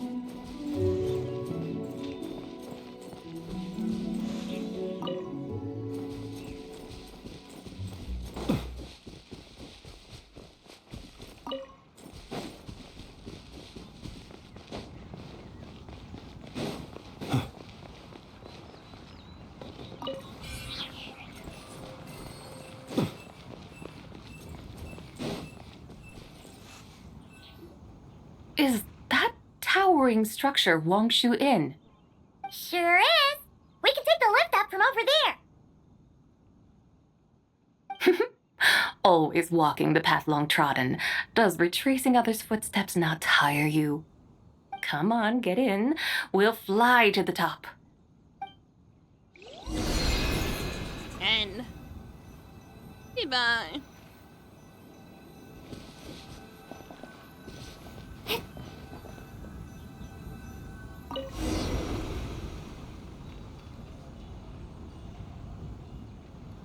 Are we really going to fly up to Wangshu Inn? Isn't that a bit showy? All the guests are going to see us. Is that a bad thing? To be able to witness an adeptus. This will surely add to the inn's appeal, not to mention the room prices. The owner will thank us. You seem to really like showing off your powers.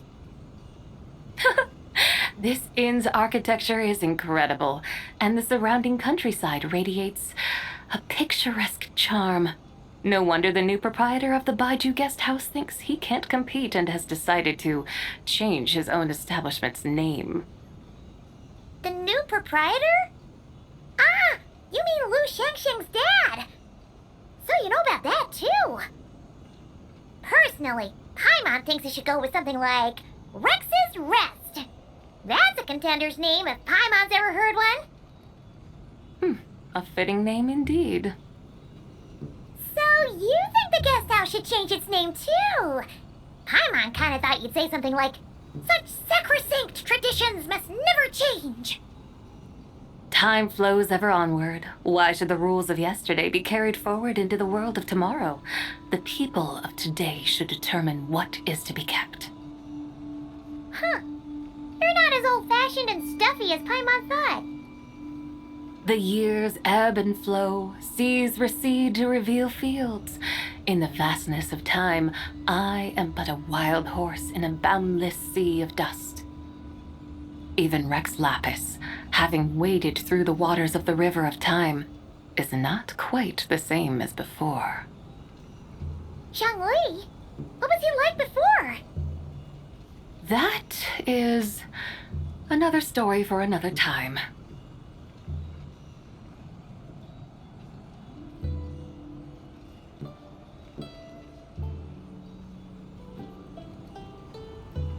We have arrived.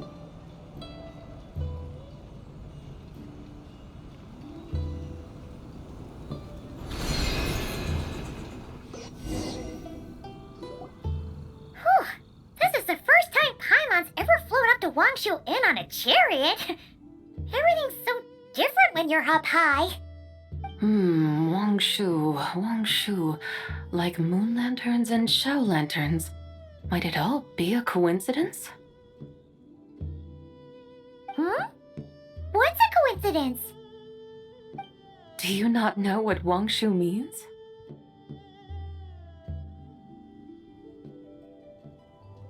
Does it mean the moon? Not bad. You're clearly much sharper than your diminutive companion. Wangshu can refer to the moon, but its original meaning is actually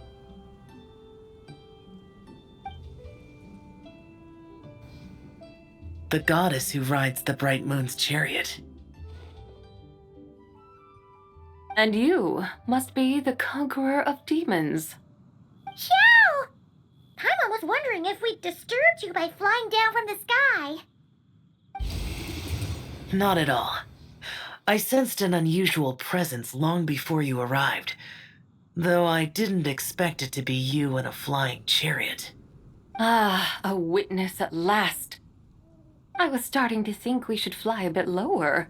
'Twould be awfully dull if no one ends up marveling at my lofty bearing. No need. This is already showy enough. I'm not one to do good from the shadows, as Rex Lapis is wont to do. Then you must be... Nay, I'm only cosplaying as the White Horse Adeptus, in truth. Cosplaying? What's that? Ugh, ignore her nonsense. She's a genuine article. The one and only, completely authentic White Horse Adeptus. It's just... Xiao, did Zhongli say anything about her being a teensy bit... not quite right? Mental instability, perhaps? Did Zhongli tell you that?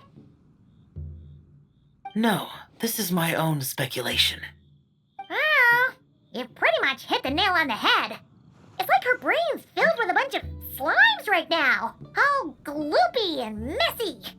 There's a hot-tempered pyro slime, a math-obsessed hydro slime, and a mischievous little animal slime. But don't tell her Paimon said that, or she'll come and tell us all off. You white-haired rascal! Do you think I can't hear you? Uh-oh! We're in for it now! White Horse Adeptus. You must be wary from your journey. Why not take a rest? Oh, yes! You must be hungry, right, Sabai? Help me get some food. Oh, the chef here is incredible!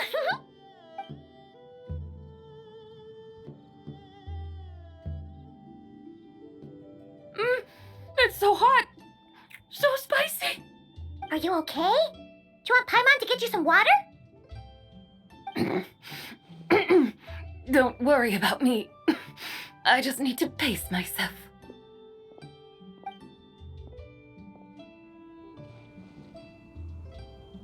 So, regarding your friend and her condition, does even the Lord of Geo have no solution? Zhongli said we should wait and she'll get better on her own. But who knows how long that's gonna take. This is, or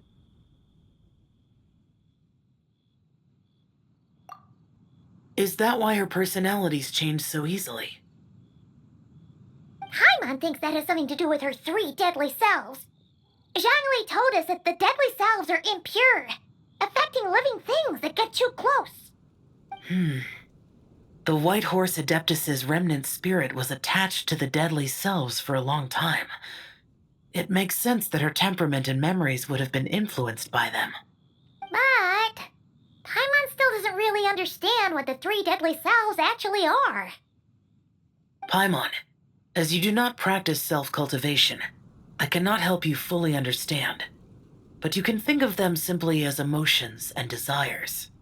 The act of severing the 3 deadly selves is a means of exercising wicked desires and cultivating one's true self.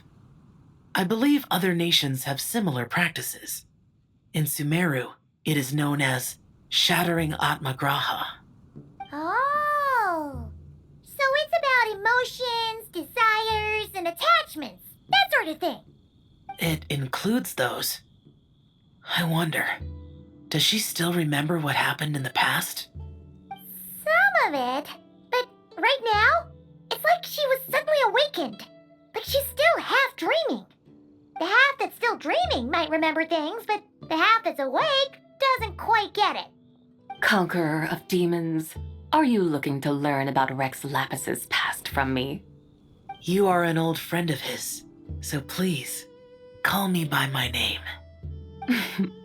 But Conqueror of Demons sounds so much more imposing.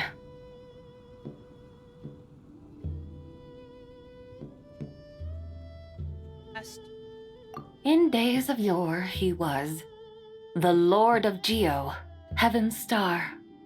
Huh? You said the same thing the day you came back. But what does it mean? I'm afraid I can't remember. Hey, did you really forget? Or are you just pretending so you don't have to tell? Why not ask Rex Lapis himself? Whether I've forgotten might be up for debate, but I am certain he remembers. He must have his reasons for not raising the past, and you likely have similar concerns. I shouldn't have asked. An answer that suits your style, General Elatis. Now that we're on the subject, though, I suddenly remembered something. Which is? In the distant past, there was a feast, which I attended. I faintly recall the Lord of Geo also being present that day. Oh, and then? What happened? Among the dishes served, there was one that could be found in every household throughout Langan at the start of spring. A dish called Flavor of Spring. I suddenly remembered the recipe for this dish. Is that it? Yes! Since it's Lantern Rite here in Liyue, why don't I make some for you to try? That sounds good.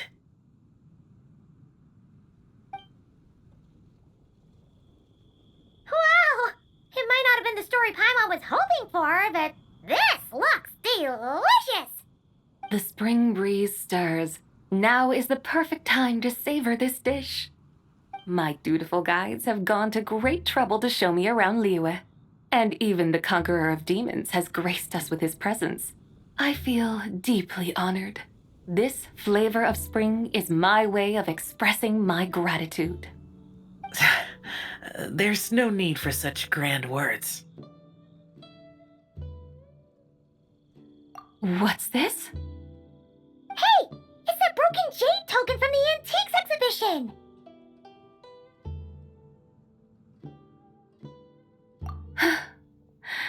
Indeed.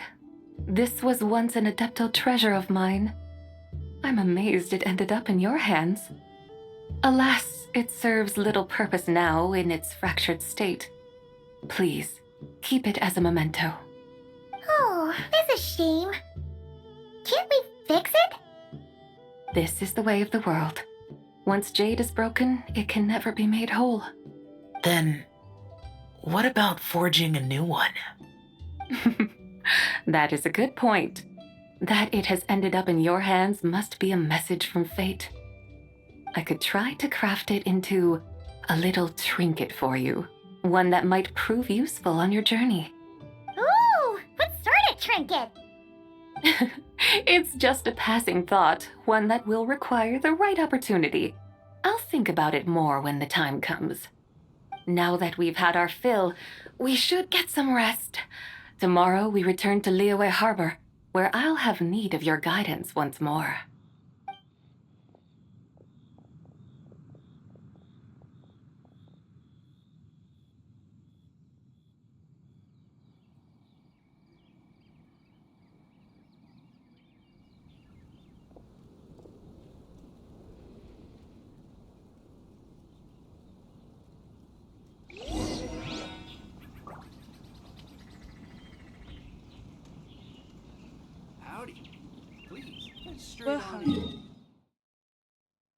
Looks like it.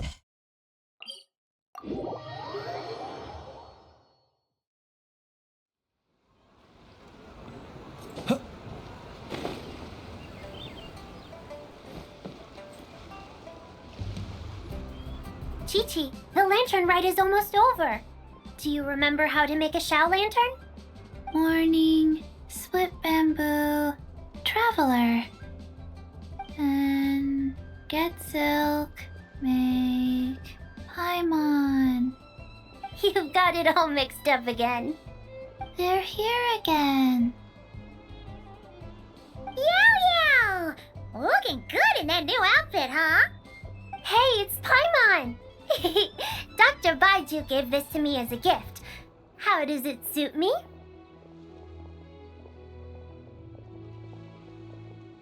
Suits you very well. You look adorable. Thank you. Wow! What happened for Baiju to suddenly give you a brand new outfit, Yaoyao? Dr. Baiju is thanking Yaoyao for teaching me to make Shao lanterns. Chi-Chi and I were just playing together.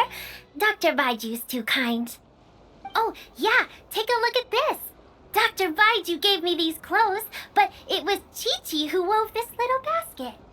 Wow, it's beautiful. When did you become so good with your hands, Chi-Chi? I learned to make Shao lanterns, thanks to Yaoyao. I also made a wish. What do I always say? The White Horse Adeptus answers prayers. Come, help this old man make an offering in thanks. Huh? Mr. Liu? What did you pray for? For my idiot son to finally come to his senses and not change Baiju Guest House's name, which he has. Huh? He's keeping the old name? Listen to this. My granddaughter planted a tea seedling in our village just a few days ago. She made a prayer to the White Horse Adeptus to help it grow. Overnight, her seedling flourished into a mature tea tree. Oh, that sure does sound like a miracle. Could the White Horse Adeptus really have helped it grow? Of course she did. Oh, White Horse Adeptus, how blessed is our family over whom you keep watch. Truly, this is an extraordinary miracle. You must record it in your family history without delay. Of course. Huh? Is that you, Miss Zibai? Indeed. I have a long-term booking at your guest house. Yes, I recall. Mr. Zhongli said to charge your expenses to the Wangsheng funeral parlor, if I remember correctly. That's Young Li. Always making trouble for poor Hu Tao. I noticed when you were here last that you bear a striking resemblance to the pictures of the White Horse Adeptus in my family history. You both have golden eyes. Perhaps fate has had a hand in our meeting. And a glad meeting it is, Miss Zibai. Now why don't I gift you some tea from my garden to celebrate this encounter? Cool. We grow Sunghua tea there, and it has quite the reputation throughout Yilong Wharf. I hope you will accept it. Oh! Sunghua, buy 10 boxes, get half off teas. Back on the menu. Buy 10 boxes, get half off? Don't be silly. This is a gift. It's free. Woohoo! Nice! Thank you so much, Boss Lou. There's no need to thank me. You're a visitor from out of town, which makes you an honored guest. Make yourself at home. Lantern Rite may have ended, but the streets are still bustling with activity. Make sure to take everything in, meet some new friends, and enjoy your time here. And that goes for you kids as well. Happy Lantern Rite. Happy Lantern Rite. Got it, Mr. Lou. Happy Lantern Rite. Yeah! Happy Lantern Rite, everyone! Happy Lantern Rite indeed.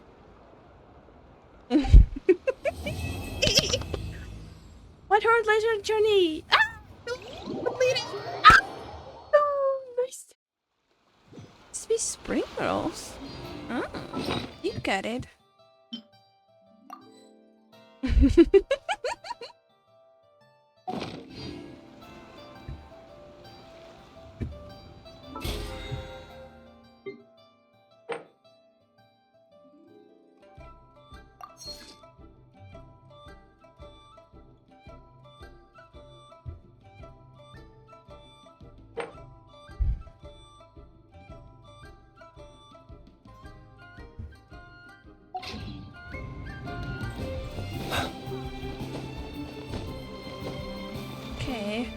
Okay, I'm gonna go back to not cry. Need to put. Oh my god, it's finally ended.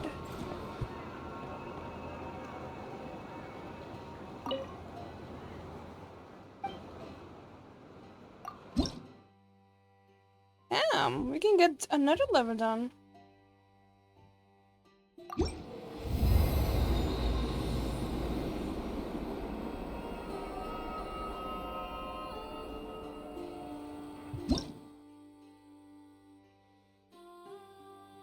And 21 more Luna Colossus is needed for level 8.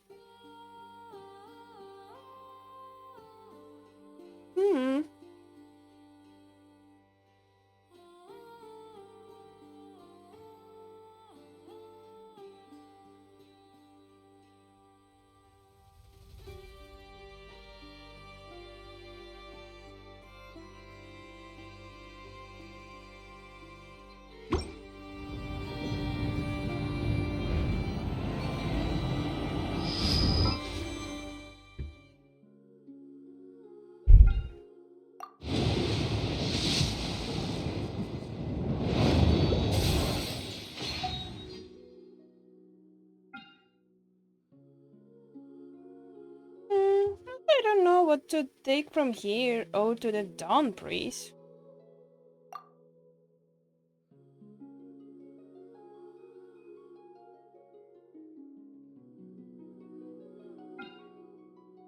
But I would like to get also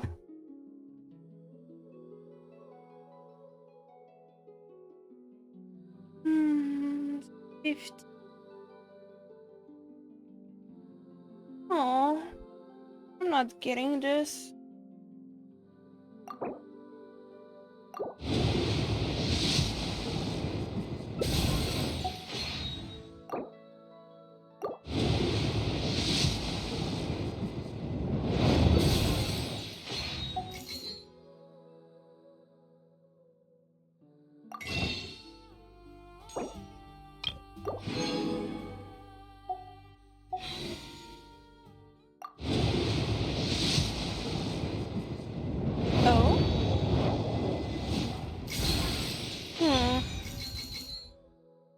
A funny sword.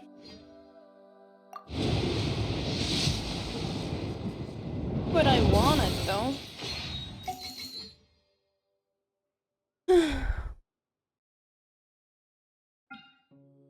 Here's a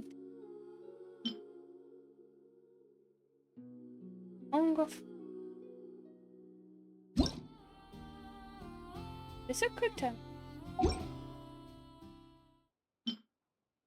there's also a physical one. Here's just damage. Soul of the Falcon of the West, holding the banner of resistance or love, regenerating HP equal to Soul of the Knights of Athenians millennia later. It's still calls of the wind of with justice to vanquish all evil, just like the last heroine who wielded it. Maybe this is very good for him?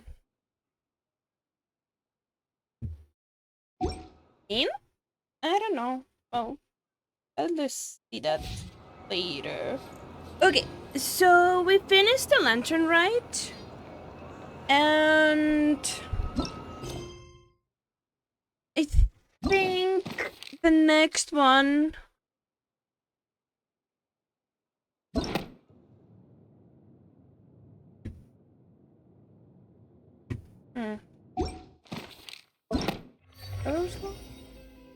Well, we did the Lanterns Rite Ode to the Silver Moon.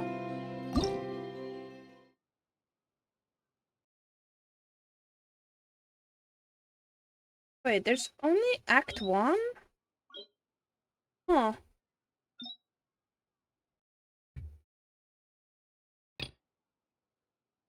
Weird.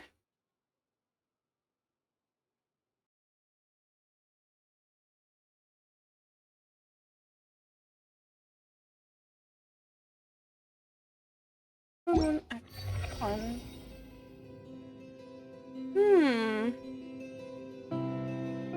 Weird. But it had like Act 3.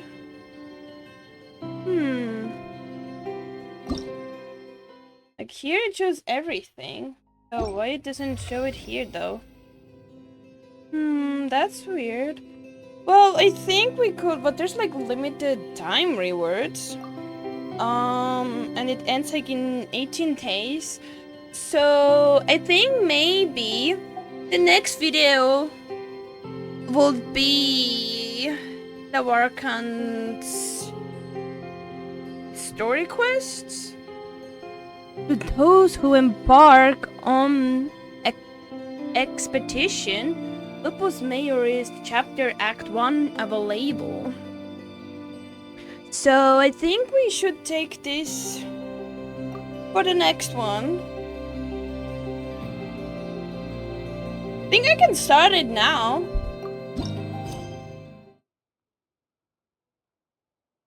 And then we can start it next time when I start the video. Huh? Where'd this letter in our bag come from? Could it just blow in on the breeze? It was probably from the Animal Archon who sent the letter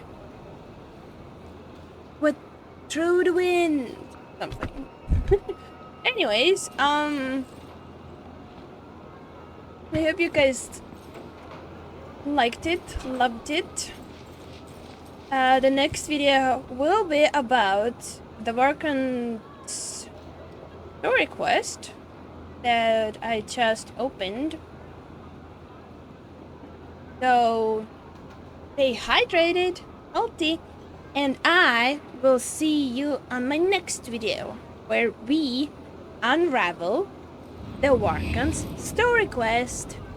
Until next time, bye!